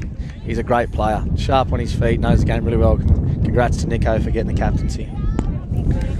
Yeah, fan favourite at the World Cup last year when the commentary team there nicknamed him Jet Shoes, and it's a name that seems to have stuck. As Ireland, such pace bringing that ball up through Coughlin. He is Ireland's fittest player there, Morgan. He ran a 4:20 in a Bronco there a few weeks ago. He's the fittest young fella getting round in the Irish setup. So you want to do something fancy out here with that score. Oh, pants come down. I imagine the grass was scorched if he was going at that kind of pace. He was lightning, young fella, lightning. Yeah, wind's starting to pick up now. I know the mixed seniors in the last game did not use the wind as well as they should. Did send Paul McCullough there. That's costly. We saw in the last couple of games, putting it over for 7 tags can really, really hurt you guys early. So Miles Turner hands this over to Elliot McDermott, 2 senior players in this men's open side. But then, as you say, the whole group has been together for such a long time that they're all senior. Yeah. From 1 to 8, as Irvine gallops up. There's a few faces receiver I don't see. It's Ollie, Kirby Roper, and I guess Steve Barry, who's been around the world somewhere. But Kirby, not around for this one? No, Kirby unable to make it for the British and Irish Cup. And so, that is 3 of the most experienced and most talented players in this side not around on this occasion. And just psychologically what that will mean for Ireland not having to face them. Massive. And I know Steve and Kirby over the years gone have been their sweepers, been their noise at the back, the communication. So coming into a tournament like this, missing guys like that, and Ollie's such a leader for such a long time, really would be playing on their minds a little bit. So that huge positive for the Irish not having those guys in the GB side, but also a chance for the GB guys to step up and fill those roles. Having a crack here, Dave Murphy pulling the strings, the 6 for Ireland. Alex, his first debut here for the men's opens. He could have got the ball down there, it's fast. Dom's called a tag there. He's come up from the under 23s. He played at the World Cup last year. Young promising tag play here in Ireland. So great for those younger players to be given the experience in the opens categories. Certainly the future of the game. Yeah, it looks good. His haircut doesn't look that great, but the future does look good. I don't know about that colour. If I still had hair, I probably wouldn't have gone with that one. But yeah, Alex Burns, good to see him up in the opens now and see how he gets on. Turner, he's just so quick off the mark.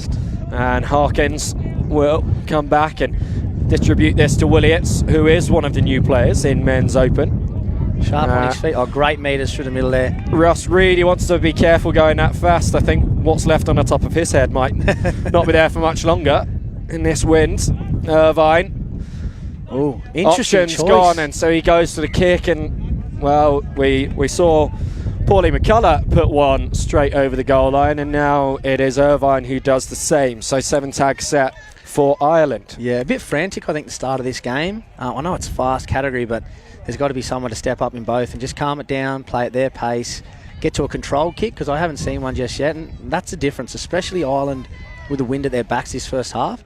It has to be something that you use to your advantage, and if you don't, it proved in the last game when GB did use it, it can really get on top of the other side. That's a great kick by Mikey Fenton. Little fade on it, just a little too long, didn't have the angle, but that's it. A better set, a little bit controlled. Mikey was pulling the strings, got a good boot to ball. Unlucky not to get it, but that's what they need to be trying to do with this wind.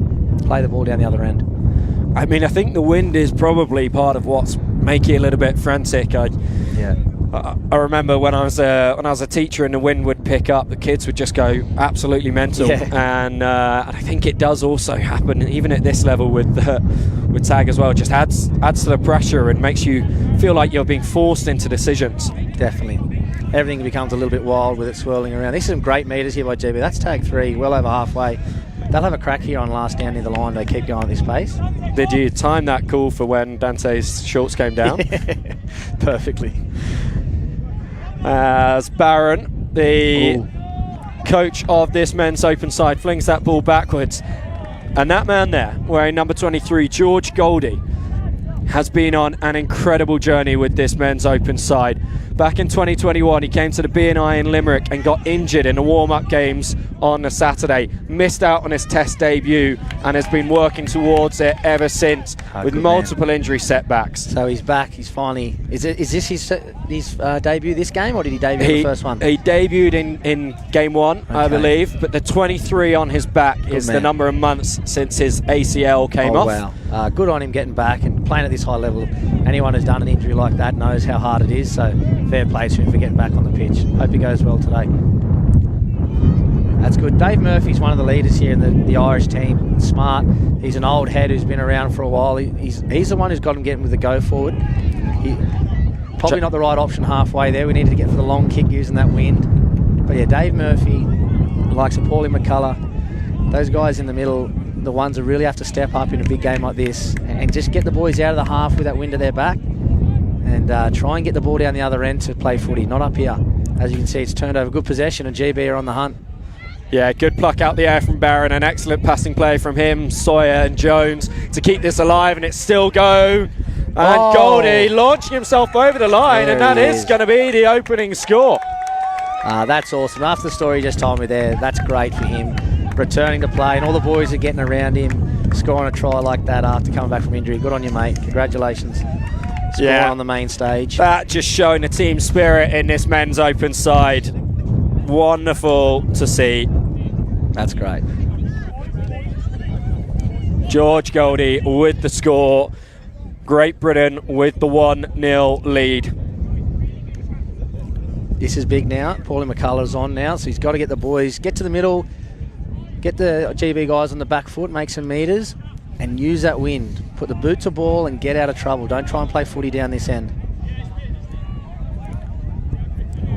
Nice little meters there from Morgan. Paulie's just actually been away in Australia. Oh, here we go, Thorfinn. He's made a bit of space down the edge. Oh, great tag. That's better. They'll have a crack here. A few tags left up their sleeve in the GB half. McCullough with the ball. Coast to coast here, Morgan. Back involved again, Coughlin, and tagged by Harkins. And that one's just lost, but Ireland maintaining possession. Last tag here. They're going to have a crack. They'll go to McCullough. Paulie. Snap back. Always good tags, good defence. Ampau, the man on the spot. That would have been the go-ahead score for Ireland if McCullough had been able to dot that one down in the box. And Ampau has moved across from mixed open this year. Great to have that added experience in an already incredibly experienced side as Dante O'Reilly tries to break down the right. You lose experienced players like Kirby's and Steve Barry's and Ollie's, and then you replace them with players like that who have got the experience or youth and speed. So it's, you know, you say you lose those players, but there's always someone who steps up into the role, isn't it? And brings a new spark to a team like this. That's the thing about the depth of the programs, both here and in Ireland, both GB and in Ireland. Now with so many teams, that yeah, there's always someone else. There's always someone. That's it. There's always someone. I was saying there before, Paulie's only back from Australia a couple of days. He was down there playing with our Irish Mixed Opens team in an AIS tournament. It did quite well. He ended up with a silver medal down there. So hopefully he's brushed off the jet lag, and he can hopefully go one better than the silver and get the gold this time around for the Men's Opens. He goes 50-10 attempt here. Oh, just steps back inside Turner, and that's not easy to do. It's Cunningham now on the ball, and then over to O'Brien. Pick and go here. Little nudge has come off here, the double bounce.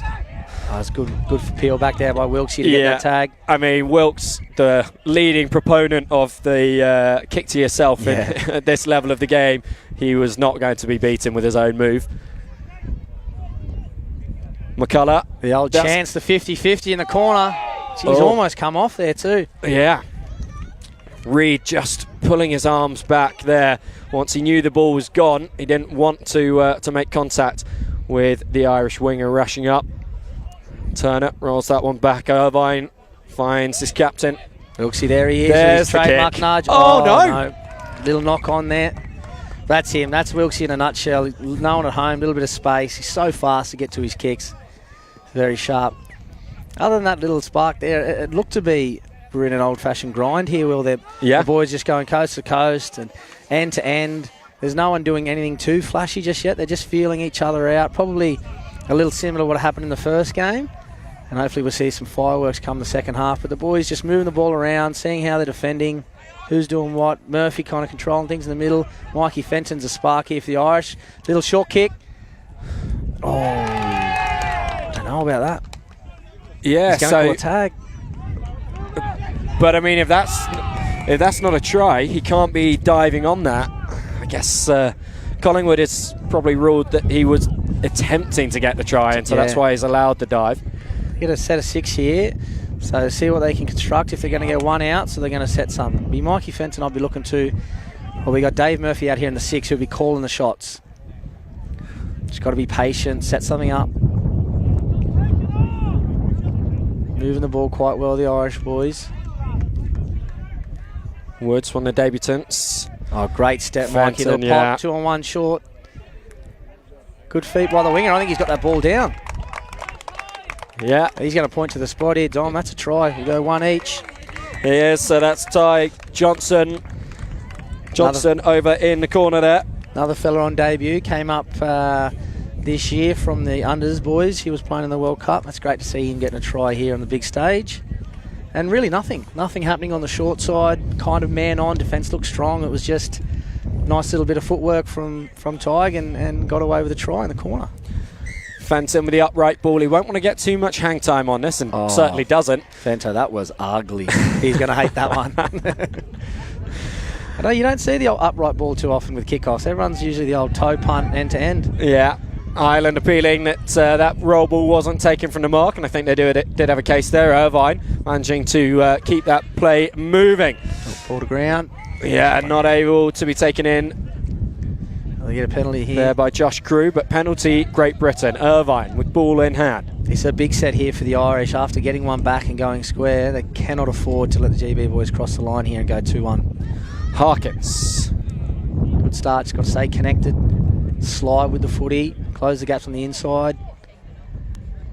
Just the way Turner pulls himself away from the defender there. But, the last pass not able to be taken by Waters. Let off the hook there a little bit, the Irish. The GB had smelt blood with a set of 6 on the line.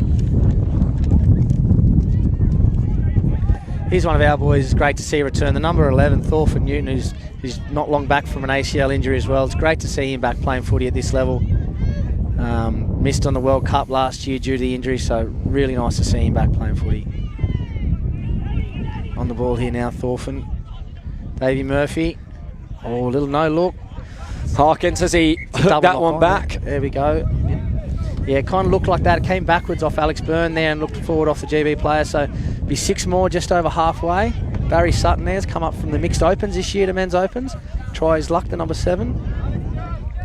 Dave O'Hearn is an old boy from a few years ago, playing in the men's. I think this will be his last run around. He'd be really hoping to get a win against GB here this weekend. Ireland seem to be flinging the passes left to right with no real potency and direction. Let's hope Dave Murphy, year the 6, can get him going forward, set something up for a strike attack. On short side, here it is.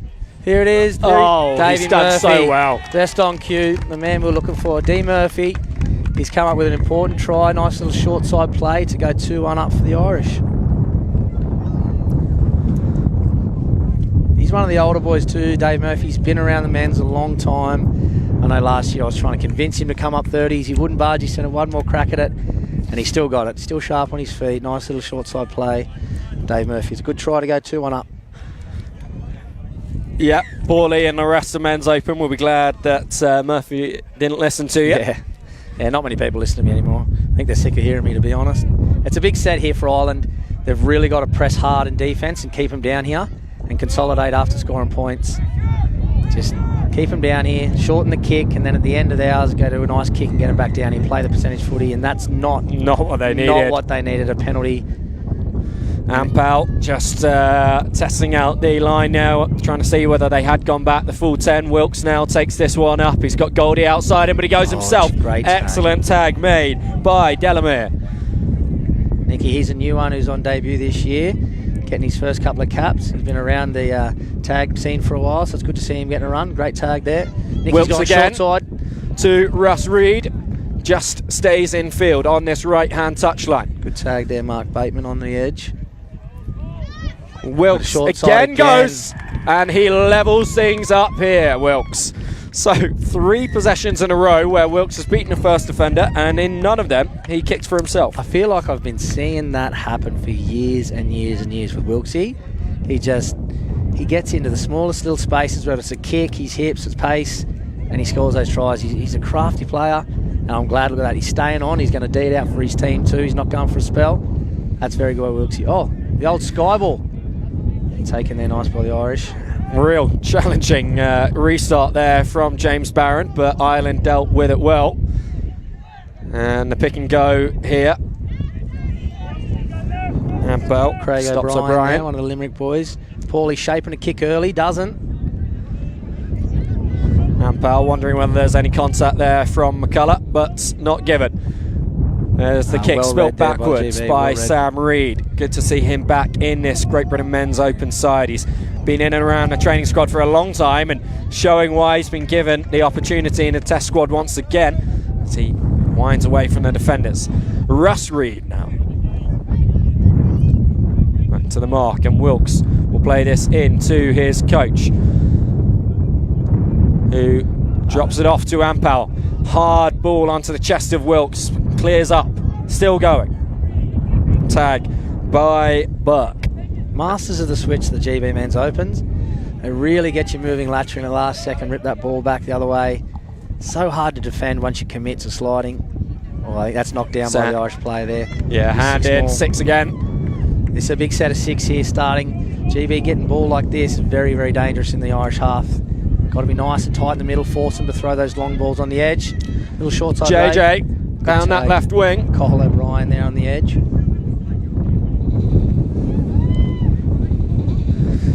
Sawyer to Barron and back to Sawyer. He's been a real threat since coming into the Men's Open side this year. Had a great series against South Africa and Reading.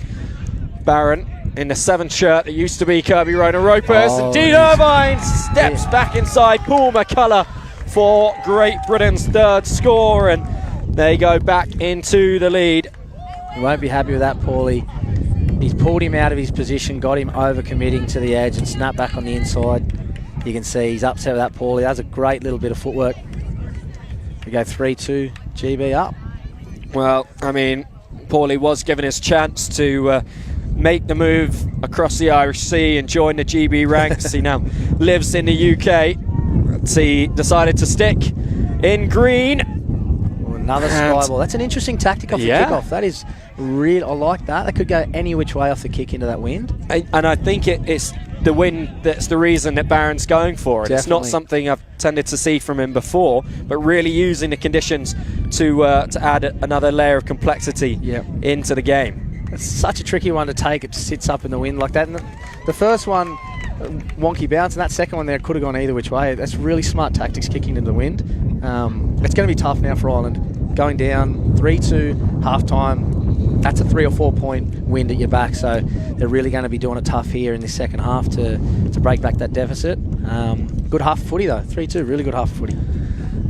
Yeah, showing how evenly matched these two sides are. Draw in the first game, and they've been level for much of this second one, but it's GB that go into the break with the narrow 1 point lead, and as you say, that knowing that they will have the win behind them in the second half. As we were touching on, just so great to see George Goldie going over for that try, and the support from his teammates afterwards was brilliant to witness. And you'll see here GB going into two separate huddles at half-time. They don't have a full team one. They've done this for quite a while now, where the links and the wings will meet and they will discuss the areas relevant to them, and the middles and rovers will do the same thing. Wow, very interesting. And then they come together in the end, or they stay within their groups throughout the halftime chat? I've seen them do both over the time. So it's a very interesting way to do it. I like it. I mean, a lot of stuff that the middles have to say don't really tend to make not much sense, but they don't really be important to the wingers. So it is. I can see the credit to it there and the importance to it. So that's interesting tactic by the GB men's opens. Ireland are going the old-fashioned huddle, get the brotherhood going together, and they're going to need to. That wind feels like it's picking up even a little bit more with some heavy gusts. That they've got some good kickers in that side, some smart players. They're going to be turned around for the next 20 minutes by this kick into the wind, so the Irish boys are going to have to dig deep and really run it in the legs to get out of their half.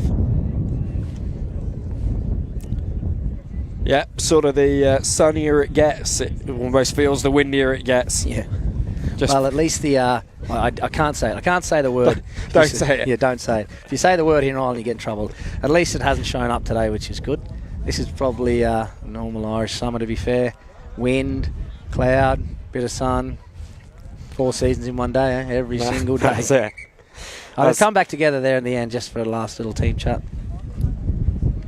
Yeah, so just making sure that the discussions in those two huddles are now unified in full team vision.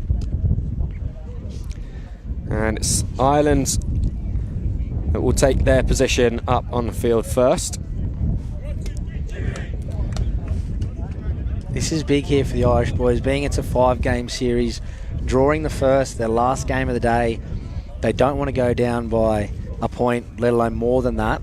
They'd love to go into, I know they're going to go have dinner and a couple of beers together. They'd love to go in with having a win under their belt and going into tomorrow with 1 and a draw. It is such a hard thing to come back from, losing your last game of the day, especially when it's a big game tomorrow. So I'd say the chat there from Tom, who's the new head coach there, would have been very positive, very team orientated, that our focus is just to complete our sets, stay together for the next 20, and if we do the right things, we should probably get the win and get ready for tomorrow. So let's hope it's a big team effort here from the Irish to come back and hopefully take a win here in their last game of the day. And we'll see with them kicking into the wind whether they repeat Barron's tactics of going for the hanging ball. No, they go conventional. Waters gets a hand to it and is able to gain a couple of metres. Ampal, gap closing on him, and McDermott finds Turner. I'd say the old air ball Barron was doing takes a bit of practice. Yeah. I wouldn't like to be sitting up there at halfway and giving it a shot for my first time in a test match. So McDermott with a great step back inside, and still he goes looking for the kick. He's calling for an Irish hand in there, and that has been given. I get 6 more here, GB. Ireland have really got to tighten up here in these middles. Collingwood saying that the marker was just about in, so Ampal has to roll it conventionally rather than playing it forward, and he'll now be at dummy half to get the ball out to Wilkes. Oh, a little goosey to get to the outside. He's so dangerous. If you overcommit, he's going to kick. If you stay flat-footed, he'll burn you for speed. Such a hard guy to defend close to the line. The long ball. Oh no, Waters just not able to take it cleanly. He felt he'd knocked it backward, but not so in the eyes of Collingwood. So Ireland bring it out 10 metres and see off that latest GB attack. That's Thorford Newton's strength there. Every set of 6 he's on, he carries once or twice and he makes his 7 metres every single time. It's such an underrated, that goes unrewarded in tag. The guys that just put the footy under their arm, get the metres and get the go forward going, and that's Thorford in a nutshell. That's what he does every single game. He's a grafter. Here's a little break here by Tig. Done well, just loses his footing as he's tagged by Waters, and that's going to take the sting out of this attack.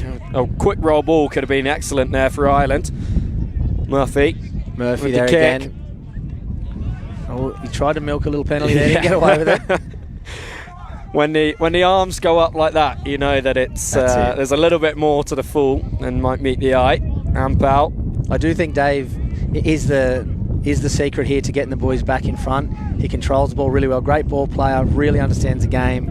He needs to be on as much as possible in this second half to get him back in front. A great feed, Nicky Wilkes with the sweeper, finds Turner. Can Turner step back inside? It's a good tag, good cover, Morgan Coughlin there. He did really well though, Turner, to stop on a 10-pence piece and get that ball rolled quickly so that GB can keep the attack going forward, although Wilkes now having to scamper back.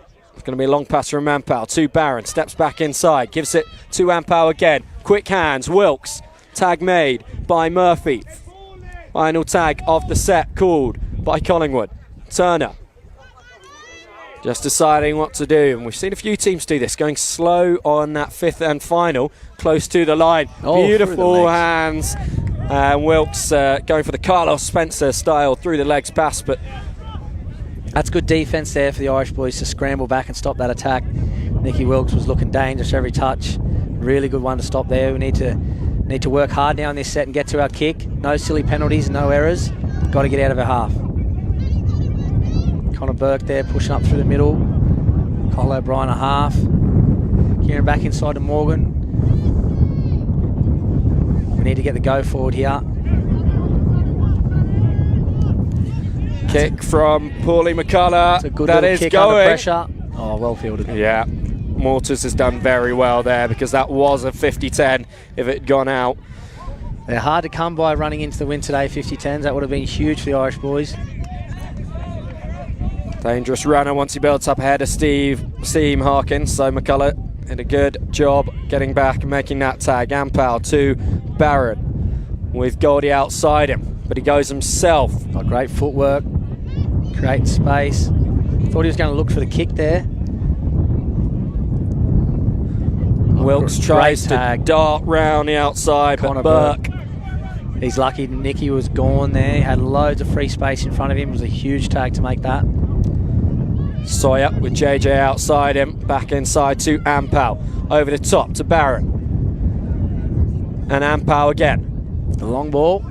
Jones just not able to claw it in. Oh, he's playing advantage, a penalty there, late tag. GB will get another crack at the line. That's good, because we've just seen a number of promising attacks from GB, just not quite able to come off on that final play. So keeping possession here and keeping the territory in a 1-point game, so important for GB. And who's the head here? Oh, there it is there. Just too much speed, beat him on the out. I was going to say, who's going to be taking charge of this set? And it was clear there. The coach, the 7, Barron, he put his hand up and he did what he needed to do to take the 2-point lead. Showing a deceptive burst of pace for a man of his advancing years with the knee injuries that he's had previously. No, of course, he's still a very young man, James Barron. Still got it. He was pretty quick there. This is massive here. Stop this kick. Will we see the lofted one again? Gone for the old-fashioned 50-10. Bang up. It's just a clear miss there by the young number 4, Cathal O'Brien. Well, whether he's got ball in hand or ball on the boot, Barron is doing everything right at the moment. Sure is. This is huge now for Ireland. Down by 2. Deep into the second half here. Cannot afford to leak another one, or it's a mountain to climb. Oh, thrown it away on one. Barron won't be happy with that. No. That's silly footy when you're in front. He's shaking his head, Barron, the coach. I can almost see the MO boys sitting around their TV later on tonight and rewatching that moment. Paulie making a little backward Jake's not going to enjoy it. Going to push here, the long ball out to the edge, Barry Sutton. He's pretty rapid if he gets in open space, young Barry. Be nice to see him in a breakaway. Kieran Cunningham controlling stuff in the middle. Mikey. Alex Byrne, Paulie McCullough on his outside. That's played out. It'll be 6 more on halfway. This is good for you for Ireland. Another set of 6. What's happened in the last couple of sets they've got here, they've gone really static and they've lost their momentum. They have to get on the front foot. You've got to earn the right to score points, and you can't do it from halfway. So boys, keep pushing up, make the meters, and then do the fancy stuff when they get down to the line. Some great hands in that last bit. Like some kind of 3-on-3 basketball sort of skills from the boys in green as they keep this attack moving forwards. Again, quick hands, and McCullough goes for the kick. Irvine clears it up, and nice turn to get going forward. Barron to Willits. Yeah, play wasn't on there. There was no space. GB had slid out man on defence. Sawyer with a bit of space in front of him here, still going. He's got Jones outside him. Tag made before the ball was ripped. This is a big set here from Ireland after not getting a point at the other end. They cannot afford to concede again. They've got to get up the line. They've got to get up and meet him and go man on here and confront this attack. They cannot sit back and wait. Paulie McCullough there looking for a contact penalty. When is he not? Irvine to Sawyer. Caught by Byrne. It's better defence. It's interesting here by the Irish men's opens. They're not playing a marker 5 to 10 metres out. They're pulling out the marker and going man on across the pitch. Oh, it's a great tag, Alex Byrne, diving full reach. So you can see they drop back and leave man on there, no marker, leaving the ruck very vulnerable. That's a great tag again there, Mikey. Pressure's building here. Oh, the interception from Paulie. Flick through the legs as well, and there goes O'Brien. Go forward's important here for Ireland. All well and good to sling it, but we've got to make metres. Barry Sutton, here's that speed. Oh, he's unlucky to get the bounce. We'll get it for Nicky there. A good field possession here for Ireland. You've got to capitalise. Got to go over here. Being down by 2. Spreading the ball. Dave Murphy's on. The long ball here to Tig. Tip on to Donny. All right, they've got to chill out now and relax, get something set. They've got a couple of heads on here. Dave Murphy, Connor Burke, Paul McCullough. They've got to have something organised. And there it is. There it is. Davey Murphy with a little dummy pumping around the back. Thank you very much, he says. I love that one. Well done, boys. He was always going to be the one, Dave Murphy, to bring it back. Cool, calm head. He's a good leader. And he showed it there with ball in hand when it needed it most. He put one of the boys over for 2 points to make it 4-all.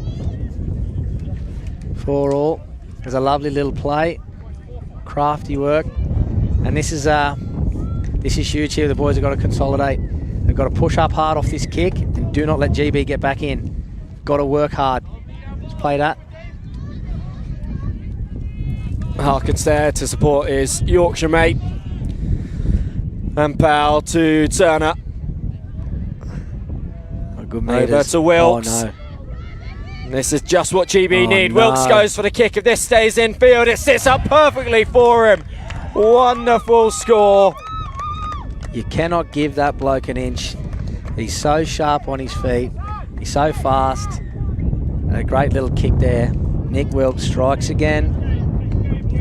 So after Ireland works so hard to get that excellent bonus box score, that goes through the hands of 3 players. Turner and then on to Wilkes at the end, and Wilkes going half the field to put GB back into the lead. Ireland will be very frustrated with that one. And that's men's footy in a nutshell. You scored a box try to go back even. Everything has to come to 100% that next set, because it can turn so quickly with talents like Nick Wilkes.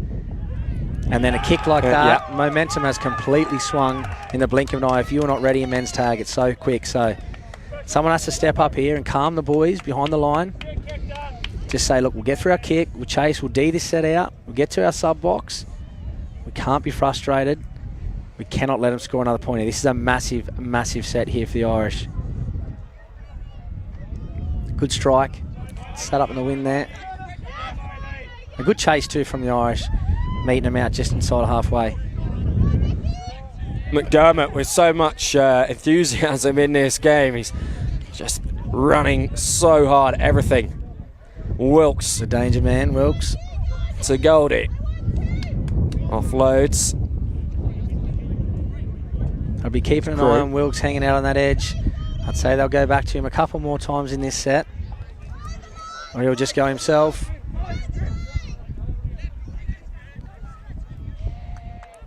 And about another player like Wilkes who's excellent at that kick to himself. One just going a little bit beyond his hands, and Ireland taking over. The big stop there for the Irish. Now they have to get to their sub box. They have to ruck out with no errors, make their meters. They've got to work hard. It can't be overrunning the mark like that in a game like this. You have to win momentum. It's just burning too much time overrunning the mark like that and letting GB get set. Got to be smarter than that. Nice out ball. Good meters made here. So they can recycle again. They've got numbers here. Oh, run it straight. Tuck it under the arm, mate. Run it straight. Play on. They go over halfway with a little jouet. Mikey Fenson's a danger man. Good step and a kick. It didn't come off that time. It's turned back to GB possession. So there wouldn't be long left on the clock here. Not going to have opportunities like that too much more, the Irish. They've got to be better than that. And they've got to work here. Got to work in defence. Get up, steal a few tags here in the midfield, and don't let them have too many cracks on the line. Here's McDermott. Drops it off to Ampal. Again to Turner. There's that switch you were talking about earlier. That's it. They're very good at it.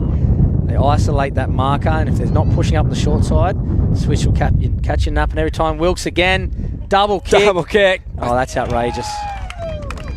Wasn't sure of that. Second one had gone just over the line, but perfectly weighted. And consecutive scores for Nick Wilkes moves GB into another 2-point lead.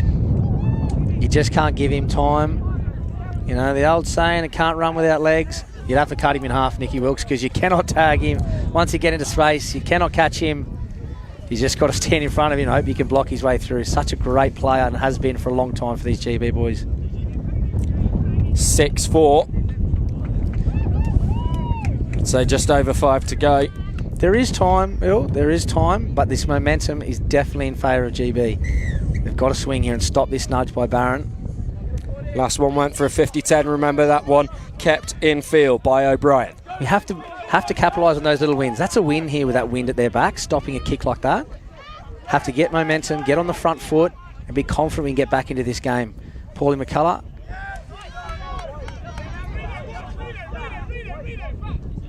Working the short side through Murphy. He's been their go-to this game. I think he's got to stay on these last 5 minutes and really work the guys over. Control things. Paulie with a 50-10. Murphy's got to get back on side there. He's called played out there, Dom has. So this is a big chance here. 2 down, less than 5 to go.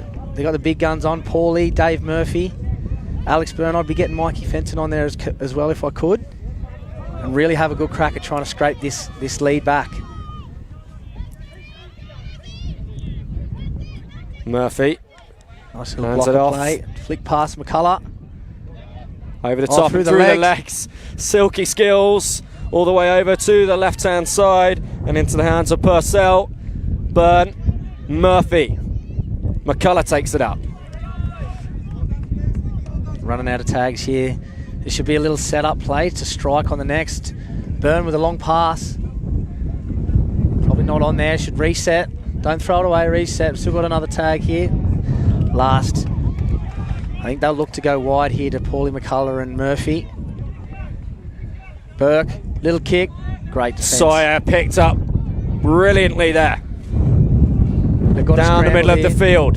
15 metres away from the goal line already. Williams, still Ireland scampering back to get in the fence and onside. Barron spots there's no one at home, goes for the 50-10. Contact surely there, pushed in the back.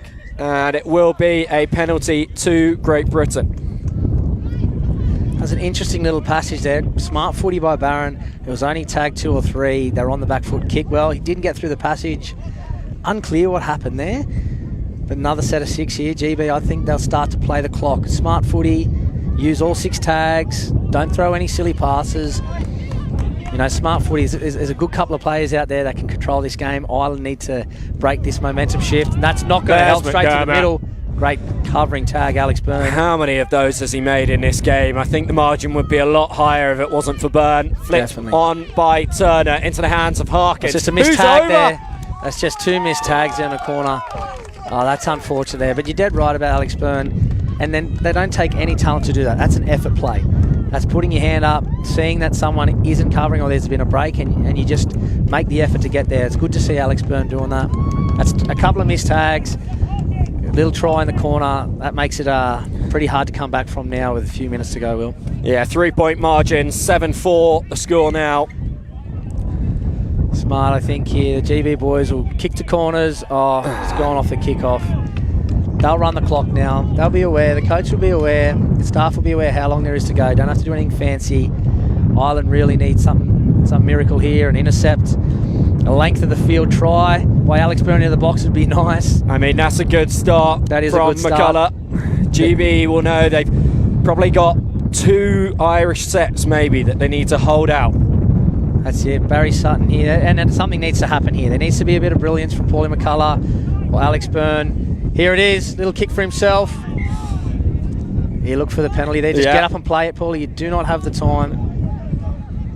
They've got good field position here now. Got to capitalise.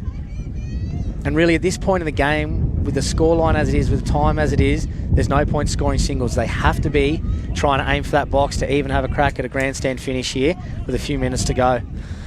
Of course, GB will know that's what's in the Irish head, so they'll be stacking the middle of the field. That will present chances on the wings for Ireland, but they are going for that box. They're going for broke. They've got a single there. They've got a sprint back here. They have through Tyg Johnson, narrows the gap. 1-point score and a 2-point margin. Tyg here, young fella come up and getting a double on the big stage. Good on him, the young fella. This is a big kick here by Dave Ahern. Need the footy back if there any chance of getting this game. It's a good nudge. Play that. Smart there by GB. Cool hands. Yeah, off the body from George Goldie and into his hands, and he keeps it alive. I don't think we'll see any risky play here by GB. It'll be 1-out runners. Take your tags. Get to the end of the set. Yeah, you don't mind taking a few extra seconds like Ampal's doing here and Goldie did before. Very smart footy that. Take away time off the clock. That's a good tag. Wilkes looking for a short pull, and we've certainly seen more shorts going down around the thighs in this game than we have any other so far today. Definitely have, yeah. I think the boys, from my knowledge, they wear a bigger size. They don't tie the drawstring, they keep them loose, so there is a potential to pull. Wilkes again. Collingwood just trying to get out of Wilkes' way, and I think that's frustrated him a little bit. Thorfinn Newton, great meters up the middle. Something has to happen here. Mikey Fenton I'd be looking to. Go Davey. Dave Ahern, little break over the top to Tyg. He's got 2 already. Reed is there. Back to the middle here. Kieran Cunningham screaming for the ball. Mikey Fenton and Morgan. That's where we're going into the middle. Shift to the edge. Donnie to Barry Sutton. Oh, that could go against him there. He's got away with that. Yeah. Ireland 2 points behind. The box would level it. Mikey Fenton's the guy to do it. There's no space there at all. It's too smart. Nick Wilkes. There's a right idea, Mikey. You had to go for the box, but a guy like Nick Wilkes defending around there, he can see that coming. He's a specialist at that himself. Yeah, and he's not going to rush to take that roll ball. O'Reilly now. Ampal plays it to the left and to Sam Reed, who breaks here, and this is exactly what GB need, and still he's going all the way up to halfway. Wilkes to Ampal. Irvine, he's gone over himself in this game. Reverses to the right-hand side and then does come back left. Good hands from Reed, blocking that out the air. GB have really been managing the clock the last couple of sets really well. Oh, Jones. short side play. Back in. Back into O'Reilly. O'Reilly goes for the box for good measure. and he will get it. A 2-point score is surely going to lock this one up. That's the ball game there. They think they lulled him into a false sense of security there, GB. They had the Irish boys very static, not moving the ball too well, playing the clock, and then bang, strike down the short side. Good support runner back on the inside, and little box try in the end just to rub salt in the wound of the young Irish boys. Yeah, that is all she wrote in this one. It is Great Britain 9, Ireland 5 at the end. So an 8-8 draw in game one, followed by a strong GB win in this one. But you'd say the two sides closer than that scoreline would suggest. I think so. A couple of missed tags led to a few tries. I would have said as much closer than the scoreline says. But again, in big games, you can't miss tags like that. You can't miss opportunities. You can't, bad kicks for 50-10 or off the kickoff. You can't give that away, especially against a good outfit like GB, because they're just going to keep coming and keep coming. So the Ireland have the rest of the day now to either hang around and support their other teams or head off and have their own little chat and plan for tomorrow, because they've got to show up tomorrow morning. They can't afford to come tomorrow morning and lose another one and be on the rack for the rest of the day. They've got a little bit of soul searching to do, make sure everyone stays together, and there's a good positivity within the team. So to come back tomorrow, and there's a whole nother day. So hope the boys get around it. And well played, Dave. You had a great game, mate. Another day tomorrow, and GB will be doing much of the same, I'd say. Recovering well, hydrating, and planning for a big day tomorrow. Yeah, nice early finish for both sides. Yeah. We'll give them plenty of time to prep for tomorrow. But 3 tests, as you say, this series very much alive. Just the 1-game lead for Great Britain. And some pieces of virtuoso brilliance from individuals and from the team there for GB that created some of those scores. Wilkes obviously on the score sheet, 3 tries for him. A lovely one from Barron, and then as well that really meaningful one for George Goldie at the start of the game. So they'll be chuffed with that after probably being a little bit rattled themselves with the 8-8 draw to kick the day off. So yeah. And you could see it in the boys' faces at GB when Goldie went over for that try. Everyone was so happy, so up, and that's great to see a player who's just come back from an injury to score and happy faces, and look, I don't know what the chat will be with the Irish boys about guys like Nick Wilkes, because like I was saying during the call, you can't defend some of the things he does. You've just got to try and manage his time off the ball, on the ball. So some really good individual performances there by GB, but overall, they're a great side. They have been for many years. So I don't think Tom and his team and Paulie McCullough knew they were going to come in and have an easy day or an easy weekend. So I'm sure they planned for, losing a game on day one, being GB are such a good side. So this will just show who they are as a team, how the coaching staff are prepared, and hopefully bounce back tomorrow and make it a close contest for the rest of the weekend. Well, good to have had you alongside for this one again, Matt. You're back with us for one game tomorrow, I think. Yeah, one game tomorrow. Thanks for having me. It's been great, and enjoy the rest of the call. We've got Women's Open coming up next in just over 10 minutes, so a little bit of a break till that one. But we'll be bringing you that shortly.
No worries. Cheers, Kat. I'm tempted, but it's a bit wrong. I'm not going to do it. It's a bit wrong with all you lot there. I'll do it tomorrow when I'm repping you guys.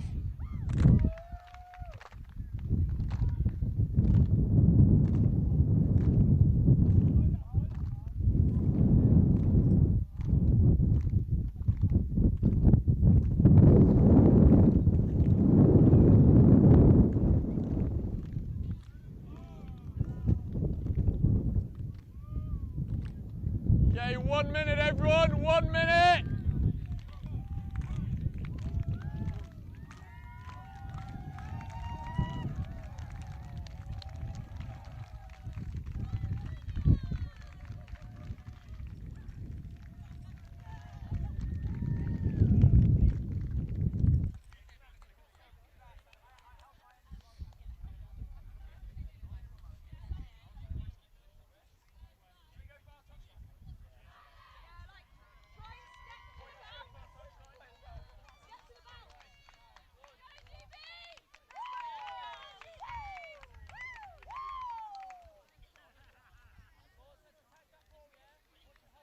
Okay, we got 10 seconds. Let's have a check. No watches, shirts tucked in.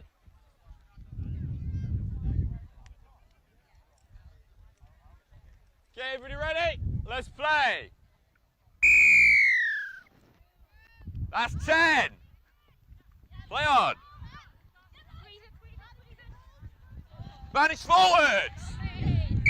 No advantage, that's a knock on. We'll bring it in here. These hashes, please. On the hashes there, please. Pretty good there, 14, 10 in, 10 in, 10 in, 14's good mark there. So you join us again here for Game 2 of the Women's Open Series. And Great Britain took out the win in Game 1, 6-3. Of course, this is the Great Britain Women's Open team that won silver at the World Cup in Limerick last summer. And I believe the Irish women finished in 4th at the World Cup. Yeah. A lot of change though on the Ireland side. A lot of those women have moved up to women's seniors. So changes also in the Great Britain side. Probably not as many as in the Irish side, and maybe more so in the coaching personnel. Dave Shipley moved to coach the women's under-23s this year as Ellen McGuinness shows the time that she's able to create for herself and her teammates on the ball, and over goes Ellis Hillman. Her first international experience this weekend for GB, and a lovely try there. That was created by people not being tight enough around the roll ball. Gave the ball player way too much time and space to get it off to her support line. And well created by McGuinness, well finished by Hillman. So yeah, with Shipley moving to the under-23s, that's meant that Hannah Wilson, who had been captain of this side for the last few years, as the restart goes for a goal line dropout from Jade Walker. Wilson moved up to be head coach, and Riley Lombardo, brother of the GB great As Lombardo, stepped up to be assistant coach. And this dropout tricky to take for GB, spilt backwards by Hughes, who then fires the ball out. It needs to be cleared up by Riddler. Huge collision there. Closing the gap is the call. Walker takes the penalty quickly, but Alex Davis asking her to go back. Just make sure she is on the mark. Back to Riddler, who seems to have won that contact well. And penalty given away. For crossing? I'm not quite sure from the hand signals. Yeah, but there was no contact. It's like, well, that's what he signalled. Made the contact signal.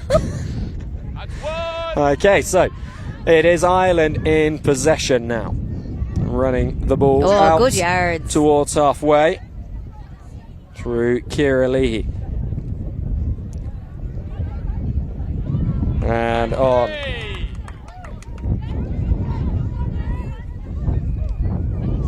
Kick being put down just inside the GB half. M. Golvan does really well there to hold on to that one under serious pressure from the Irish defenders. Hughes, another slightly loose one that Riddler has to pick up. Walker Oh, Ireland slowing down the roll ball there. Buy themselves time. Oh. Here's Riddler, so one of a number of players that's moved over from the mixed open side, herself and Freya Entwistle this year, and previously Eleanor Richardson Ampal, who had been involved in that side as nice well. Kick.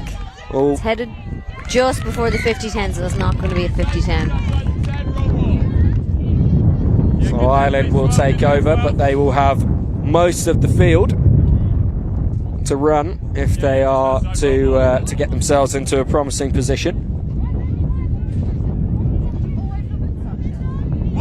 Here goes Coleman. Tag made by Hudson, and on now to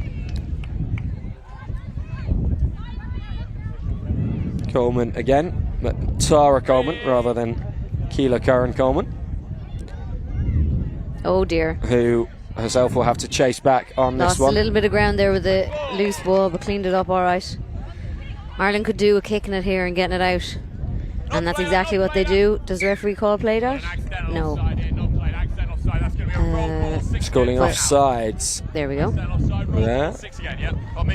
Oh, it's a roll ball. He's not, because Hudson is in.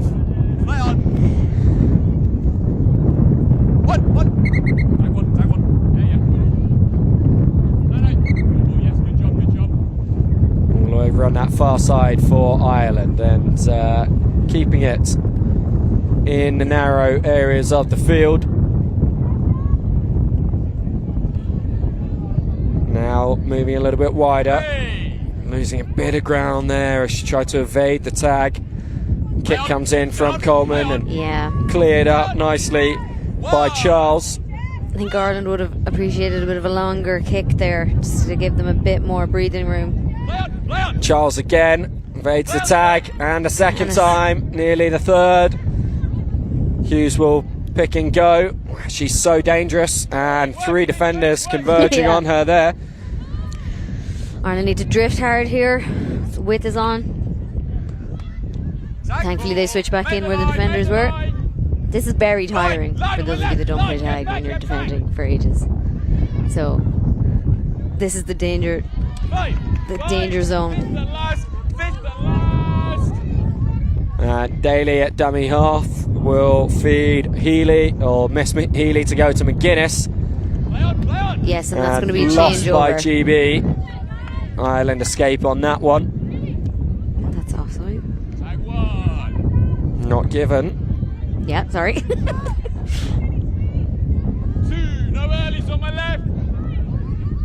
Coleman plays it left. Lots of numbers in not a huge amount of field there. Yeah, Ireland kind of driving it up in the same channel. Now looking to put in a bit of switch play. Nice. I mean, you were saying obviously it's tiring defending phase after phase, but when your opposition is just attacking the same bit of the field, that does make it a little bit easier for you. Yeah. So Ireland will want to vary that point of attack. That was a better kick there now. Probably could have been doing a bit. I can't talk. Probably could have been a bit longer, but it put the sweeper under pressure, so it gave Ireland time to get up and get her tag. Blanken just being called back to the mark there for the roll. Richardson Ampal to Golvan, changes direction really sharply there. Yeah, that pace with which they're running onto that ball is really changing. Nice that game. Dummy switch from Walker, but the ball does go loose, so GB not able to capitalise on it. Knocks on, 10 out, good there, yep, good there.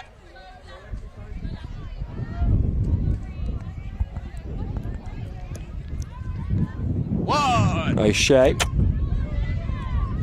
Coleman. In field to... Work yellow. Sorry, there's a couple of players we don't have numbers for here. Just the wins there. Ryan now. Tag ball.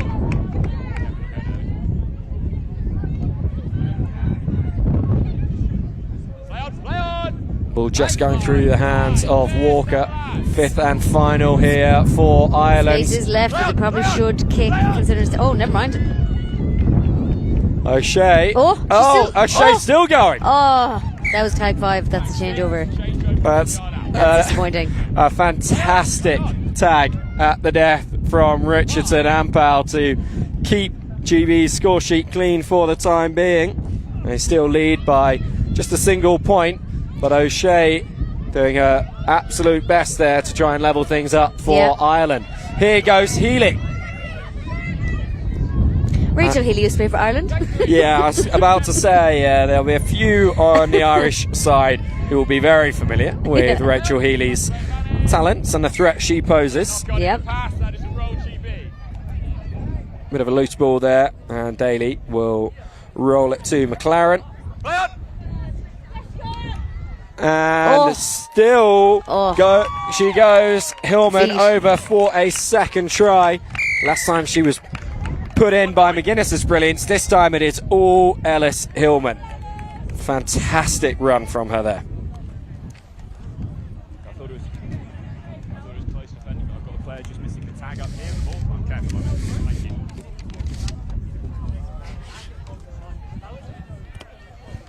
That's a 1 point score, Britain. It is 2-0. Walker over the ball. We saw great restart from her last time. This one also tough to deal with, but Ireland have managed. Already up over the 10-metre line goes Campbell Monroe. And the dart there from the captain. Twist of the hips, but not enough to get past Walker. Working this right-hand side, which has been rare from Ireland so far, and that was so nearly the opportunity for O'Sullivan to get through. O'Sullivan, as you call her, plays on my club team, which is very hard to tag. So get her into some space. Fifth and last. It's just the wind. It's just wind.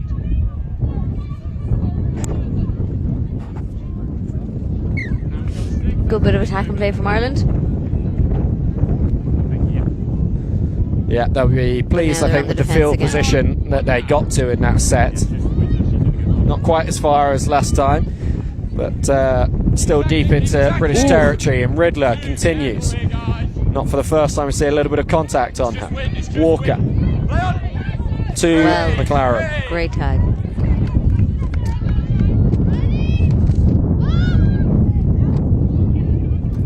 Melling. Work Ireland. On debut, Riddler finds Golvin. Good tag. Fifth and last. Great step back from Walker.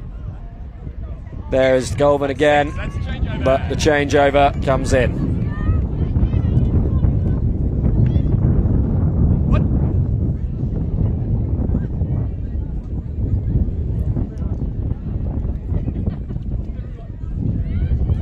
Just a little bit of indecision.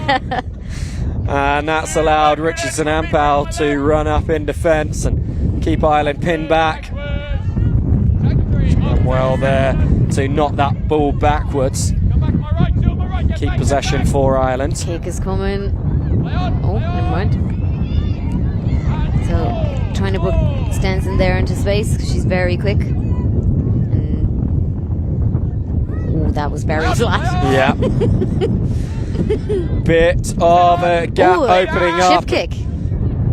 Nice bit of creativity. Didn't work out, but a nice bit of creativity here coming from Ireland. It's a knock on. She can get her hands to it. Played out by yellow, so forward by pink. So just as the defence opened up in front of Ireland, the play breaks down and GB will be able to come away with it. Richardson Ampal goes right to Broadley. 3 seconds. 2. Play on. Ampal captaining the side. Now. Ireland needs to drift hard here. Oh, well managed. Just into the Irish half goes Hughes. McGuinness. Back to Hudson. Play on. Over to Kendall on that far side. Come in, please. One more step. Good job. Daly. McGuinness. Ooh, that was she's still going. That's 5.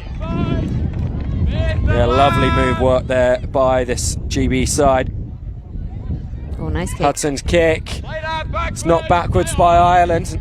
Possibly not then forwards again, but not called. Ref didn't see it.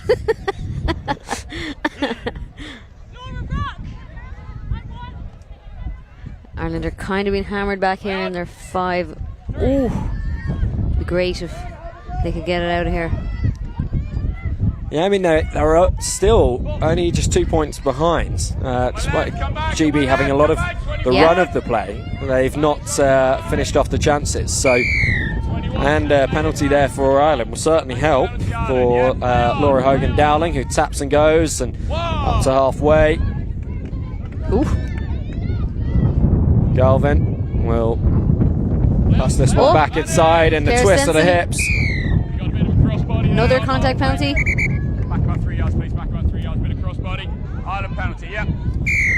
That's 2 in a row. Yes. Yeah. So the warning may come next. O'Sullivan, Stenson.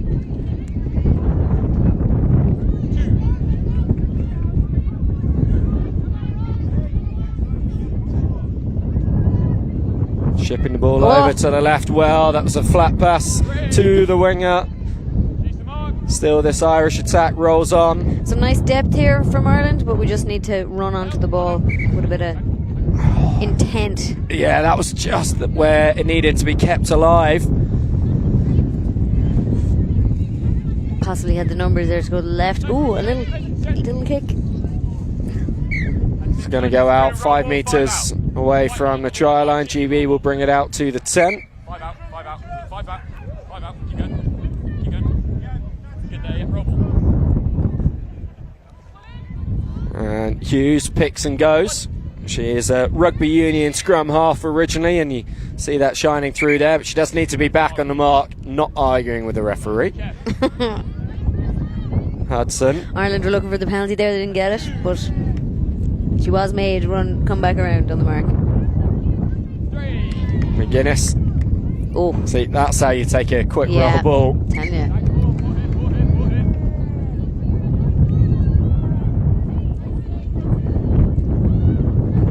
Healy. And then on to McGuinness, who shapes Ooh, for the blocked. kick. Blocked. And Was it played at? It's hard to hear on all this wind.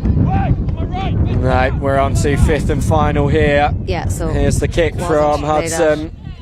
And that's a good one. I mean, the 50-10 wasn't really on from that range, but she's managed to get it to just curve from left to right and stay in as long as possible. Touch there, it is an Ireland roll ball. Pin Ireland back here. Ireland roll ball, in touch. Yeah, let's go.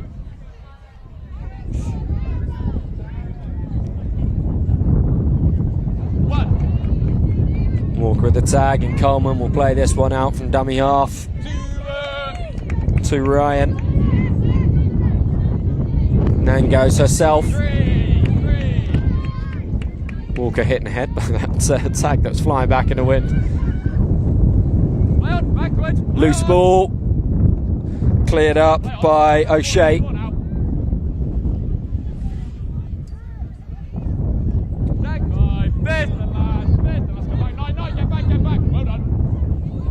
Coleman beats Riddler. And then over to O'Shea again. And this is going to be a changeover on halfway. Oh, Nice little alive play. Daly to Riddler. Melling. 2, work Ireland. Hillman. So dangerous whenever she gets the ball at the moment. Good Very pick good up. runs. Ireland getting a little disjointed now in defence. It's just the wind. No, she's not. She hasn't. Blenkin steps back inside. Charles will play this to McLaren. Offside. Last thing Ireland wanted is they'd almost seen out that set from GB. Instead, they will have to defend again. It's Daly and Walker link up, and Walker's going for the box. 2 point score. Huge. Hip jink. Nice score, that's 2 point score.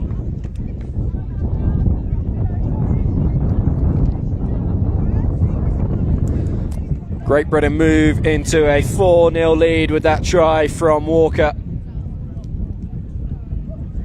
Nice play from her and Daly to create that hole that she was only too happy to run through. Good stop. Good dart. Gotta say, I mean, Great Britain are kicking these restarts deep, but they're not then chasing particularly hard on them. Through. The break and a little chip kick. Oh, she recollected it. Wow. Nice. What a bit of That one's definitely play going on there. Instagram. Keep coming. Loads of tags now. Ireland just need to be smart.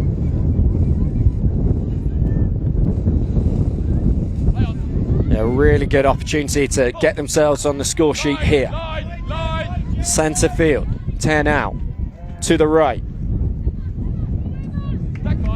Ball still alive. No, they will come back for the tag. Fifth and final. 2 feet line, 2 feet line.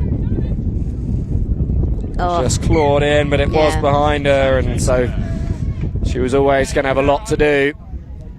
As Walker goes from first receiver. Final play, final play.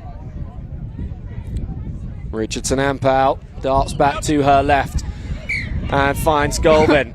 We got a tag there, tag back in. A tag made before the kick, and that will be half time. Great Britain 4, Ireland 0. And it's been a tight, cagey contest. Most of it played in the Irish half, but they've held out a number of GB attacks. Yeah, definitely. I think the score doesn't reflect how tight it has been, but yeah, GB definitely getting the edge. Yeah, this one of Great Britain's strongest categories, the Women's Open side. They, as I mentioned, won the silver medal at the World Cup last year. They've been undefeated in terms of the category at the British and Irish Cup throughout the whole of the last cycle. One of our strongest categories historically. And last year they completed the clean sweep, winning 3-0 in the BNI, which was something that had eluded them in their series victories in the previous years. Changes to their coaching personnel for the Irish Women's Open side as well this year, I believe, that they're hoping will set the side up for more success in the years to come. And actually, we have another Ladies Masters player coaching here. So SJ is the assistant coach there, and she plays on the Ladies Masters as well. So there's another commentating the two games with my players that are coaching. So both teams having a discussion now about what they want to keep and what they want to change. I'd say for Ireland, they need to have a little bit maybe more creativity in attack. First of all, they need to get it out of their own half. So long territory kicking, that kind of stuff really needs to happen. And then there's a little bit of they're driving it one up. So those extra passes, calling a few moves. I've definitely spotted a crossbow, at least one on the Women's Open, the GB side.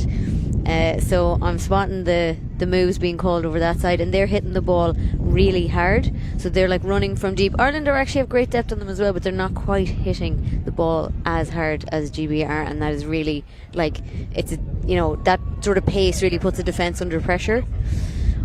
I imagine also both sides will want to cut out the penalties, because there could be a card or a threat of a card in the second half if they don't.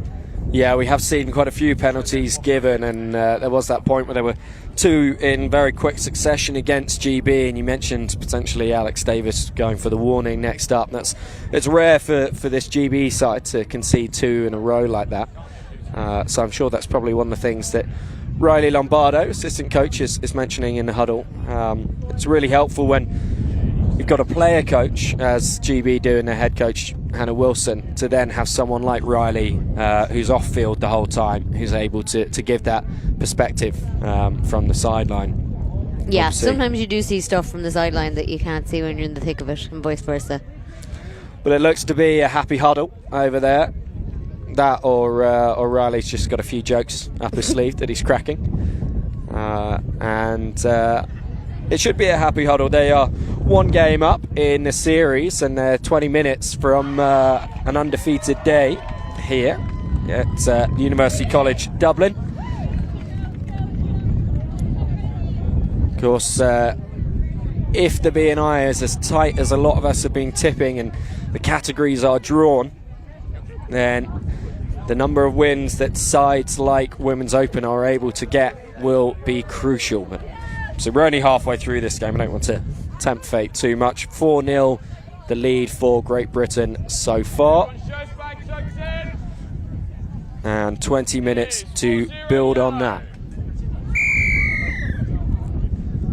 Hudson with the deep kick, and this time the chase from GB is a little bit faster, and maybe that was just in the corner of the eye there for the Irish as they spill the ball backwards over the goal line. So a drop out here. Oh, what wind a assisted. kick. Oh my Oh God. wow, this is going to go for a GB Oh drop my out. God. McGuinness with her head in her hands. She ducked her head underneath that one. It is rare you see one of those, a whole pitch long drop out. So that means GB now have to drop kick it back to us and do so against the wind. McGuinness. She'll dine off that one now for a Yeah. while, I'll tell you that for nothing.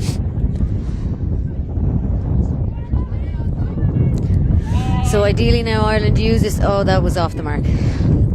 Wasn't called. Play on. Right, play allowed to continue. So hopefully they use this now. They're in a good position, and let's not throw the ball away. Okay, that's actually worked out for Ireland. Yep.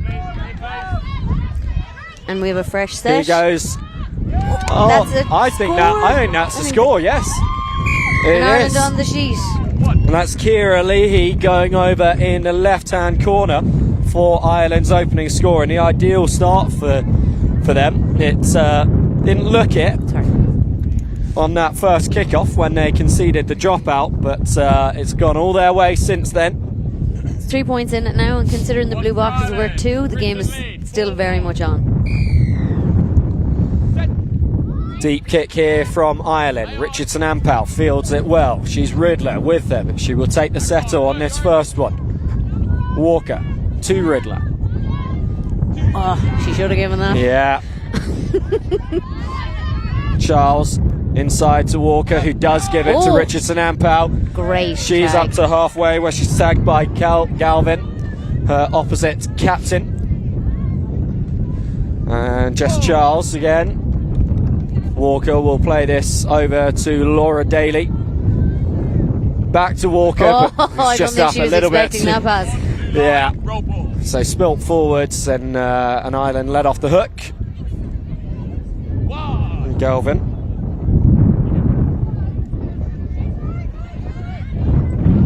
Campbell Munro not able to get past Riddler. And Leahy, the try scorer, feeds the ball in field. Big kick, but that one's going to go over the goal line. That too high?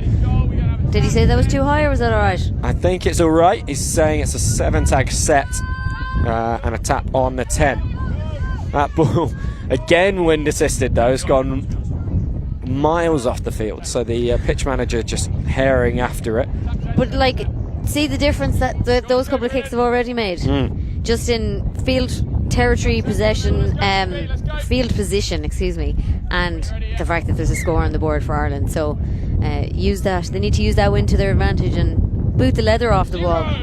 Yeah, and they're going to get back into this and overcome the 4-point deficit that they had at the break. They need to take every advantage that comes their way, and they've been doing that so far. Richardson Ampel almost through there. Walker plays it left to Riddler. And now it's GB that are kind of going one up a little bit. Birkin. Good to see her on the pitch. Had her World Cup cut short a little bit with a knee injury last year. So she'll be eager to make new memories for herself in the GB jersey.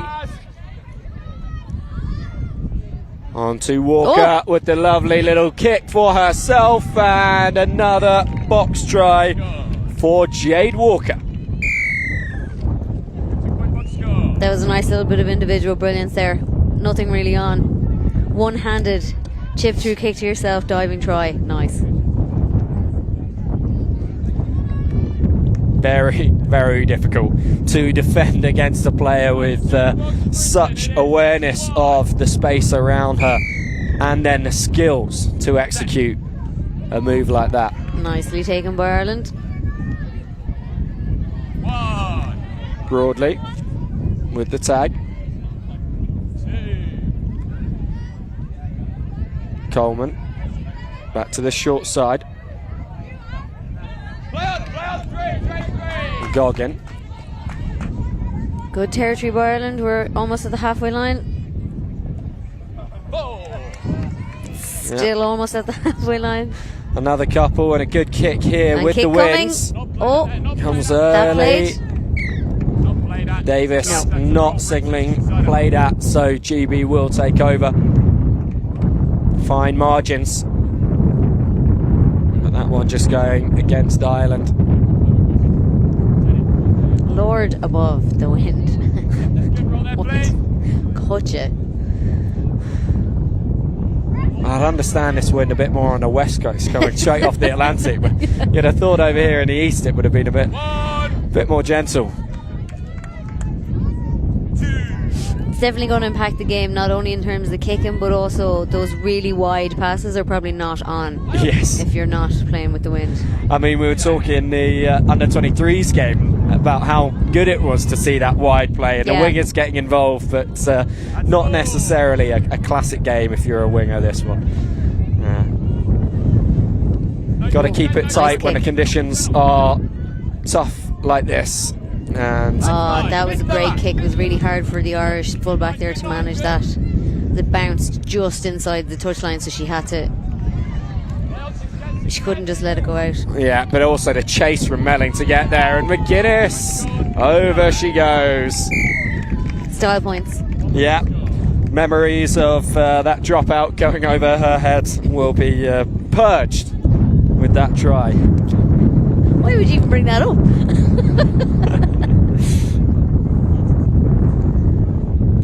I just feel, you know, when trying to keep them humble, yeah. Yeah, well, not that McGuinness is not humble. She is possibly the most humble person I've ever met, but yeah, just I think when you've got the ability of a player like that, sometimes you've got to be reminded of the little mistakes you make. Yeah. She's been taken down a whole peg. Nah, she's tough. They make them tough in Wigan. And they make them tough in Ireland as well, where they'll need to be to get themselves back into this game. The margin stretching now to 6 points. Ireland 7. Great Britain 7. Ireland 1. That is tough to come back from mentally as a player as well. So we need to see some resilience here from the Irish side. Kick coming. Ooh, nice kick. Just stays in field against that touchline, and that means it will be a 7-tag set for GB. Walker to Richardson Ampel. Tag made Had two by on the Leahy. outside there. She got that off, but Ireland managed it. Govan, these changes of direction so hard for the Irish defence. Daly, what a dart! She's still going. Has she got the pace on the outside? She used. Look to use Healy on that left wing, who's just not able to hang on to it.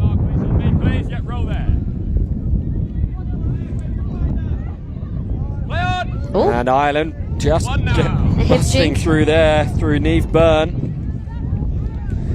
Again, a bit of miscommunication there, I think, about what was happening, but they managed to hold on to it. Oh, that, okay. Yeah, and close another to a chip kick. jump, but works out well for Ireland. And Okay, that's good field position for Ireland. yeah, they can be pleased with that. And then the options running away from Richardson Ampel allow Ireland to make the first tag with no ground lost. that little bit of creativity too, where they're breaking through and chip kicking on the sweeper. It also helps to put the sweeper in two minds then, because they're, even if they've no support with them, they know that that person could potentially be a threat to kick it to themselves. So even though it didn't work out, it helps the overall game plan. Oh, Kat Galvin! Great And break she's from caught. her. Great break. Oh, good Oh, hands. well held. I think the tag was made before the pass went to ground. Yeah. Okay, it was. Back into There. Byrne Need to run and onto Galvin. it You can see why Galvin's captain of this side. She's involved in all of the go forward that they managed to get. The stumble and the lost ball, and so GB take over just in front of their own line. Blanken trying to break down this near wing, but caught by the Irish defender. Into McGuinness, and contact made on McLaren, she thinks, but nothing given. So play will continue. Walker to Daly, and ball goes loose. Changeover. Pity for GB there, because they did have the numbers on the outside. This is a good attacking opportunity for Ireland. Yeah, So we need to get certainly, somebody in at scrum half. That roll needs to be a little quicker, especially in this position. look for a moment like Stenson might have broken through that gap. Galvin going for the dive, but she is well short of the line there, I'm afraid, and tags beforehand anyway. Looks like she's gotten a penalty Yeah. for something. Picks and goes, McGuinness with the tag. So yeah, I think in this position we would do well to have a bit of quick roll. So if somebody gets tagged, they roll it really quickly to get the defence offside, because the tagging from the GB defenders is unbelievable. That was a nice dart down the blind side from Leahy and from Ryan. But Davis just calling the back. The tag was made on Leahy before apparently, so she is to roll the ball, and Ireland good that's hard luck. passing play then breaks down just when the opportunity was opening up on that far side. Walker spins, not able to get away from Coleman. McLaren. Dolvin to McGuinness, fakes to Walker and finds Daly.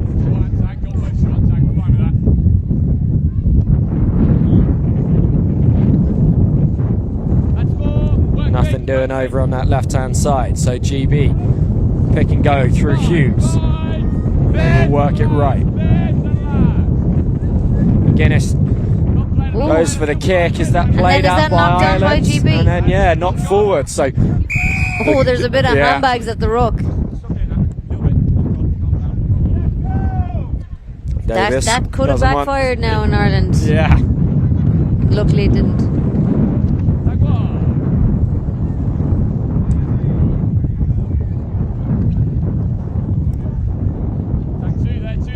Has that gone to... No, Ireland still have it.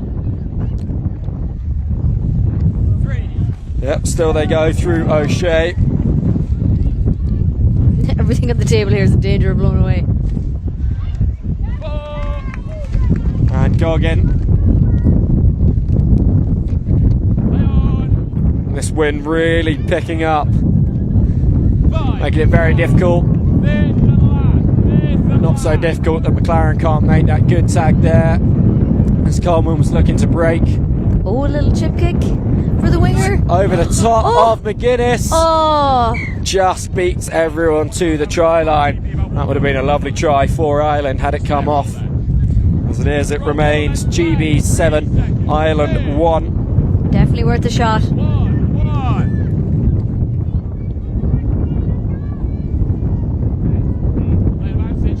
Birkin managing to draw the penalty and keep on going. 6 again for GB. Looks like a small 10 that has been set there, but nevertheless play continues. Walker rolls back and Broadley the dark. These tags being really blown once they've been taken off. Lovely drop off from Richardson, Ampal to Golvin, who will then play it left to McGuinness, who's got Walker. And the loop doesn't go to hand. Broadley does well to clear that bouncing ball up. Kick is probably coming here, is it? Not yet. Well, that's very flat. And the interception. And the step. Oh, what a tag. Really crucial tag from Riddler. When you're looking up to sub on, right in front of the path of the intercept. Yeah, Goggin was so nearly away for the try there that Ireland find themselves back on halfway. Oh, no. They find themselves defending once again. Contact call given as Broadley cleared that up. And Richardson Ampel to halfway. She goes down too. Broadley through the gap with a silky slide of the hips. Oh. Hudson to Golvin. Tag made. Hudson again. Riddler twists. What a tag. Excellent tag made. Right in front of the box. That would have been a tough score for Ireland to concede, but they hold out that little bit longer before Richardson Ampel goes over for a captain's score on the left-hand side. On the bright side, 1 point, not 2. So the previous tag, if she hadn't got it, it would have been a 2-pointer. So, sure, listen to your luck. Could have been worse. Yep. You got to take them where they come. And only conceding 1 is a positive there for Ireland. The score is 8-1 now to GB. They lead it 8-1. That's 10. Hudson with the kick downfield. Cleared up by Campbell Monroe. Lovely step from Golvin, and still she goes. Work, Brennan, work, Brennan. 3. That was a lovely line. Unfortunately caught.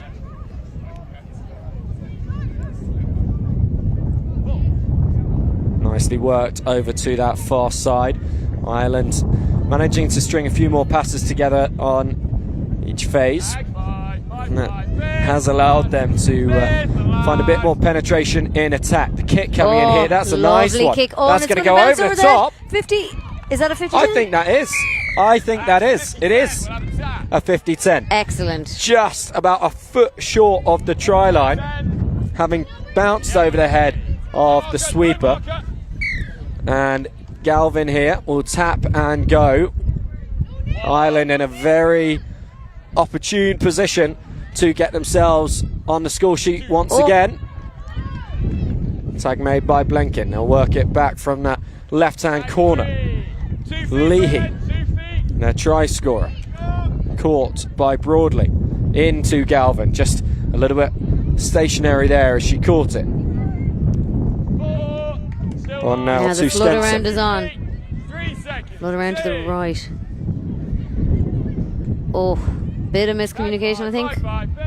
Yeah, Fitzgibbon in the end with very little time and space to do anything. Galvin on again. That's a good tag there. Change over. I'm loving the diving style points. Well, Worth a shot. I mean, if you can't get the actual points, you may as well try and get some style points. That's pretty much my mantra when I'm on when I'm playing. Riddler caught by the captain. Daly. Oh, good tag. Calm defence by Campbell Monroe. Blenkin is on this touchline for Charles. Tries to get round the outside of Leahy. Back in, Daly goes for the kick with very little space, but she's done well to get that one away. Not too far into the Irish half though. Campbell Monroe. The pick and go and the loose pass. That's not what Ireland would have wanted. Logan Dowling does clear it up though, but changeover, and Blenkin will roll this back to Charles, and Daly will take it up. And then on to Riddler.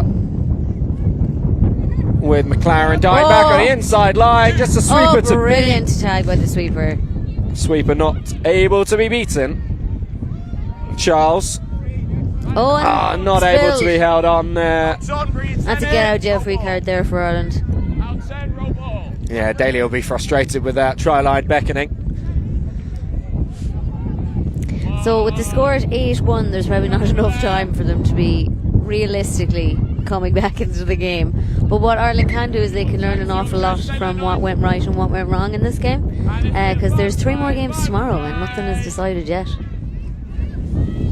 And a kick from Ireland. I think final play might have been called. Yeah. So that's why Ireland went for the kick. May as well try something. And a valiant performance by the Irish, but clinical from GB. And they see out an 8-1 win here in game 2. 2 games from 2 on day 1 for the GB Women's Open side. Couple of opening scores from Hillman before Walker added 2 box tries. McGuinness and Richardson Ampau also on the score sheet to the end there, and a comprehensive win. Definitely, but there are 3 more games tomorrow. Just learn you into a false sense of security is what we're doing. Absolutely. This category might currently be going in favour of GB, but I think the other categories are all pretty close, and we will hopefully be bringing you a full wrap-up of where the categories are as we come towards the end of the day. So next up is the men's 50s game, and Mark Kelly will be returning to the mic for that one. We'll be seeing you again tomorrow. And we'll look forward to that, Claire. Thank you for joining us for the games you have done today. I think I might be back with you this evening. Oh, yes, you're back for the mixed open mixed game. open, which I'm very excited for. Ahead of myself there. Managed to get rid of me. Not at all. So yeah, thank you so much for having me, and I shall see you at the mixed open game. Yeah, we'll see you very shortly. Final scoring. That says Kieran Levy, not Kieran Goggins. Not just yet. 2 seconds. I will just turn the mic off now. Do you need to Jade Walker. but do you need you're just one MVP?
I assume I can now be heard on the microphone, yeah?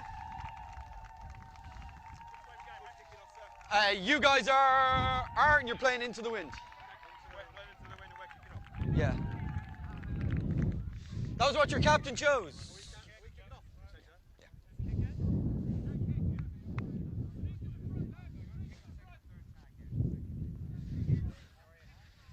This is the decider, yeah?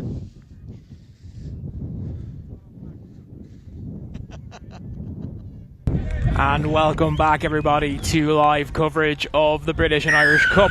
I'm Mark Kelly, and I'm back here for the men's over 50s. Of course, this is an exhibition event, won't count towards the overall series. But GB are just slightly edging at the moment. But this one tied 1-1 currently. Ireland winning game 1, GB winning game number 2. So all to play for here in game number 3 as we start off with Ireland in possession from a Great Britain kick-off. We'll see here, tag 3 ready. Clincher will look for the kick. Of course, the only man here in Ireland with a gold medal at a World Cup to his name. That's a great kick. I think he's been taken into touch, which would be just be a roll ball for Ireland. Or is it the 50-10? That's the question. What's the referee giving here? No, he's giving the roll ball. So it's an Irish roll ball out about 7 metres. So GB would be on the line pretty much. They should be. Well, GB player looks like he's offside a little bit, but Rory O'Keefe, the man in the middle, saying otherwise as ball comes tight now. And it comes there to number 7. Who is Greg Doubter. Ball coming through here. Lovely play from Kevin Leahy, but unfortunately not able to get over the line at the moment. Tag 2, of course, for Ireland. Reset. Paul Clinch now on the ball, looking to get through. And he will get in to the blue box. A 2-point try from Ireland's gold medal World Cup winner in 2019, Paul Clinch. And he will make it 1-0 to Ireland. So 2-0 to Ireland, sorry. 2-0 to Ireland early on here. Fantastic start for them. What they would have wanted here. Apparently game 2 didn't go as well as they would have liked, with a lot of issues in terms of ill discipline on the field, but very, very good start here. Puts GB under a bit of pressure, but of course GB haven't got the ball yet, so we don't know how they're going to respond, as the kick here is going to be taken very, very shortly here. Of course, trying to get either 50-10 or into that end zone. Well, number 44 there, a mile offside. Of course, the referee not really catching it, but no impact on play anyway. As Matt Picknett tried to bring that one up, unable to do so.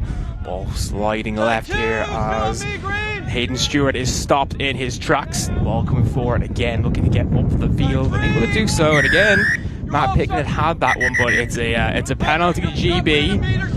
And it is for offside, so it will be a GB penalty for an offside by Irish players. You have to, of course, come back to the referee every time, or else it will be a foul. Gone through nice there. He's broken through the line. Take one! Has Kenny Hunt, but unable to find that way through, unfortunately. He'll try to slide this one back now. Will do so. Finds Ben Payne. But so the knock on there by the Irish player. Just didn't go with his hand. Had a chance at interception, unable to do it, but GB, of course, Hayden Stewart is at the clipping Ben Payne in the head with the ball. And this, of course, a GP roll ball for a knock on, so Ben Payne will pick that one up. And finds its way there, nicely done. As true goes again, Hayden Stewart has been on the ball a lot here. I'm not quite sure what's happened there. Is it a tag? Yes, a tag. I was thinking maybe he was offside, maybe the Irish players were offside and they're playing the advantage, but didn't really see that on this end, but not quite happening. As Kenny Hunt again takes the ball up, finds its way there to Carl Lister, who gets tagged nicely in the backfield, but of course still 4 tags here to play with. Nice pass, skip that pass out. That's a lovely play. Will he get over the box? No, he won't. But Rhys Jones will get over the line and reduce that deficit in half. Gets a 1-point try to leave the score at 2-1 to Ireland. So 2-1 to Ireland currently. And GB here will have their first kickoff, second kickoff of the game. Of course, they started the game with a kickoff, and both teams here scoring their first possession. Ireland, of course, getting some resets, offsets, and say with GB there, a penalty followed by a knock-on in the final 15 metres. Just allow GB there to level up and get their way into this one. A big kick there going short, and that's a beautiful kick indeed. It is collected. The tag, his ball was away, and here comes again number 19 now on the ball, finds number 11, who is Jay Beard, but unfortunately not able to get through. But of course 6 tags here to work with. That's tag 1 of 6 here of this set. Ball put wide there to Steve Cleary, the captain, who gets tagged. Good tag indeed. Sorry, not tag. He didn't get the pass away, but third player tagged as Aaron Lombardo will try to get through here. Aaron Lombardo trying to get through and able to do so though. And tag 3 now coming up here for GB. Ball's pushed out wide there. Good stop again on Minky Kim. Unable to find a way through as he'll look to pass his one out wide. Good tag once more. Final tag now here as Ireland's defence looking to hold firm. Can they do so? It's a 2-on-2 here, a chance, and he's going around the outside, and well, it is. Good call. I was thinking that would be obstruction. The player just comes in between them and kind of stands once he gets there, so that would be obstruction anyway. It wouldn't be obstruction if he keep running, but he didn't do that, and that's made Rory call them back here for a penalty. As the ball here continues to be recycled left and right. Nice play here. Can they get it out on the outside? He's doing well. He almost gets through, but a great tag by number 17, the captain, Steve Cleary, being a captain there by stopping the progress of the Irish team for now. As the ball here slid right. It's well brought up there by Tom Lane, but unable to do anything else. Lovely play. That's a great goal through the line, but a great tag once again. David Connor found a lovely gap there in to Redmond Kennedy, but unable to do so. Paul Clinch now on the ball. Lovely kick. It's not gone too high. It's going to go dead anyway, regardless of what happens. Yeah, Rory decided it was a fine kick, but it has gone dead, which means they'll come out 10 and they'll have 7 tags on a tap and go. So, of course, loads of chances to get up the field here if they're able to do so. Still 2-1 to Ireland. Only a few minutes gone, only 6 minutes gone in the game so far, so still plenty of time here. No, actually GP played on the ball apparently, so it is going to be a drop kick instead. It's a good kick from them. Well held though by number 12, John McElhenney, but unable to find a way through there. Ball pop, goes to Paul Clinch now. He's going to try and find a way through, pops that one wide. Here's an opportunity if they can find a way through this gap. Unfortunately, Alistair Brown could not do so. Popped up to number 12. Lovely was true. And that is going to be a 1-point try for Ireland for David Cowser. Did very, very well indeed to put that one over, and that makes it Ireland 3, Great Britain 1.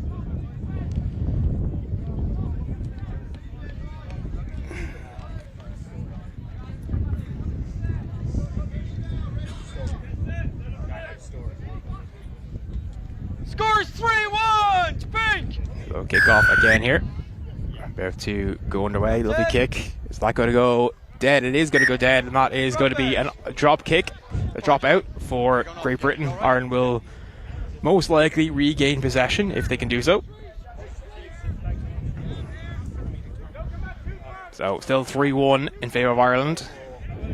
7 minutes gone on the clock in this first half.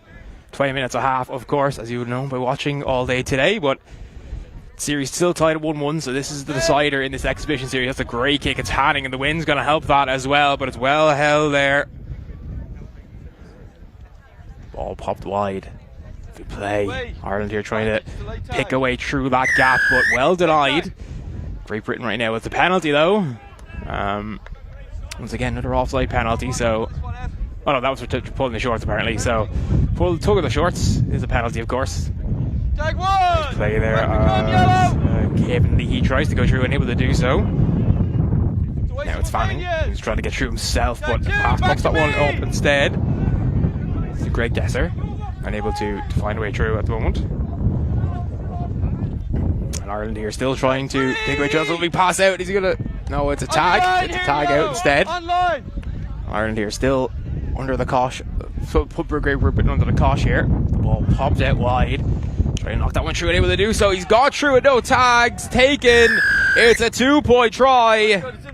It's lovely play from Tom Lane there. And all of a sudden here Ireland have increased the lead again with a 2-point try. And it is now Ireland 5, Great Britain 1. So a little bit disconcerting here for this Great Britain team if they want to keep themselves in this one. We're going to have to do a bit better than what they're doing right now. Ireland here really starting to get on top in this, and of course it is the first time that a Great Britain over 50s team have played in the BNI Cup.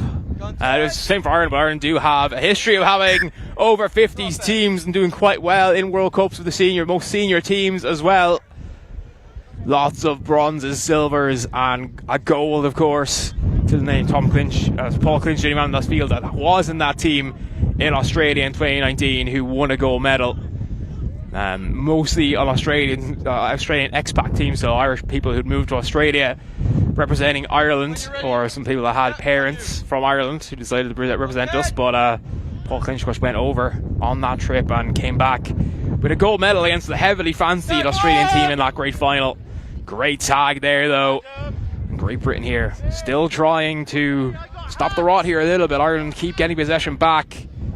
Great Britain really haven't had possession for the last while, and it's a problem when you don't have the ball. You're chasing it, it makes you more tired as well. And of course, fitness not going to be an issue for some of these guys, but the older you get, the more difficult it is to find the lactic acid in your legs to keep it away. Oh, well, it's going to be a tag. Look like a bit of contact off the ball, but hasn't been spotted. And again, it's very difficult to spot those ones with the knock on though by the Irish team, and that'll be out 10. It's going to be a roll ball to Great Britain. Just on the 10 there, yeah. So a chance for them to reset here and finally get hands on the ball, as we're halfway through the first half here. 5-1 down currently, but that could all change in the blink of an eye. 2 box tries are all tied up here. Great Britain just have to focus on that. We still have half an hour to play of this game, so can they find a way back into this? I don't know if you can pick that up over the microphone, but Simon Bewley here, the coach of the men's over 50s teams down below us there, absolutely yelling at his team at the moment to get organised in defence. Keep the pressure applied very much so, with a penalty coming through there for contact, and Ireland will have to get back. It was very well to get back on side there. The ball now popped out wide. Lovely play, Guppy picking through the gap. Has he got? He has indeed. Sean Tundra trying to find a way through there, unable to do so. Ball now kicked out wide. Lovely carry here. As Matt Picknett finally stopped on tag 3. Popped out again. Finding Kenny Hunt, and Kenny Hunt gets denied. Great tag there from Paul Clinch, who was showing his tactical news and how good he is and why he is a gold medalist at the World Cup. He popped through again. It's a lovely pass. It's a great try. And Great Britain have pulled one back here, making it 5-2 now. It's a fantastic try. And, well, the scoreline has been reduced to 3. Still a 2-score game, of course. Most you can get is a 2-pointer, so only 2 points for a box try. So even though it's only 3 points, it's still a 2-score game. And the score was made by number 14, Enyoma.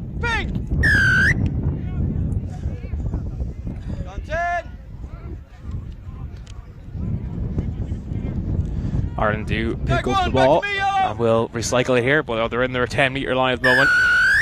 And that's a penalty for fending against Ireland, and it gives great field position now here to Great Britain to find another score here, perhaps reduce the deficit even further. Ball now, it's a bit of a mismatch here on the outside. It's a lovely pass, it's a great tag though, able to pick the way through. It's contact. Your player has pushed him into you, but you pushed him in, okay? It's going to be an Irish penalty there for closing the gap. So it is another chance here. 6 more tags for Great Britain to find a way through. Very well defended there, though. No way in for Ben Payne. Popped out now. Another tag there on number 9, Aaron Lombardo. As Jay Byrne trying to find up Jay Beard, trying to find a way through and able to do so. Comes now here. Lovely play, lovely pass. Tagged before he got the ball, I believe. Let's see what the referee call is. No, it's just the knock-on is the knock-on, so it's an Irish ball. And Ireland here will continue to have possession as they manage to survive that onslaught from Great Britain. Good tag there, made by Nathan Goodfellow. All popped out here. Number 44 for Ireland, Rob doing very well. There's no second name on the team sheet for Rob. So we're just going to call him Rob for the game. 99 there, popping through and able to find a way in though. Ooh, that got off the hands and that got off the knees of the referee decided. The referee decided it is a knock on. It has come off the hands. Difficult to see that far across the pitch, but very nicely done for Great Britain, applying the pressure, causing the infringement. And it leaves Ireland now on the halfway line defending. Tag 2! Great play there, great tag. As Ben Payne continues to try and pick a way through this Irish defence. Hasn't had much luck so far himself. Oh, that's a great take, even though there's contact in it. Tag 1! And it is a tag. Yes, the tag did come off. Great call there by the referee, Rory O'Keefe. Managing to see that the tag was taken before it happened. Up through, there's a knock on there from Dave Wallace. Tag 0! And it's allowed Aaron Navarro there to pick up the ball and make good few yards as well. And that's still tag 0, of course. Tag 1. Nah. Great tag. Couldn't quite get the pass out. Well blocked off. As Kenny Hunt trying his best to find a way through. We'll be playing out here from Great Britain. Tag 2! Tag 3! I'm the wrong names actually. Apologies. I've been saying the wrong names all the time. But apologies. We'll be playing out here. Lovely pop, float pass, lovely and flat as well. Tag 4! No chance of that being forward. Back to come, Green. Continue in the field now. A Tag great 5, stop 50 there yards. on Lee Graves. As true goes Jason Wilson, but On the mark. will be an Irish ball. 6 tags taken, and here we go again. Lovely play as try to get through. Eventually tagged, and not sure when he's going to be tagged. Lovely kick now. It's a kick chase, and it is a race. It looks like. Oh, just managing to get back there, and he does dive, and he's allowed to do that as defender from a kick, of course. Number 18, Stephen Hartland, managing to stop that. Great tag there, though, by Connor. Connor Kinner making a great tag there at the wall now. Again, another fantastic tag. As James Leggett couldn't quite get through the Irish defence there. Ball popped out here again. Tag 4! Back to Ian Robinson there. Tag Another 5! great tag. Ireland here really keeping the pressure applied as David Zakaris unable to find a way through that defence. Now the kick coming through, it's scuffed a little bit, and it's got no real position. In fact, it's even Ireland about 10 metres from their 10-metre line, so 20 metres out. Somewhere 99 there. I'm trying to bring that up the field, unable to do so. It's a great pass, there's no tag, and coming through. Guys, got 2 points. Bring it back with you, Green. Great score, 2-pointer in the box.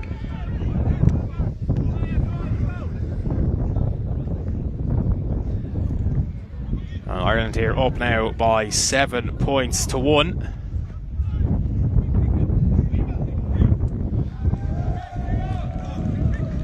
And it's been a really good first half here for Ireland. 3 minutes left in it. They lead, of course, by 7 points to 2. Apologies, these 7 points to 2. Forgot about the second try for Great Britain. That time, no ball go over the line, so Great Britain will retain possession, but they're very pinned back here. Good tag as Andrew Davis tried to break through and able to do so. Nice play out wide, but a good tag there on Steve Dudley. Will stop that attack from materialising more than it has. Tag 3! And unable, number 16, Nick Eady, unable to find a way through. Great play though there from Lee Graves, who does make a good bit of yards, good few metres. Tag 4 though, only 2 tags left. Tag 5! Paul Clincher with a great tag there on Ross Campbell. Lovely kick through. Is there going to be anything there to stop it? Yes, there is. Lovely play indeed. Unable to find a way through. No one getting the tag, but it will be Great Britain ball. No, pull it backwards. No one able to pick it up until finally Lee Graves did manage to do that. He'll roll it back there to Steve Dudley. He'll get it across to Andrew Davis. Tag 3, they're always coming back. Trying to pick his way through with Paul Evan, unable to do so. Great Britain here just trying to find a way through, trying to use these 6 tags they regained from Ireland losing the ball. Lovely pass, surely going to go over. He does indeed. It is a great try. Very well worked indeed. That's 7-3 on the scoreboard now. I've got about a minute. He has been a menace in the attack, as Lee Graves, and he'll be delighted with the fact that he's made it reduced the deficit to 4 points now, back to a 3-score game. Two-score game, sorry. Back to a two-score game. 7-3 the score. Score 7-3 to Pink. Great Britain here will try to perhaps get another score before half-time. Not much left, about a minute left in the half, so not a lot of time left for them to find a way through. Good tag though on Rob. Tag 2, back to me. Keep working. Ball stopped again. Lovely play here. Ireland's Just trying to wing this one wide. Oh, very well done by John Hugert. He's away, but it's a great tag by Kaufman. Alan Kaufman doing very well there to make that tag. Needed to make that tag as well. Ball popped wide. Was that knocked on? No, it wasn't. Tag 5. And that is the last play of the half. And Ireland will be very, very happy with that one. Great Britain will be happy they got the last score, perhaps to give themselves momentum. They will, of course, have the wind at their back in the second half, which could assist in things like kicks and those passes as well. They could make a little more backwards. They'll still go flat, so they'll be delighted with the fact they're only 4 points down. Ireland, for large periods of that game, did dominate, but the halftime score only 4-3 at the moment. A lot of work, though, I think, for Andy Davis and Alex Sadgrove to work on here in terms of Great Britain not be able to break out, really get a viable attack going at times. But when they have looked good, they've looked amazing. And Ireland, same. You know, at times they give them the ball away, at times the defence let them down, give away silly penalties or silly infringements like knock-ons. But they've been very composed, apart from that.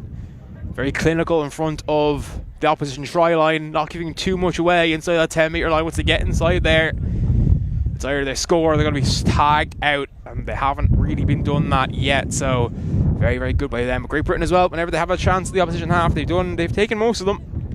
So very clinical from both teams here, and only 4 points in at a half time. So still plenty of time for both teams to really work on this now. For a few minutes to try and get to grips with how the opponents have been attacking, what adjustments need to be made.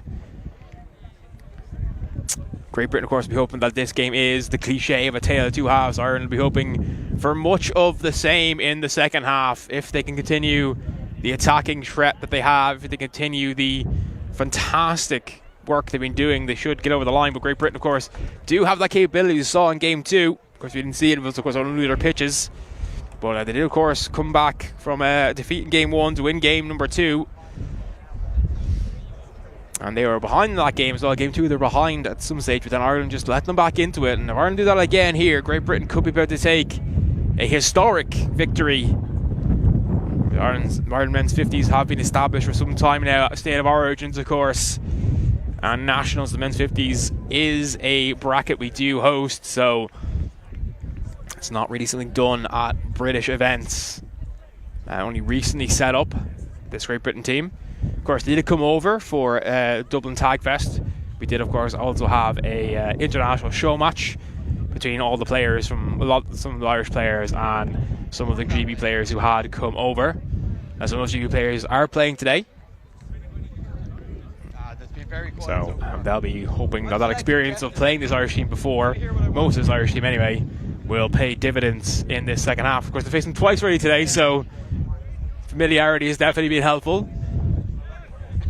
But we're a few minutes away now from the kick-off of the second half. And it's a question of, are Great Britain going to fight back and overturn a 4-point deficit? Or will it be Ireland who will take the win and take the series?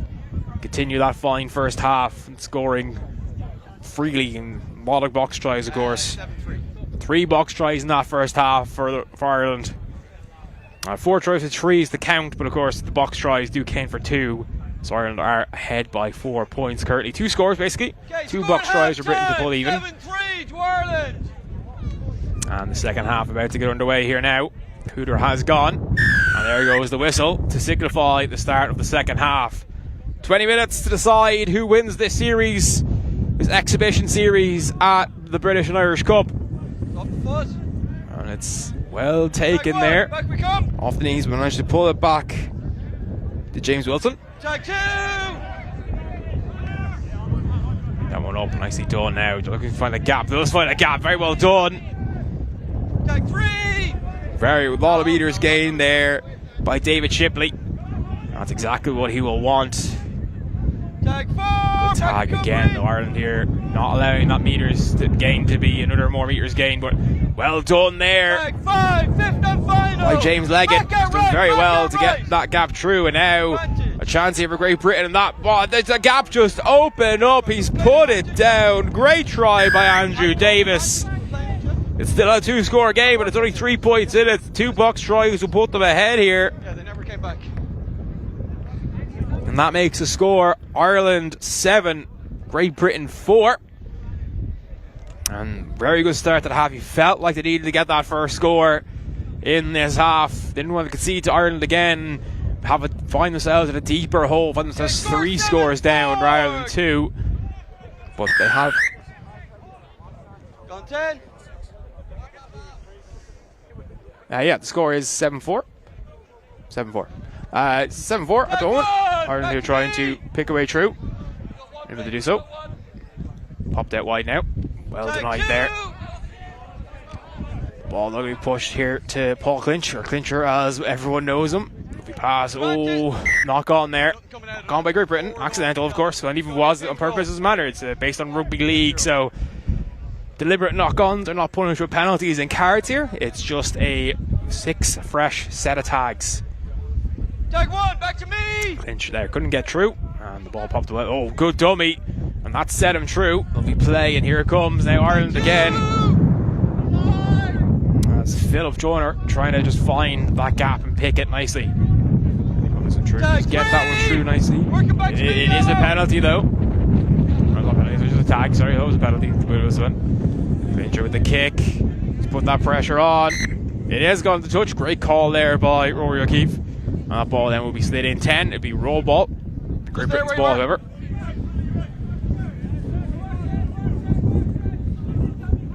Tag 1! Great tag there. And Ireland here trying to reset. Number 16, Nick Eady will try to find a way through. Big play, that's a great pass out wide. This is an opportunity. He's going to get down the field. He scored a try already. Did Andrew Farrow. But tag 2, they're already in the Irish half. That's a great gain again by Andrew Farrow. He's made a few of those runs in this game already. Good tag there on Paul Evatt. Must deny Great Britain from breaking free as they wanted to do. This time Farrow not able to make the meters he wants on tag 4. Great Britain now have 2 tags left to work with in this set. What will they do?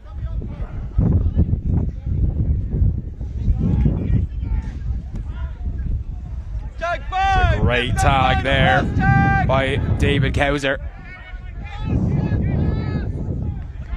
Last tag though. And Rory's going to have a word here.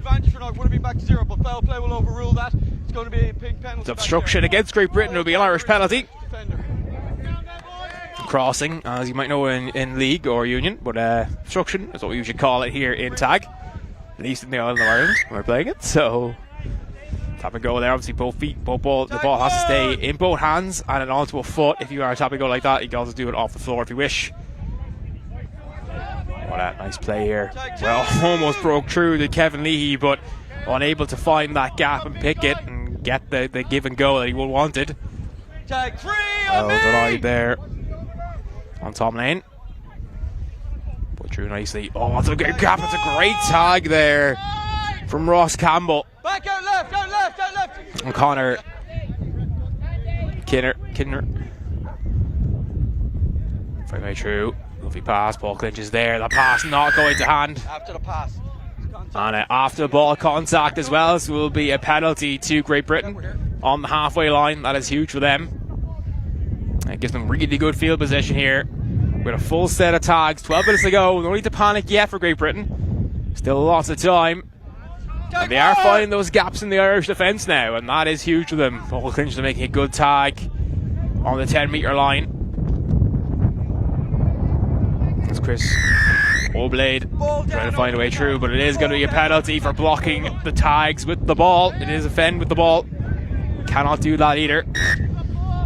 Unfortunate, but sometimes it's important to keep the ball away from the tags and the hands of the tags. Tag 1, back we come. Tag well made though on the halfway line. Ireland here have hands out wide. They can make meters here. Great tag though on Jonathan Huggard. wind now really picky up, make it more difficult. Ripley again with a lovely tag on John McKenny. Here come Ireland. The hands will do now. Hands will do now indeed. Can the tag? What a tag! Paul Evans with an absolute amazing tag. Denies the try. It looked like hands would do it. That's not a great pass though, and that's going to force Ireland backwards. In fact, it's going to get GB the ball. No advantage. Tag 0. And tag 0 is knocked forward apparently. Tag 1. Looked like a fend there, but not seen. Tag 1 now on the count. Push that through. Number 13 there, having a great time. Steve Ryan. He's made a lot of yards there. Sorry, David Shipley. Sorry, he's made a lot of yards between the Irish names instead. Tag 4. David Onyami trying to find a way through there. So Charlie O'Blade not able to do so. Tag didn't go off the first time. It does the second time on Andrew Davis. And it's 5th and final. And, oh, look off for a second there, Irish had it, but now they don't. Charlie O'Blade trying to find a way through, but he can't get past number 12, Jonathan Huggard. And it is a changeover. It is Irish ball. Tag 0, of course. 0. First tag is always tag 0. First set.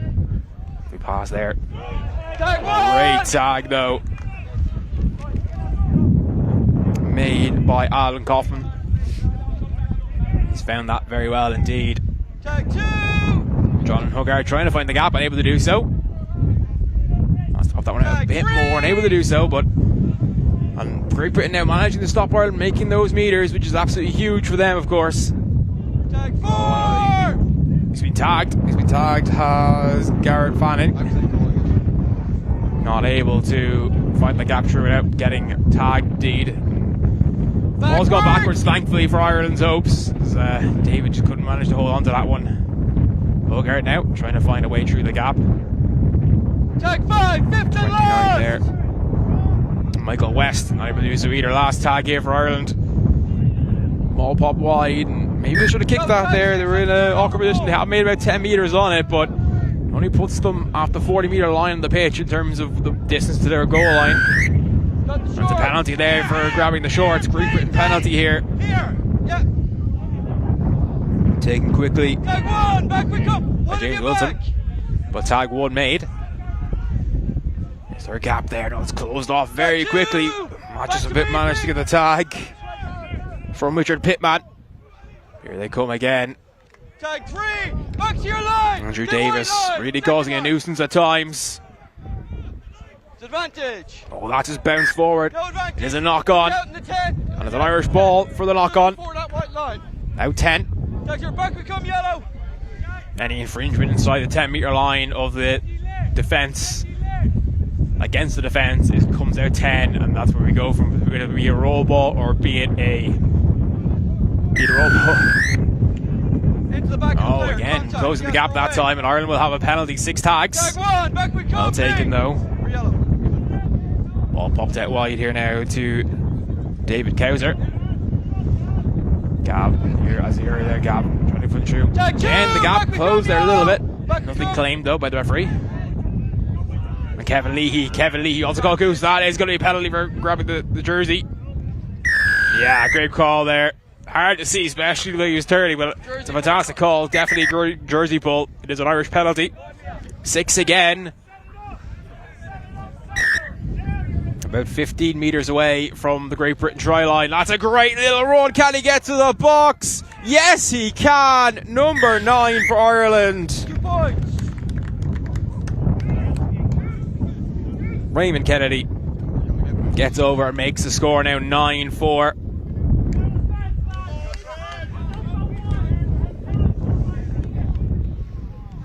So Ireland now up here Orange is down the other end the first half. by 9 points to 4 in this game. Delay of play. And well, only 6 minutes left. There's 3 points too much. Ireland will give away a penalty there. I think probably for excessive celebration. Tag 2. Good tag again. Great Britain now here on tag 2, but they are 25 metres away from the Irish try line currently. Lovely dummy, but he gets the tag taken. Number 10 there, Chris Barrett, almost managed to pick the gap and reduce that deficit more. Trying to find a way through was David Shipley, but unable to do so. Now the ball recycled once more. Great Britain having to find. That's a lovely little line. Tag taken though on the line. And it's an injury though. I'm not sure who came out worse than that one. Looks like Dave Wallace is hobbling a bit. Last tag though for Great Britain. Can they use it here to score a try? It's gone forward instead. It's a knock on. Irish ball out 10. Just there, Paul, just there! And they'll be very, very happy on that one. 6 tags to work with now. Oh, it's a great line there. Come, yellow! Right kick dozer. Tag 2! Doing well to keep Philip Joyner from going up the field. Pass not great, but it does bounce up to Paul Clinch. Tag 3! Great tag on Stephen Ryan there, stopping him getting through. Tag 3 now for Ireland. He pass out wide, having to step in, though that's not going to bounds. He's still going somehow.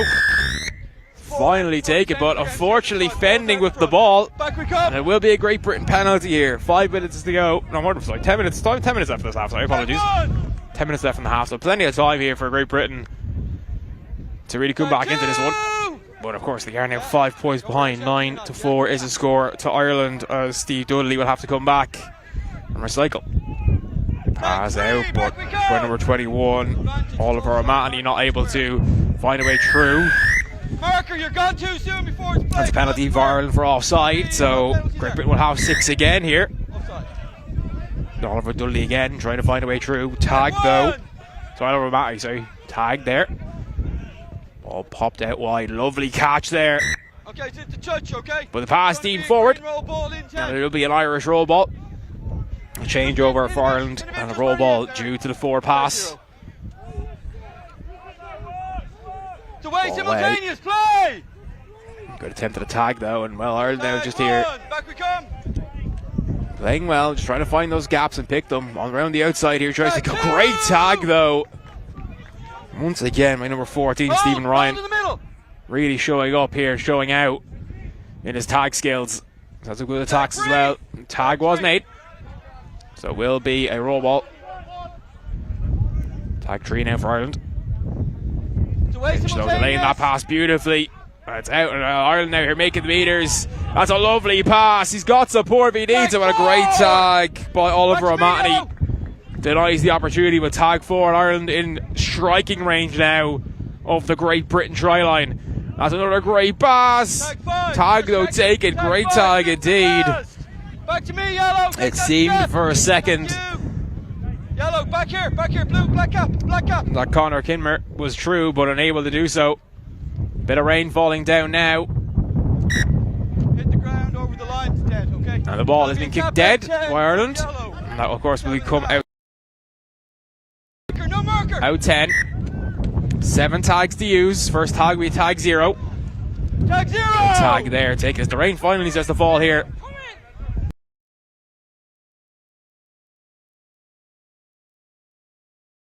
The clouds have descended and the rain is starting to fall gently. It won't really affect the ball too much as of yet, but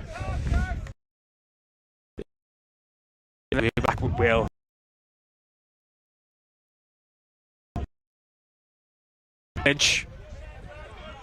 Third tag of the set, but tag 2 overall due to, of course, the incident where the ball was kicked dead early on. They pass out right now. Trying to work this wing. If they can do so, it's a great gap has opened up. Can he get through? Got it. Okay. Kevin, hand on and a push on him. For the tag. It's a penalty for contact. Great Britain penalty for contact, so tag good tag there by Ireland. Trying here now to desperately hold on. 6 minutes left in the game. Ball popped wide. Good play, and well, there you see, great tag taken, but it will be an Irish penalty. A pink penalty, out 10, out 10, out 10. No. No, Ireland not taking for 10 metres, really. You can be within a metre or backwards, but Oh well, offside there, and the offside of course means that because he was tagged by an offside player, he can continue without his tag on. That's a good kick. He's surely going to get there. Good tag. Tag 1 of course. Tag 2 now, while Ireland here knocking on the door. What will surely be the killer. And it is a try, a 1 point try for Ireland. A huge try indeed. And that makes the score now Ireland 10, Great Britain 4. Still a 3-score game, but really with 5 minutes to go, Great Britain will need 3 box tries to pull even, and probably that's the best they can probably hope for right now with 5 minutes to go. This Irish team has looked very good. There has been gaps opening in the second half, but the cover from the sweeper or roamer has been fantastic. It's a great kick as well, especially into the wind. I think the into the wind helped him a bit there. I think if it hadn't been into the wind, it'd be the other way. He probably would have gone the full, but it bounces down. I think he's in a good position. That's a great break here now, and a chance for Great Britain. Have they got the pace to burn? No, they don't. Jonathan Hugger denied by the Irish defence, but it's only tag 2, and they're well inside the Irish half here. Just up over there, okay? It's not in that much. Coming back to the actual mark, a bit further up and a bit further to the sideline. For 9, tagged there. Ball comes through. It's a knock on though by Great Britain, and Ireland will get possession back here, and that might just do it in terms of a contest. Might just be a bit for pride now for Great Britain. 4 minutes to go. Ireland 6 points clear, 10 points to 4. He passed there, but a great tag on number 44. And the play will continue now as we go up the field. It's a kick away. It's just going to waste. Going to push the Great Britain team back here. Pretty much on the try line. Dives on the ball. It will be tag 1, of course. Back. Steve, you're offside. It's advantage. It was on the floor. He cannot continue. He cannot continue, of course. He's on the floor. Oh, it's a penalty though for contact, I believe. Tag 1. Back. You need 1 tag on. Rory has allowed him to go back. Usually that would be a changeover. Counted as a tag. It's tag 1. Tag 1. It's going to be roll ball instead. Tag 1 from where he picked up the ball. Tag 2. Tag 2 now. And the rain is now starting to come down a little bit harder. Making it a little bit more difficult now for the players, not only to see, but to play here. The ball is going to get a little bit more slippy as we continue to develop this half. Tries to go through the gap there, number 20, and able to do so. And Great Britain now less than 3 minutes away from losing the series, most likely, unless they can find an absolute miracle here. Doesn't look likely. Ireland here set up quite well defensively, more of a containing field now than anything else at the moment. Last tag as well. The kick comes through, but Ireland have plenty of sweepers back, as one would expect for the Irish team to do. Here's a chance. Denied, and obstruction by Ireland, and it will be another penalty for Great Britain, but less than 2 minutes to go. Highly unlikely that this comeback is going to materialise at this point. But Great Britain have fought valiantly today. Back to me. Ireland just ultimately showing up in this final set, being a better team. Off the knock on there by Great Britain will be 6 again for Ireland. Knock on. It's going to be there, okay? 6 again for Ireland here, with time ticking down. Oh, yeah, true, but it's another knock on. The ball's getting harder and harder to handle for both teams now as the rain starts to bucket down more and more. Got a really good turnout today, obviously, from the crowd as well. And a lot of Great Britain players who go over with their families and friends, and they've been amazing to watch as well. But this is ultimately going to be Ireland's day in the over 50s. Keep coming! Keep coming! In fact, Great Britain have taken a game off them. Will be delightful for them going setting up their international series quite recently. And that's an interception! And surely it's another try. Can they get back? I don't think they will. It's 11-4 to Ireland. And that could be near the last play of the game. It is the last play of the game. Ireland win the series by 2 games to 1. An 11-4 win in game 3, guaranteeing them the series win. Of course, it does not count towards the British and Irish Cup tally, This is all for pride and to forge bonds between the two nations, the two tag associations. But the exhibition has ended, and it is the R50s who come out on top. Of course, the other exhibition games, the men's under 23s went to Ireland, women's under 23s went to Great Britain, which means that the mixed under 23s will be over on pitch number 2. But for now, we're going to have, of course, Will back in a few minutes with Matt. But for now, in now a very wet and windy UCD, unfortunately. For me, I'll see you all again tomorrow. But for now, we're going to take a quick break, and when we come back, Matt will be here.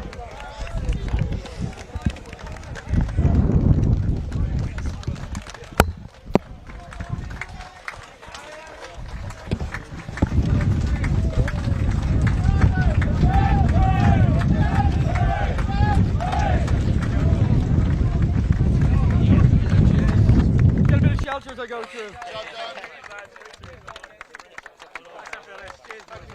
Cheers, thanks guys, thanks guys, thanks guys. Thank you, ref, well done. Thank you, that rain will clear the spectators.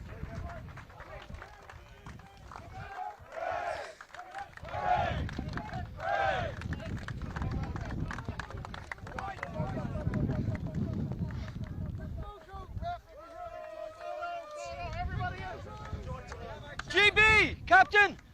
Who's captain? Who's your MVP? Who's my MVP? Charlie. Charlie, what's the surname? Charlie's surname? O-Y-A, no. O-Y-E. Yeah. B-A. B-A. D-E. D-E. Yeah, got it. Cheers, thanks very much.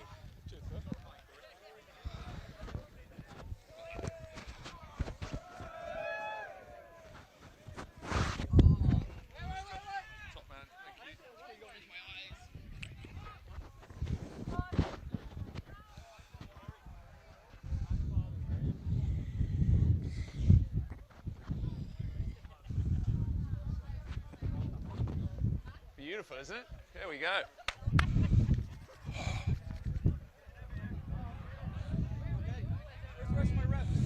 Still got a few minutes. I think they're leaving it until the last bit they possibly can. Whoa. I could just tell about 10 minutes after the game.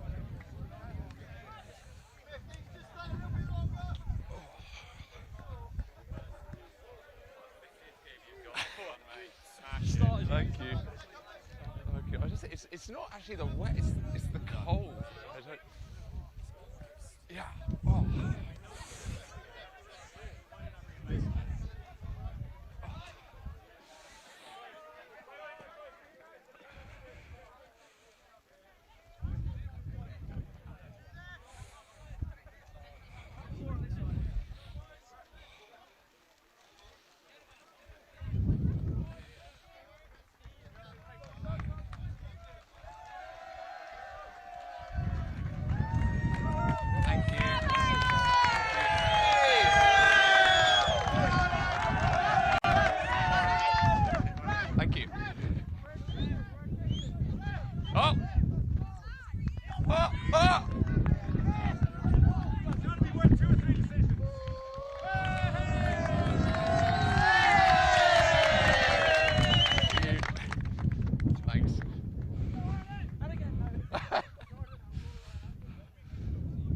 You are receiving, and you're in that half.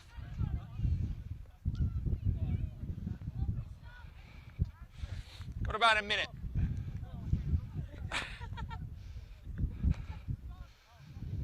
Got about a minute, guys. Use soft.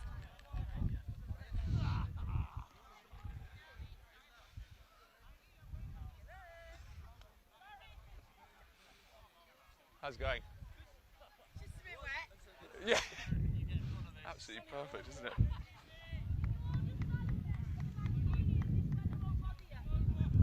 Is this the only game? No, they've got another one. This one.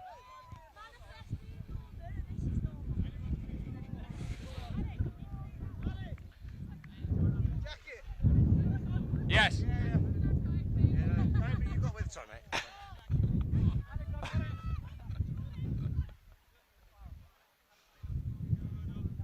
Thank you.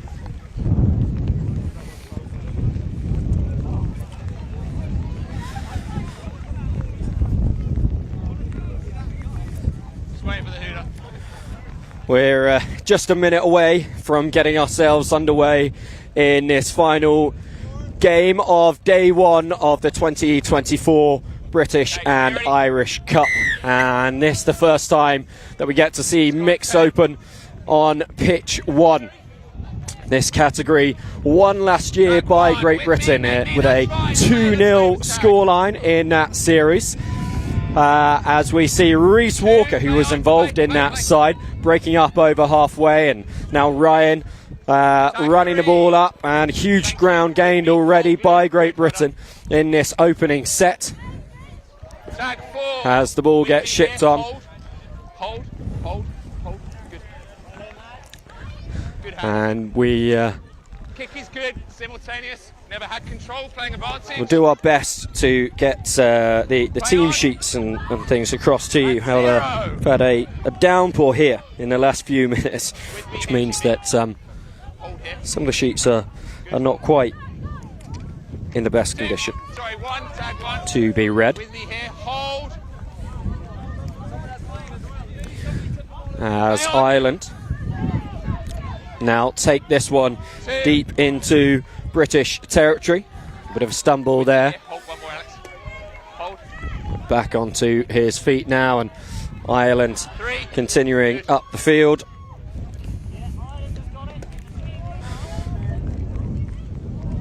And onto the captain, Louise Madigan. Still working this short side, Ireland. With me here, discipline, boys. Hold. Good. Ball is away. Final tag of the set, and huge contact made there. Richards has been thumped to the ground, and really Keegan Bradley looked to charge in with the shoulder there. I mean, there wasn't a huge gap for him to go through, but Dom Collingwood in his 50th international appearance as the referee, judging that there wasn't a gap there in the first place for Bradley to go to. So Great Britain escape without conceding. With me, Ireland. Make me on the left. As Alex Ryan fires the ball into Mitch Ingham. Right. Hold, stay square marker. Good. Gladding. Ryan. Tag 4. The dummy switch. Hold. We've had beautiful conditions all day long here at the BNI, but the rain starting in that men's 50s game in the previous time slot, and really turning into quite the downpour. Now hopefully lightening off as we go through this final game. And we see Ireland taking over possession through Ronaldo Lucasen over on that left-hand side. Good line. 3 with me. Now Mary Power trying to get past Alex Ryan. Ball just behind Leo Wire there. And then ends up in front of Derry O'Donovan, bouncing over the touchline. Keeps us at a 0-0 scoreline. Tag 1. Make me here. Make me. Good. Well done. On to Ryan. Ball away. Late tag. Advantage. And the ball spilt, but penalty given to Great Britain here. Tag 1. With me. Ryan not able to get past Laura Butler. Ball away. The ball on, there's the interception, and Jeff Mahon is going to go to the end zone. 1 point to Ireland.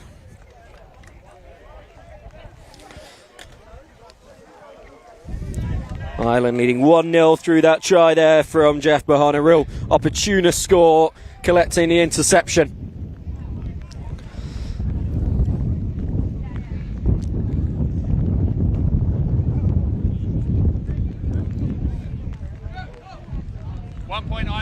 It's been a tight encounter so far. Very little to separate the two sides, but most of the game being played in this GB half, and that pressure eventually told, and Starts to do a little bit again there. The ball going past Jack Payne and over the goal line. The goal line dropout will come here from Petridge. Not much of a bounce of the ball as he practiced there, but then he manages to thump that one downfield. And that one is going for a 50-10. I have never seen that before at the international level. A goal line dropout being kicked for a 50-10. And let me tell you, the wind has dropped. That didn't happen just because the wind was high. That happened because of the skill of Theo Petridge. That was an incredible piece of play. And Great Britain suddenly in a wonderful position on the field here. Just a few metres out from the goal line. M. Codd twisting round. Liv Lampkin at dummy half. Fires it out. Jack Payne, options closing down in front of him. Rouse will play this in field to Newbold. On to Petridge, the man who got them in this position, but that pass just too high for Angel Perrin to be able to take cleanly. And over the touchline it goes. It remains Ireland 1, Great Britain 0. The spin there from Rebecca Conway. Shipped back inside to Butler. That's where, yeah, Mark's good. Mark's good. Just making sure the mark is in the right place. And the break again from Wire now. Really dangerous run this, and it's so dangerous that it ends with a second score for Ireland, who now lead 2-0. So both Irish scores coming from unsuspecting places. Wouldn't necessarily have thought that Wire was going to go the length there when he received that ball. It wasn't a huge amount on, but a terrific run from him. And GB staring down the barrel now of a 2-point deficit early in this game. However, this is the mixed game, so 1, 2 and 3 point tries can be scored. Still a one-score game. With me here, hold. Good. Reese Walker 3, good tag, first steps outside Doran, then is caught. Play on. Ingham. Tag 3, with me, make me Lou, hold. Gladding to Walker, puts in the kick. He's going for the 50-10.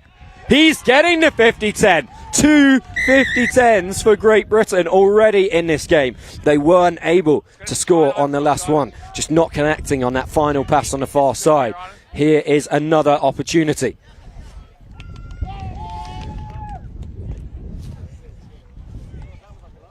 On the cross when you're ready.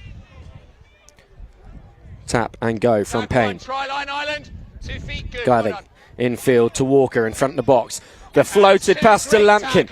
Oh, what a tag. Thank you. What a tag. Lovely bit of play from GB, but shut down well by Ireland, and then nearly through again there. But once again, it was the Irish captain Madigan who was the woman on the spot to stop the attack.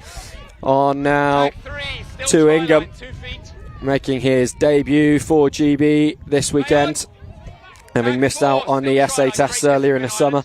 Stay here, Ireland. Hold. That's fine. Payne picks and goes with Ingham outside him. Tag made. We're on the final one of the set here. Infield. Walker. Again waits off to Lampkin, and that's it. That is not a nice contact there. Lampkin was spinning to evade the tag.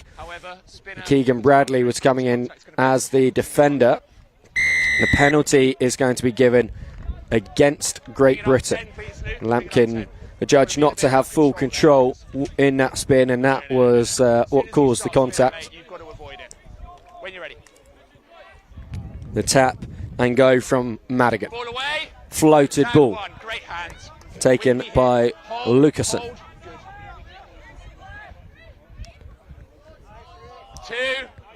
Walker eventually able to rip the tag of Tom Duggan, the vice captain of this Irish side, and on now to Keegan Bradley on this near wing. Beats Lampkin's first attempt and then caught by Ingham.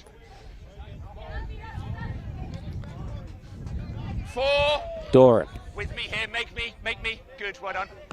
Kick is good. 50-10 is on. There's that kick bouncing over the long axis of the ball. Alex Ryan lets it go dead. This will give Great Britain a 7-tag set from their own 10-metre line. Trademark jumpy step from Alex Ryan. Not able to get him past Madigan on this occasion. The switch from Lampkin over to Walker. Ryan spills that, and he's got to be... he was very casual about that drop, and it very nearly ended up being an excellent opportunity for Ireland as they scooped it up. That one goes begging for them now. So Walker with the advantage. And the space as he beats another defender. Ships it off to Lampkin outside him, who tries to step back inside Lucassen. Continuing play to the right-hand side, and Courtney Robinson. Perrin now. Walker at a very close first receiver. Was going to drop that off to Codd. Option closed itself down, so he held on to it. Lampkin with Ingham and Ryan outside. Ingham nearly through there, but again Madigan absolutely instrumental in preserving this Irish lead so far. Ryan looking for the 50-10. That's taken an impact there. I think it's hit Ingham, in fact. Bradley running hard at Lampkin, but no mistake from her this time. That is very good tag there, given the pace that Bradley was running at. Tag 2, with me GB, make me GB. Finnegan Make me on the right. Good, caught by Ingham. And a step now from Wire, the most recent try scorer. Co-captain Emily Codd not letting him through. Conway on to Butler. 4, with me here. Hold here, Reese. Hold, good, well done. Conway will again go to the left. Tag, great tag, 5th and last. And there's Lucassen. Loose ball, well cleared up. And a little kick through. But Ryan does well. Receiving Maloney's kick calmly. Codd now, as the sun starts to shine again here at University College Dublin. And Lampkin twists through. He's space in front of him. The sweeper gets there. Bit scrappy on the roll wall. That's cost GB a little bit of time. They'll be frustrated about that. But Walker gets them straight back on the front foot. Ryan infield to Codd with Lampkin outside her. Holds onto it as Ryan loops round. It's a tag from Conway. Try line 15, try line. Good. Bit of confusion. And a bounce pass. Rouse. No options to the left. Kicks for himself. Clears up well. 5th tag. 2 feet. Final one of this set. Walker goes himself. And the tag has been made at the last there. Good there, Reese. Hold, come out on the left. Both of you on the left. Let's go, Ireland. Tag 1, keep a gap there, GB. With me. Good. 2. With me here. Hold. So Ireland just 10 metres out from their own line now. Hold, good. Kick is good, 50-10. There's the kick, deep inside their own half. That trickles dangerously close to the 50-10 marker. Yeah, we're here. Good there, thank you, Alex. One more step, 19. Like Great Britain back in possession. Rouse to Gladding. 1, with me. Hold. Caught by Conway. Ryan twists. He's through. Play on. Oh. And he doesn't give it. He goes himself. 2. My goodness. He had the speedster outside him, and Dan Carrington, and he didn't give the pass. It nearly worked out for him. Tag 3. Play. Pet Ridge Ball away. to Gladding. That's spilt. You can bring it up 10, Ireland.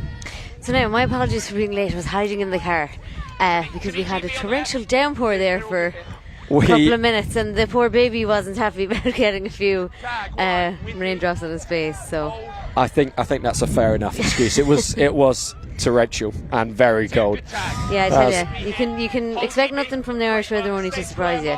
So what have I missed? Well, you've missed 2 Irish tries. Excellent. One through Wyatt and one through Mahon.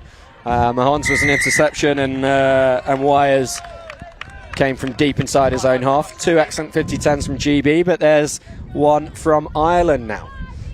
So a 2-0 scoreline remains, achieved early in this game by Ireland.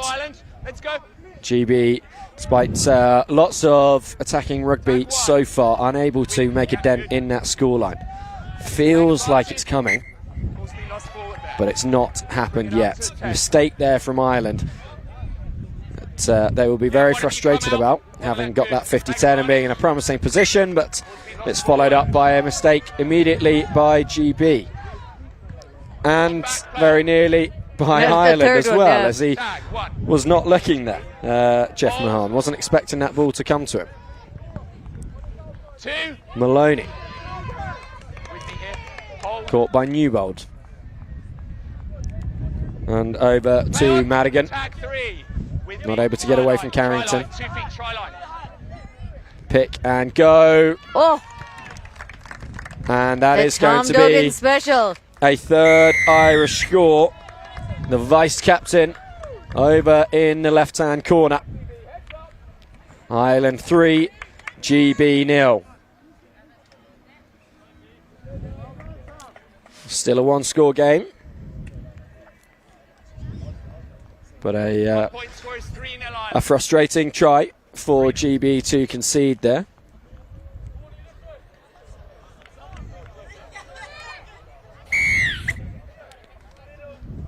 Keegan Bradley kicking deep down the field, well fielded by Courtney Robinson, using her feet instead of her hands on that powerful kick. Codd can't get away from Madigan. Pet Ridge to Jack That is Payne. some serious hair. That is a mullet. You might be unsurprised to know that he actually wasn't born in the UK and is from down under. Pet Ridge is still That going. does make sense. Although mullets are all the rage these days. They're certainly making their way around the world. Oh. Carrington still going. Oh, great tag. Tag made by Bradley.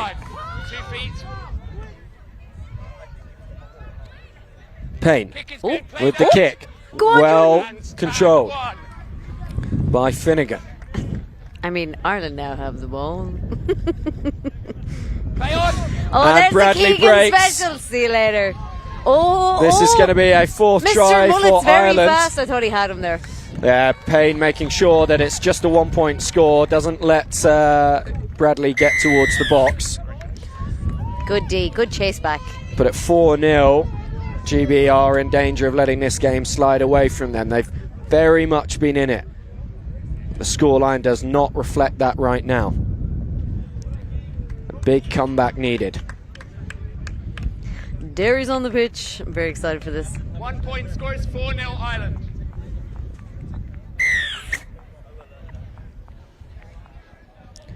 Kick down to Walker. Well controlled. Oh, Offloaded lovely offload. to Rouse. You have him.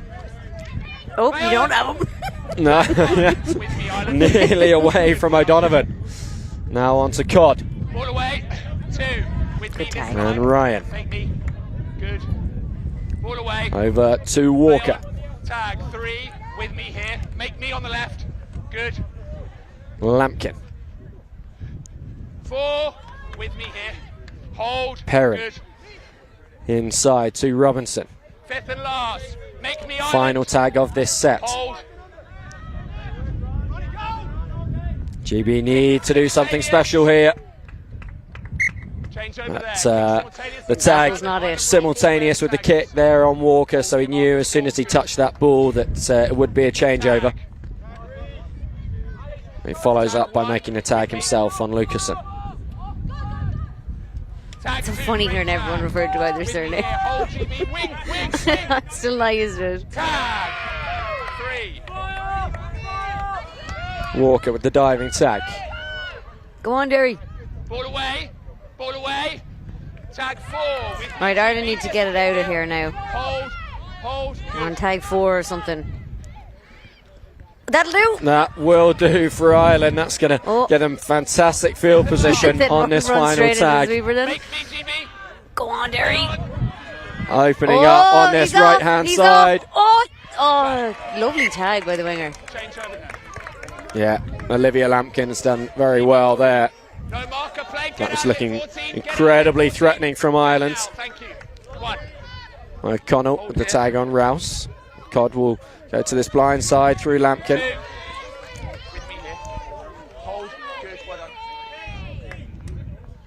Ryan wasn't quite ready for that ball to come to him. So Lampkin's going to have to try and get them out of trouble. There's the hooter. And it is going to be a 4-point gap at half-time. All the points to Ireland so far. 4 separate tries. 4 separate try scorers. Yeah, I mean, I've got 21 minutes.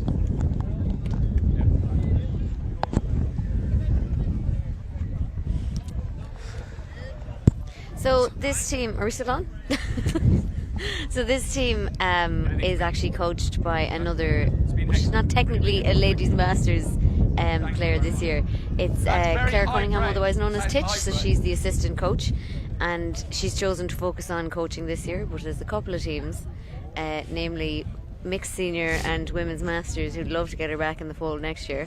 And I'm sure women's seniors as well will throw their hat into the ring. She was the MVP in the 2022 B&I Cup series for women's seniors.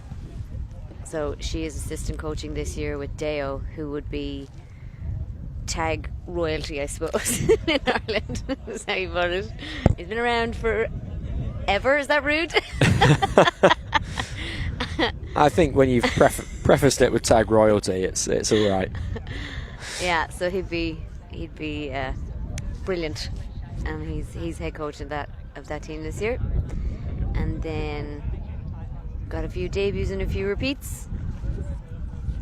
Keegan, you'd know from the Tri-Tag Rugby Cup, is that what it's called? From Tagfest? Tagfest, and he got MVP over at Tagfest. Yes. Yep, and he's certainly been a thorn in GB's side at the B&I Cup for a few years now. Of course, as we mentioned at the top of the game, this is Dom Collingwood's 50th international appearance as a referee, the most capped referee in the Northern Hemisphere at the moment, who's still active, certainly from the UK. That is impressive. So no better man to have in charge of this match than Dom Collingwood. This mixed open team in very much in the first year of their new cycle. All new coaching setup for the team this year. Head coach Mark Ruffsedge, who won the gold medal with women's seniors last year at the World Cup. Kaz Hensel, who was one of the players in that side, is the assistant coach. And then team manager Ben Smith, who's moved over from men's seniors. And then a lot of players who are playing in their first year of international tag, with a few like Reese Walker under centre at the moment, returning, having been involved in the last World Cup cycle with this side. And it's Keegan Bradley who's going to get the first dart of this half. Well closed down by Emma Watt. Ryan up so fast in defence, he misses the tag, but Newbold's there in support. Fine. Tag. Looked like a half break there for Maloney, but he has to go back to where Gladding took his tag. Yeah, I think they had called a move there and it just didn't come off. So that's a good kick now. That's some great territory. So it's not going to be 50-10. But it does mean they get all the way up the pitch. Yeah, very, very close to a 50-10, and given how far out he was and what a small angle he had to work with, that was an excellent kick. But ultimately it results in a tap for GB in a 7-tag set. The first of those taken by Marcus Lampkin, and Ryan hands it off to Walker. Back to Ryan. Nearly through, but Wire, the second try scorer in this game. They're defensively now. Walker off to Lampkin. Good hands on that one. It's just firing across in front of him. As Newbold. She's through there. She needs support. Tag 3. Nothing coming. Keegan Bradley there in a sweeper roll. Walker to Ryan. Lampkin. GB do get on the score sheet. First in this second half. Great Britain 1, Ireland 4. And they need a few more of those, GB. The Lampkins becoming one of the most famous families in UK tag. Just in the same vein as the Walkers. Reese, obviously on this team, Jade in women's open, and then their mum, Kat Lindsay, in mixed seniors. Now the Lampkins, they've got Marcus and Olivia, brother and sister in this team, and then their mum, Amanda, is team manager for the women's under-23s.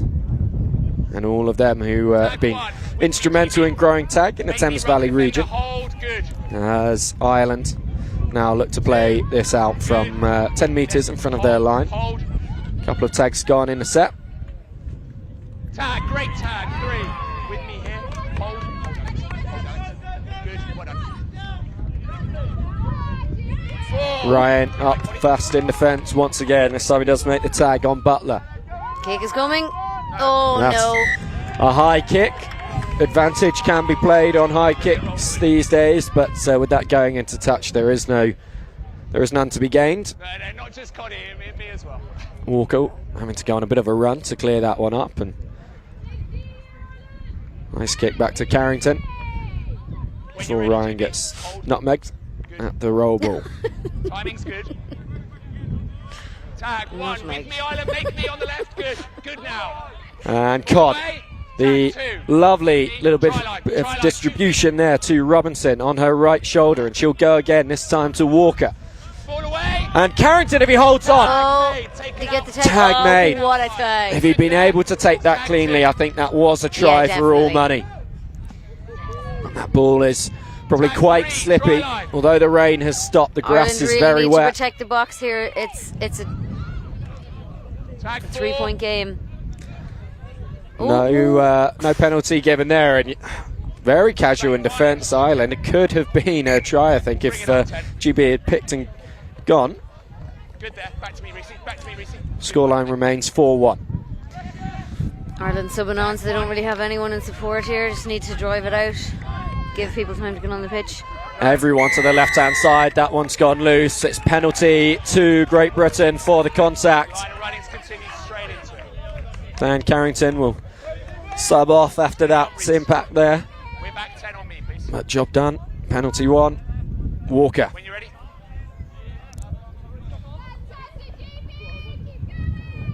Ball away. Hands just pulled back from Robinson, so she didn't knock it on. And it is lost by Perrin. It's been lost forward. Ball's been lost forward. Bring it infield 10, please. You can stay up as marker. Good. Back to one step here, 7. Oh. Pick and go. Finnegan caught by Lampkin. I think Ireland just need to settle here a little bit. Yeah, they felt GB just start to bear down on them a bit. Oh, go on, Derry. Really well worked. And Ireland going over for another try through Finnegan. 5-1, a 4-point lead restored. And GB are always going to be vulnerable to that if they're playing with a permanent sweeper. That overlap on the outside, although I think arguably it came more from the missed tag, unfortunately. Do you not play yo-yo anymore? Some of our teams do. And some don't. Some don't. So you never know what you're going to get. Element of surprise. That one is kicked dead over the goal line. So goal line dropout for Great Britain. Which do you prefer, personally? I think probably a yo-yo. But if it was me, I quite like just sweeping permanently myself. I'm I'd be a big sweeper fan because I'd play sweeper, yeah. Tag 1, with me here, GB. Tom Newsom on the field now and making that good tag. Excellent pickup. Horrendous pass, but great Hold. catch. Stay square marker, good. Oh, Over Keegan. to Bradley. So much space, so much time, and he's able to make his way past Jack Payne, and all of a sudden it's 6-1. And this is looking like a very tough game for GB to come back in. Keegan and Derry trying to outdo each other here. Sub buddies. Donovan and Bradley. 1 point scored, 6-1 Ireland.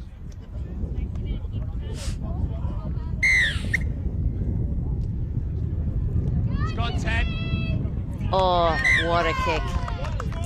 That's going to have to be a dropout. 2 restarts in a row for Ireland that have forced GB to kick the ball back to them. When you're ready, GB. After what had been a very even first half, so they try and go for the regather on a dropout, and it's worked against them. Ireland now with a really promising platform to set up here. Lucasen trying to wind his way around, and just makes contact with Payne's ankle there accidentally. Oh, that's not so Oh, is that an Ireland accidental contact, and yeah, given against Great Britain there. Interesting. Would that not be a penalty try then if it was? I don't. Yeah. Tag 1, good tag. Anyway. I'm not sure there was a gap for her to run into. I think she did run straight into Lampkin, but yeah, so probably should have gone the other way. Fair enough. That's how it's been given. Yeah. Newsom makes the tag in front of the box. Ireland still on their go here. So close to icing this game. And that tag made. will still not be a score for Ireland. Lampkin Get it wide. involved defensively again. They are keeping it very tight. Final tag of this set. Will we now see them shift it through the I want hands? to see a chip kick to the corner here for Derry. Oh my. No, they've gone narrow again. It nearly worked, because I think GB were as convinced as we were that they would play it out wide.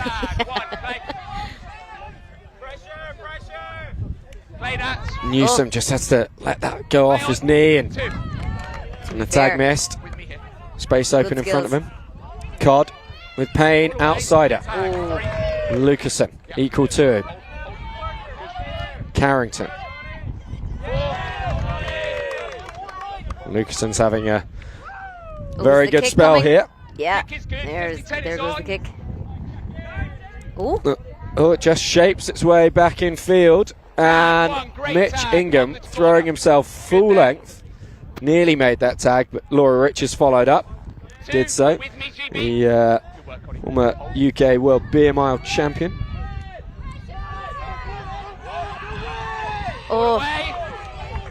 Lucasen round the outside of Emma Ward. Carrington there with the tag. 6 again, no, for Ireland.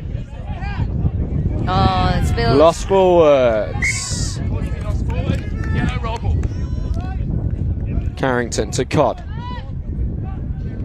One of a number of Bristol representatives in this side. There's another Newbold, fires it onto Ryan from Yorkshire, who just holds onto it. He needs support. He finds it in the form of Mitch Ingham, who's still going now. Oh, great tag. Just short of the line. O'Donovan makes the tag.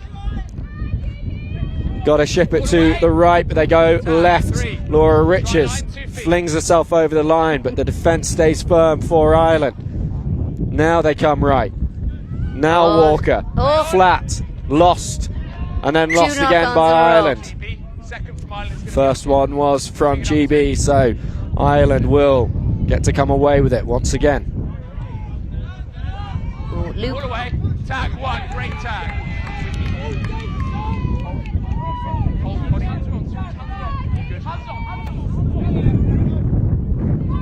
And Ronnie is very slippery. Yeah. Still going. He's still going. And that will surely be that in this game.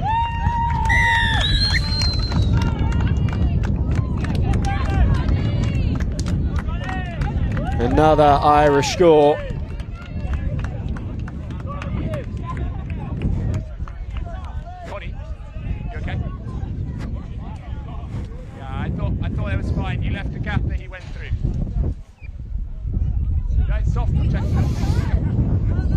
Score 7-1.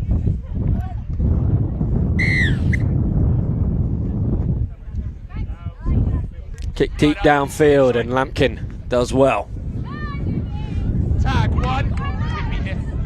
Doesn't quite draw the short pool penalty as the tag was taken as well. Walker trying to step through now. On to Cod. To Lampkin and Ryan. Loose pass. And there have just been too many of those from Great Britain for them really to get the momentum they need. Rouse stands up his man. Richards to Ryan. Kick is good, 50-10 is on. Played out. With the kick. Lovely soccer skills to control that one. Oh! All the way, got back. Pass just behind the support of Cormac Kieran. One. That's it, you can't. Against the side as dangerous as GB, you can't let a look at the loose ball on the ground, you have to get on it. Absolutely. Ryan over to Rouse. Back to Ryan. Options have gone on that left hand side, so over to Walker. Play on. Still going. Still going. All the way. Finds Ryan again. Just get To out, Rouse. get out, cover the 2-pointer. Tag 3. Tag made. Tag made. Excellent defence from Ireland.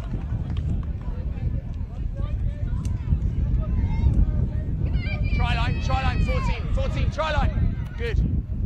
Ryan. Again, Ireland need to protect the box here. Not a big enough Lampkin. lead to start getting complacent. Try line. That's just knocked back into the hands of Robinson. Lampkin, who scored himself, gives it to his sister. And then we'll come back at dummy half to Robinson. Change over. Just needed another pass there. He can't keep it in that tight on fifth and final. It's a changeover. Oh, step. Ball away. Oh dear. Same thing. Contact after the pass, was it? Yeah. Wait for me, Connie. Good refereeing from Dom Collingwood, able to see so much of the play. Ireland won't be happy with that now. This is not a great position to give them a fresh set. Ball away. Pass is simultaneous. Grounding is good. Lampkin goes over for his second, 7-2. Yeah, I know. But you just Honestly, that's a bit of a let off for Ireland. So let 1 point, and we get to go back to the halfway line. So again, Yeah, could have it been could a be lot worse. 1 point score is 7-2 Ireland. When 3 points is one of the scoring options available, one doesn't seem quite so bad. Unless, of course, you concede 7 of them. And then they do start to feel quite bad. Tag 1.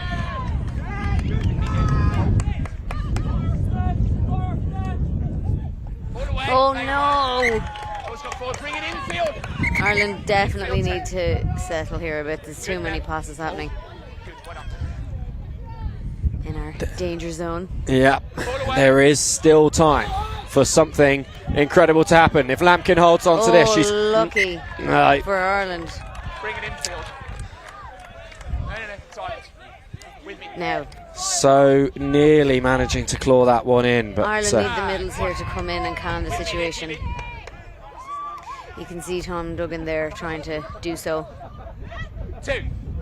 With me here. Hold. Ball away, playing advantage. So they're not allowed to dive on it because they were in defence, though. no, they're not. So that's surprising that GB have been allowed to take that one. Tag 1. Try line 2 feet. To be fair, that is a confusing rule. Yes, whenever I try and explain it when I'm refereeing to new teams, Yeah. I get very confused. Newsom to Eid. Box! 2 points. That is a box. All of a sudden it's 7-4. All of a sudden it's a one-score game again. That is huge. I'd say about 6 minutes left in this one. Afraid we don't actually have a match clock in front of us. Ryan goes for the short kick. And that has not gone 10. So that's going to be a penalty on the halfway line for Ireland. It did very nearly work though. That banana kick coming back round. If it just gone a little bit further, Richards would have been able to scamper over the 10-metre line and pick that one up. Was great forward. So I was just Great about pressure. to say that what Ireland needed to do here was complete this set. I didn't even get it out before we threw a forward pass. A step from Ryan Walker. Oh. Walker back inside to Ryan. This will be a 2-point score. This will be a 1-point game. Great Britain 7. That's some comeback. Ireland 7. Great Britain 6. 1 point between the two teams. That is some comeback. Wow. That's the mixed game, hey? At this level with the bonus box. 2 points. Score 7-6 Ireland. I do love the blue box. They don't play it in some countries. No, I was on the Let's Talk Tag podcast after the women's seniors won the World Cup, and we had a long conversation about whether it should be in or not.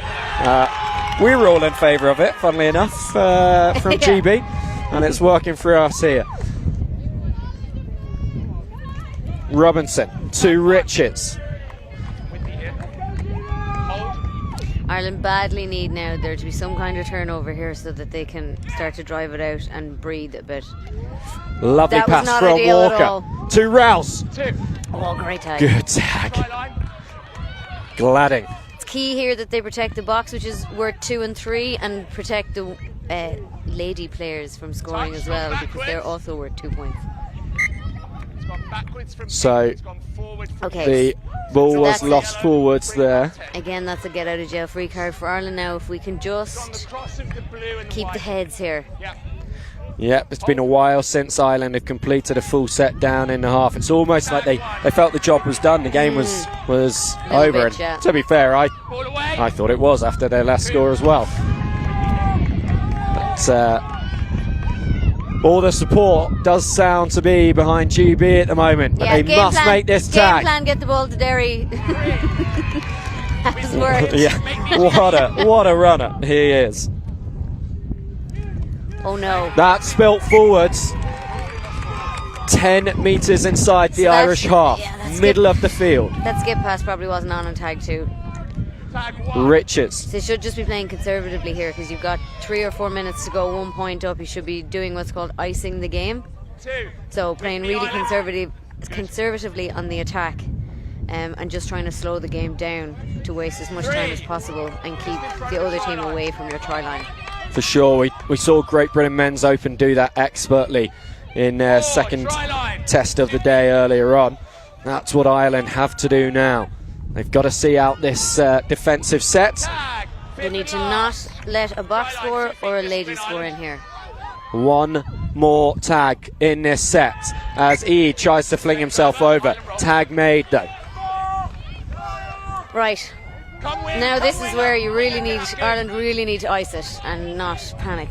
These are championship minutes. Winning this game. Nice and calm. Calm heads. There's the final play, and that will be an Irish win by 1 point. An incredible effort from Great Britain to come back into this one after being 7-1 down. They lose it 7-6. Ireland given a real scare there, but the glut of scores that they scored in the first half and early in the second, just enough to see them home, and they take a 2-0 lead into day 2. So remember, all 8 categories counting toward the British and Irish Cup, contested over 5 tests, 2 today and 3 tomorrow. And it is Ireland leading in 4 and Great Britain leading in 4. Ireland's for men's masters, women's masters, men's seniors and mixed open.